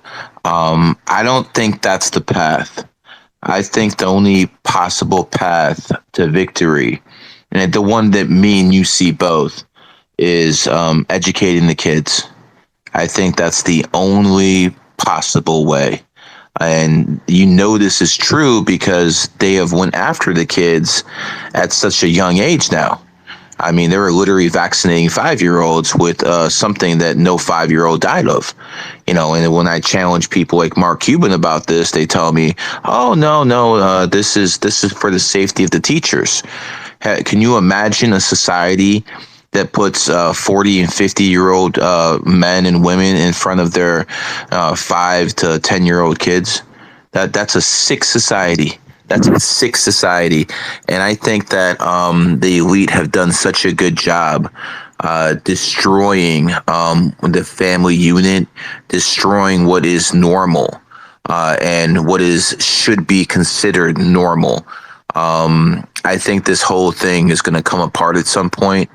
And at that point, people usually think, like crypto, for instance, when crypto came out, people were saying this is the way to fight the Fed. This is the way to do it. And now people are realizing that crypto is the end game. Because as soon as they get rid of paper money, first it's going to be a 5% tax, then it's going to be 10, then they'll go up to 50, then they'll go up to your social credit score. So again, some of the things that people look forward to in the future are going to be used against us. Some of the things that people think that are going to save us from the big bad Federal Reserve are going to be the complete opposite. Let me give you an example. Do you know when, like, for instance, I know the Federal Reserve is economic terrorist. Titanic was a hit job, to create the Federal Reserve. They started the World War I the year after. I know the Federal Reserve is an economic terrorist and a pariah. But who released that information for the first time? First time I heard about it was the early 90s from a guy called Louis Farrakhan. There was other people who were writing books about it, but then it came to dawn on me. The Federal Reserve and the United States are like a parasite and a host at this point. And if you destroy the Fed, you pretty much destroy America. So once I realized that, I mean, again, we understand it's a parasite. We understand what's going on. But let's face it, America is a superpower with the Fed in control. That is a fact as well, even though it's a parasite. So then the question came, who is releasing this information on the Fed? Who is the people in power that want the American people to know what the Federal Reserve is? Because there's always a hidden hand. And then you start figuring out it's the CCP. So once the communists and the CCP started coming up to power, they wanted to build internal resistance within the United States for their own purposes. So even though the Federal Reserve is evil, even though they're economic terrorists, if the Fed falls at this point, America will fall as well. Now, if America falls, then I'm assuming 70, 80% of the people who are listening to this inside America understand that their standard of living is going to go straight to hell. So again, people have to evaluate every single angle, not why is this is happening, but who benefits from this. One thing I can tell you, in the Aquarius age, yes, truth is going to be the highest form frequency that you can give people. But I always want people to understand, challenge. Always challenge. When I say 28's the number of wealth, challenge me on it. And then I'll tell you 6 of the 23 richest people in the world are born on the 28th, including Musk and Bill Gates. Challenge. Make people give you concrete answers. And Jake, I'm gonna find you something to do. We're gonna talk as soon as this is over, and we're gonna put that 33 energy to use, my friend. Fucking A, I'm looking forward to it. And just to throw this out there, I think that G. Edward Griffin's book, The Creature from Jekyll Island, predates anything Farrakhan said. No doubt. And also, if you haven't read the book World Without Cancer by G. Edward Griffin, that will blow your mind on how it is the Rockefellers hijacked the medical industry in the United States and abroad. 100%. That is 100% true. But let me ask you something. Since America took over, and I'll talk about Bretton Woods, 1944, and 1945 onward, there's been more prosperity in human history than at any time before. So yes, we agree that a lot of evil people are in control, but can you make the argument that there's been more prosperity and less poverty all over the world since 1944, 1945 when America took over? What do you say when an elitist tells you that? Well, what I would say is there may have been a standard of living that has elevated in the United States, but a lot of the time it's at the expense, kind of like what you were talking about, yin and yang. It's at the expense of other nations. If we look at China is in prosperity right now. They hold on. They literally took 600. No, hold on. They took 600 million people out of straight poverty. I mean, that part is true. But what they also did is completely trash their ecosystems to the point to where they've largely become unlivable by becoming whores for the globalist less than 1%ers. And the thing is that you cannot create any sort of long-term strategy where you destroy the environment that you're living in. And, you know, what China is doing without having any environmental regulations regarding the pollutants, they've got radiation, they've got toxic chemicals, they've got all sorts of stuff in their food, in their water, in their air. And the thing is that it's destroying the ecosystems for generations to come unless we get something like bioremediating fungi and Tesla tower technology in there so that we can eat these toxic chemicals and convert them to organic material. And so what I say to people that say, oh, well, we've elevated this many people out of poverty and stuff like that, I say, well, what we're doing is we're looting the future for comfort now. Okay. Because you know what I'm saying? I understand that argument. Let me throw this one at you. Let's say, do you agree that sugar is bad? Yes. Sugar is a poison and a toxin. 100%. So Dehute says that's the number one poison on the planet. Again, there's sugar and alcohol, all sorts of stuff. Let's say we get rid of all the sugar. Okay.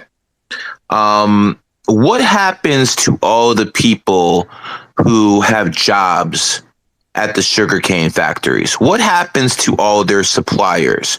What happens to all the workers at hospitals because these people aren't going to get sick anymore? So here's what's going to happen. I'm going to be very, very blunt with you because I've seen people use this. And this is why I always tell people balance. If we get rid of everything that's evil, from pollutants, coal, what you're going to have is people who won't have any ways to barter with each other, people who are not going to have any way to basically sustain their families, sustain people they can feed, because there's going to be no jobs, and eventually these people start killing each other. That is what the end result is when there is no economy.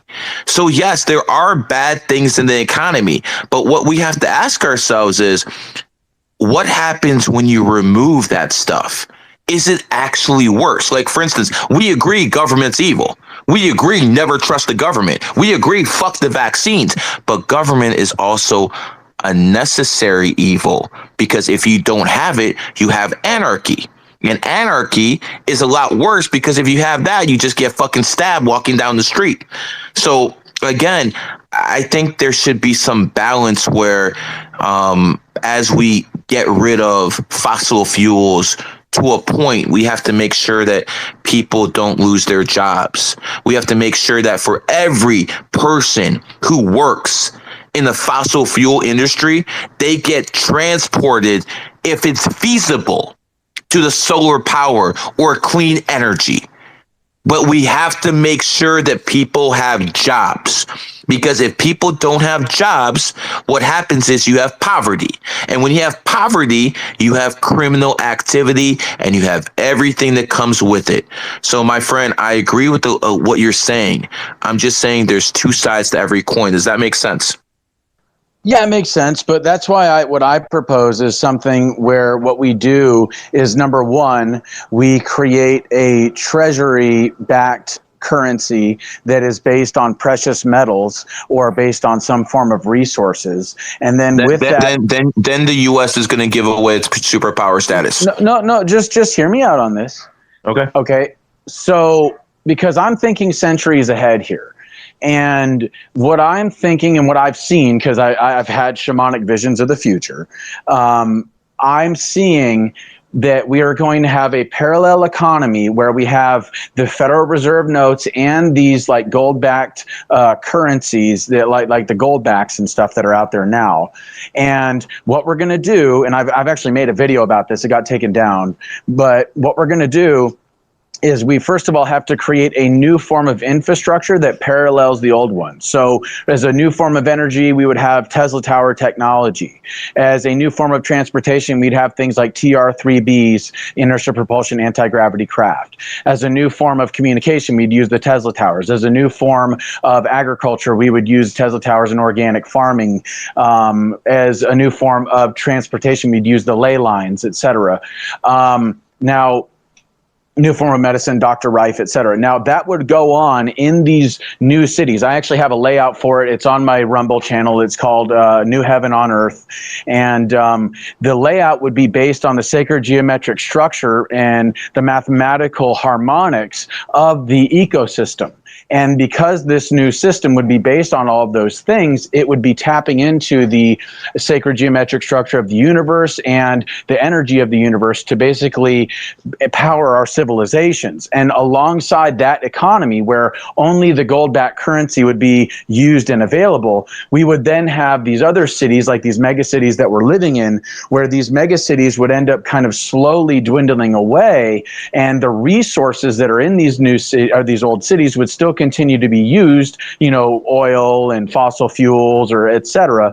And then there's a parallel economy where as this old city is kind of like slowly deconstructed and those resources are used to build these new cities that are symbiotic with the environment as opposed to parasitic on it, then what we would do is we would stimulate the old economy and the new economy simultaneously. While one slowly dwindles away, the other one would end up being built up and becoming the dominant economy. And people could have a choice of which city and which form of life they wanted, either the symbiotic city or the parasitic one. But most people are going to choose the parasitic one eventually because it's a decentralized system.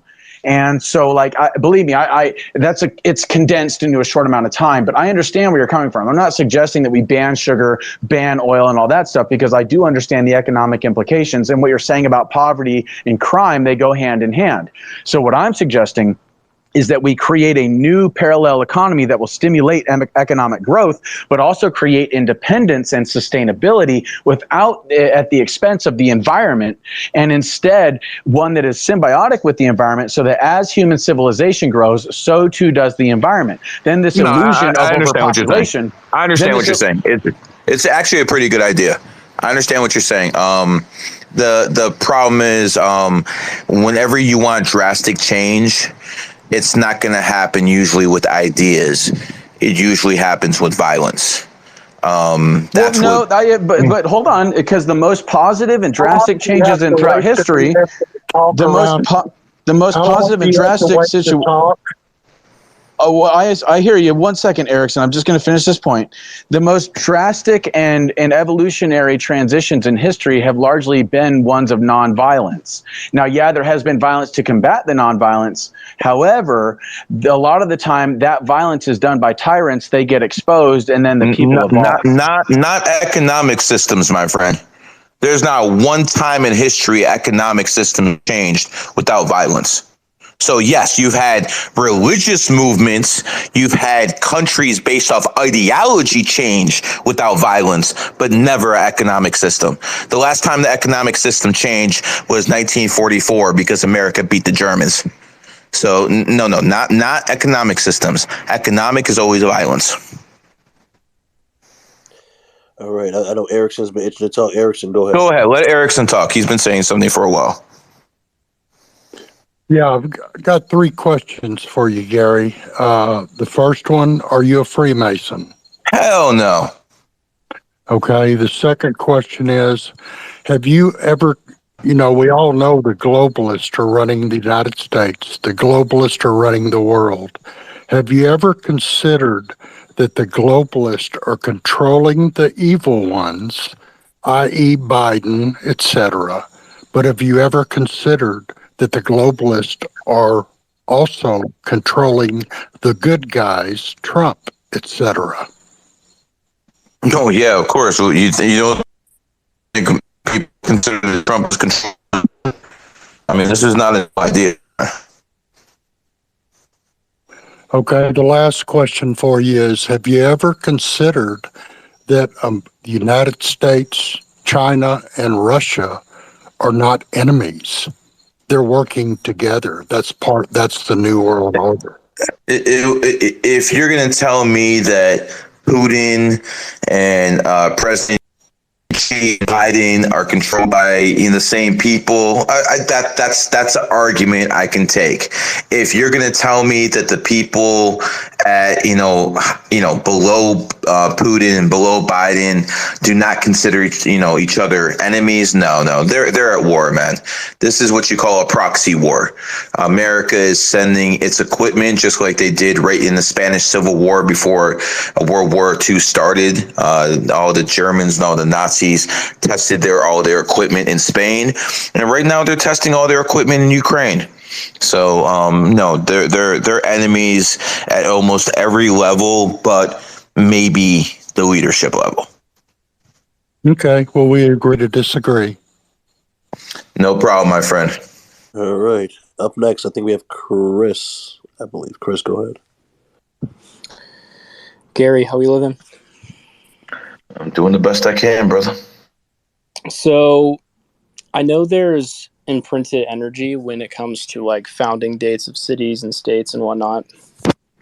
Is there imprinted energy as well with like discoveries, like when something new is discovered or invented or created? That's a really good question. What do you think? I would think so. Yeah, but I would agree. If that wasn't the case, I wouldn't release things on certain days. And just like Tate released his interview with Tucker Carlson on July 11th. Come on, man. What do you think? Come on. I gotcha. Yeah, that's all I had then. All good. Who's next? We got 33 Life Path Logan. Go ahead, Logan. What's up, Gary? How's Miami been? Miami's good to me, brother. Yes, sir. Yes, sir. It was interesting listening into the conversation that was going on between like you and Jake, because I remember last year so vividly. I had I don't know, I guess a vision of kind of like a society, how he was describing, that was symbiotic with the earth. And I mean, even with the stuff that me and you had discussed a little bit a while ago, part of my vision for that society was something that could kind of not necessarily replace the healthcare industry, because I know how much money is involved in that, and I know obviously certain things are suppressed, but even just having like a society that a main export of it are herbs, and a main focus of it is developing herbal remedies to issues that people try to face with with synthetic compounds that at the end of the day just mimic plants. So I don't know, Jake, I would love to talk about that a little bit more in depth with you at some point. One question though that I did have, I know the month and the day and the year, and the month and the year of someone's birthday influences characteristics of cycles in their life. Is that broken up by like a predetermined amount of years, or is it based more so on how long a person actually lives?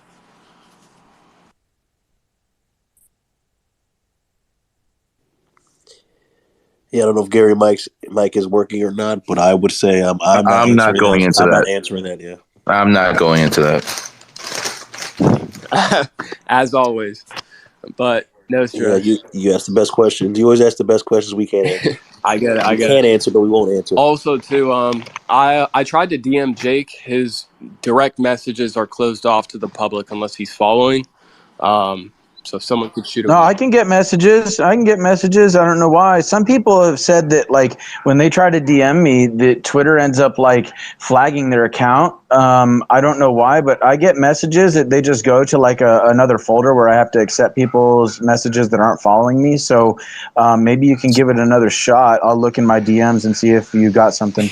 Yeah, you probably request the request folder. I don't mean to shoot it down. I meant the Jake that does Gary's interviews for the GG33 group. But yeah, I'll definitely shoot you a DM, Jake. I'll do it myself tomorrow, man. Okay, bet. That's perfect. All right, man. Also, too, to kind of add on that argument, because I thought it was kind of interesting how you guys were talking about the sugar discussion. You could argue, too, though, that like when the Industrial Revolution happened, you had a lot of people who were like textile workers working in factories. Yeah, like short-term wise, their quality of life didn't improve, if not decrease. But long-term wise, we saw a lot more production that led to a higher standard of life decades down the road. So like on a short-term perspective, it causes issues with the people in those industries, but at the same time, I feel like it opens up opportunity for other industries to emerge for people to move into.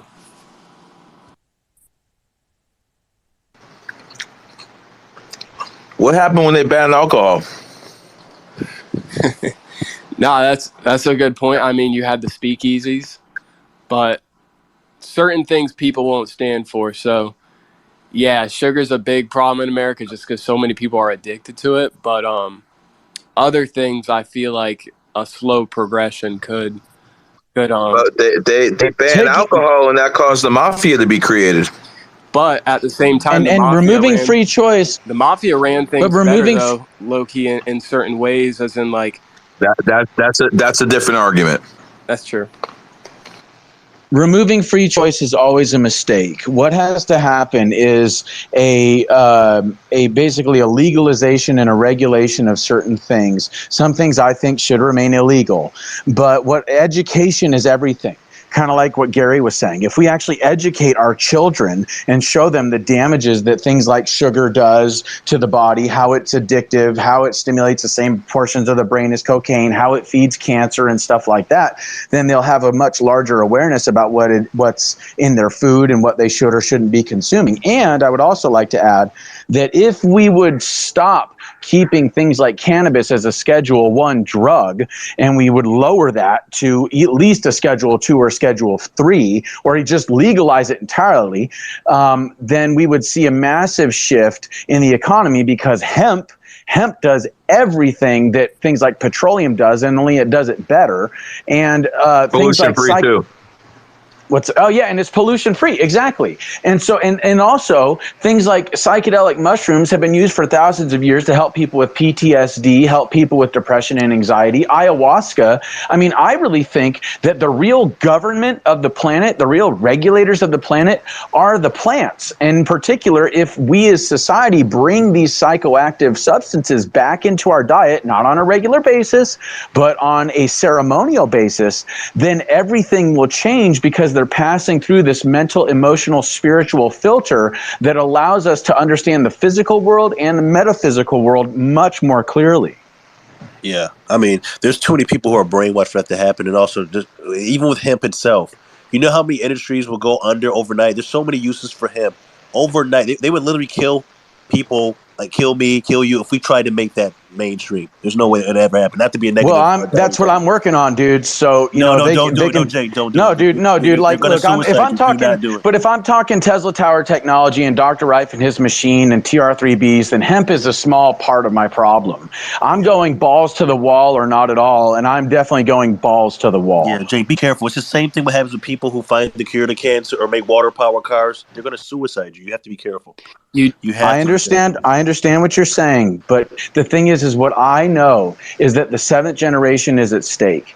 And I know that if we don't do something now, then they will suffer more than we have ever suffered. We may not even get a seventh generation. And similar to this idea of like time traveling, going back into the past and changing one small thing and it having a butterfly effect on the future, this is part of why prophets are given visions of the future, so that they, through those visions of the future, they can affect the present, and thus steer away from these cataclysms that they have seen in their visions. And I have seen many visions of the future. I'm not going to stop. This is going to happen. Don't give a flying fuck what the globalist less than 1%ers think. I know why I'm here on this planet, and no one is going to stop me, because I have God on my side. I have God's angels watching over me, and I have humanity on my side as well. They just, not all of them know it yet. You still got to play chess, my friend. Yeah, you gotta play within the boundaries, and I hope it's not a famous last words in this space. Be careful, man. Just be careful. I appreciate your concern. I'm being careful, and I am playing chess. I'm really good at 5D chess, actually. Do you have a wife? No wife, no kids. No girlfriend? Nope. I'm married to saving the planet in the seventh generation. Then you're a dangerous man. Yeah. Because you got nothing. Then you got nothing holding you back. I thought fanfare would go up when he saw your face on national television. Like, oh, hey, that's Jake. Ooh. But nothing happened. Damn. Jake, that's really interesting that you bring that up too with the hemp, because I remember thinking about how I would want to structure that type of society. I mean, hemp is a great material that you can use for even building, construction. It's a lot cheaper than being able to mine for other resources, and it has a lot of properties that help with insulation, structural integrity. So, yeah, we definitely. It's renewable. Sorry, go ahead. Yeah. I mean, wishful thinking, but it's never going to happen. Literally, every industry will fold overnight. There's billions and billions upon billions of dollars at stake. They're going to suicide before you even get out the door. You'll be suicided. No. If we do the cities like what I'm talking about, then there is a way for this to happen so where people's economies don't collapse overnight. In fact, it will stimulate economic growth, not destroy it. The one thing you have to do is you have to see several steps ahead, like in chess. And what you have to do is then you, kind of like in sales, you have to factor in the objection to the sales pitch. How do you factor in the fact that the elite have to go with them losing power? How do you factor that in there? They're just they're going to go peacefully with you losing their grip on power. How do you factor that in? Because at this point they have no fucking choice. Tell me why they have no choice. Because one thing that they don't have is the people. Another thing that they don't have is they've never had the people. Yeah, another thing they don't have is God. Okay, and then the last thing that they don't have, okay, and this is really, really important. Okay, they don't have time on their side.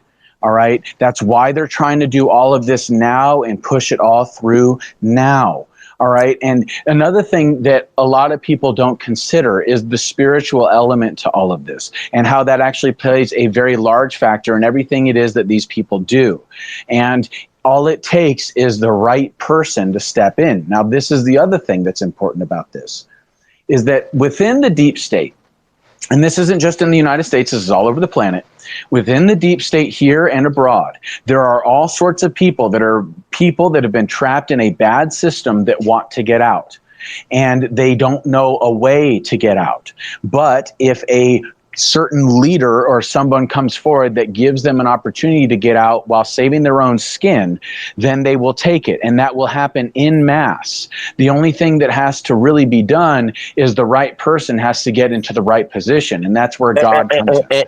And you're telling me this right person is going to come in and the elite are just going to bow down to them and agree to promote them through their media, because without their media support, there's no way anyone's going to get fucking famous at this point. They can shut anyone down on social media. They can shut anyone down they want. So the person that's going to come to power is the person they want to come to power. That sounds more like an antichrist. Well, no, it's actually the Christ, but it's on another level that I'm just not going to get into because I don't have the time. No problem. No problem. So we're going to wrap this up in about 10 minutes. Why don't you tell people one more time how they can get a hold of you if they want a consultation, what that involves, because I do appreciate you spending your time here, and I want you to be able to get your message out. Whether I agree with all of it or not is irrelevant. Well, I really appreciate that, and I think we agree on a lot more than we disagree on. Of course we did. And so my website is ForbiddenTruthAcademy.com. That's ForbiddenTruthAcademy.com. On ForbiddenTruthAcademy.com, we have all sorts of free courses you can take. Literally, like at this point, over probably like a dozen hours worth of free content, whether it be through interviews that you can watch for free, courses you can take for free, or the podcast that you can watch for free. We also have consultations if and when you are spiritually inclined to get an hour-long consultation. It is $500 per hour, but considering the charges that some people are, giving people, that's actually pennies on the dollar. And we also have merch. We have merchandise that is so awesome. Seriously, you guys got to check out the merch. I love it. I want this stuff myself. We just put it up today. We just put up the merchandise today, and it's phenomenal. There's so much good stuff on it. I know you will love it when you see it. Well, I want to thank you for joining the space. You definitely presented some views that most people don't have.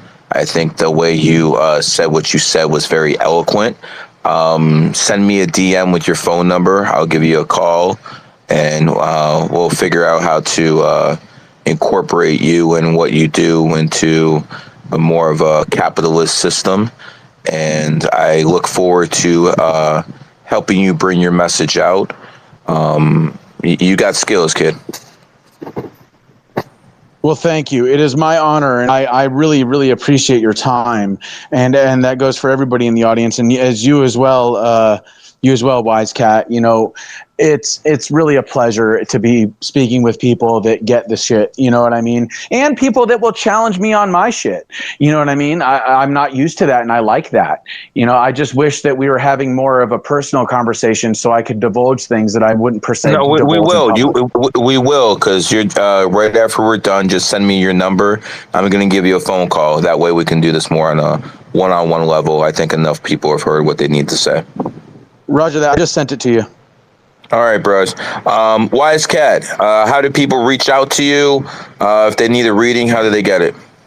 All right, you can reach out to me mainly on Twitter. In my pinned tweet, it has complete details of what that entails. 45-minute reading, complete breakdown of your imprint energy, who you go best with, best years, personal years, power months, enemy months, all there in the pinned tweet. Just send me a DM and we'll get it done. DMs are currently locked because my account isn't verified yet, so you can reach me on Telegram and you can reach me on Instagram at Cat King Wise Cat. I'm on there, so reach out anyway and I'll respond and we can get that going for you. So. Hey, yo, can I just ask Jake one question before we go? Hold on, dude. Hold on. I think we're reached that point. I just want to talk to the people who are listening. I like to bring people things that or in perspectives that other people don't have. This was a terrific guest to have today because I challenged him the way I quite frankly want you guys to challenge me. The difference is I was challenged 10 to 15 years ago and no one does it anymore because they know what it is. If I can convince billionaires this stuff is real, I'll convince anyone. But I also want to say that, and I want everyone listening to me, unless you have a bag, people will not listen. Unless you are independently wealthy, it is very, very difficult to get people to listen no matter what you're selling. Now, in a spiritual mindset, it gets a little bit easier because of the crowd. But again, it all goes back to capitalism. I want people to be aware that, just to give people one example, if you guys work out, you don't just curl with one hand. You don't just squat with one knee. You do it with both, and that's basically the spiritual and the material. You need absolute both to be a fucking monster. And same reason a man needs a woman, a loyal, good woman to be the best version of himself. I think all of that is things that people need to evaluate in everyone's life. And, when you look in the mirror every single day, you got to like what you see. And that means you have to live a righteous life. Be kind to people unless they give you a reason not to be. There's so much negativity in the world. Don't start putting more in it. Only go after people if they went after you or were disloyal. There's no other reason to go after anybody. Anyways, I'll call you soon, my friend. This has been a GG33 production. If you're still waiting, I apologize, but I can't keep this shit going for fucking 5-6 hours. Anyways, good night.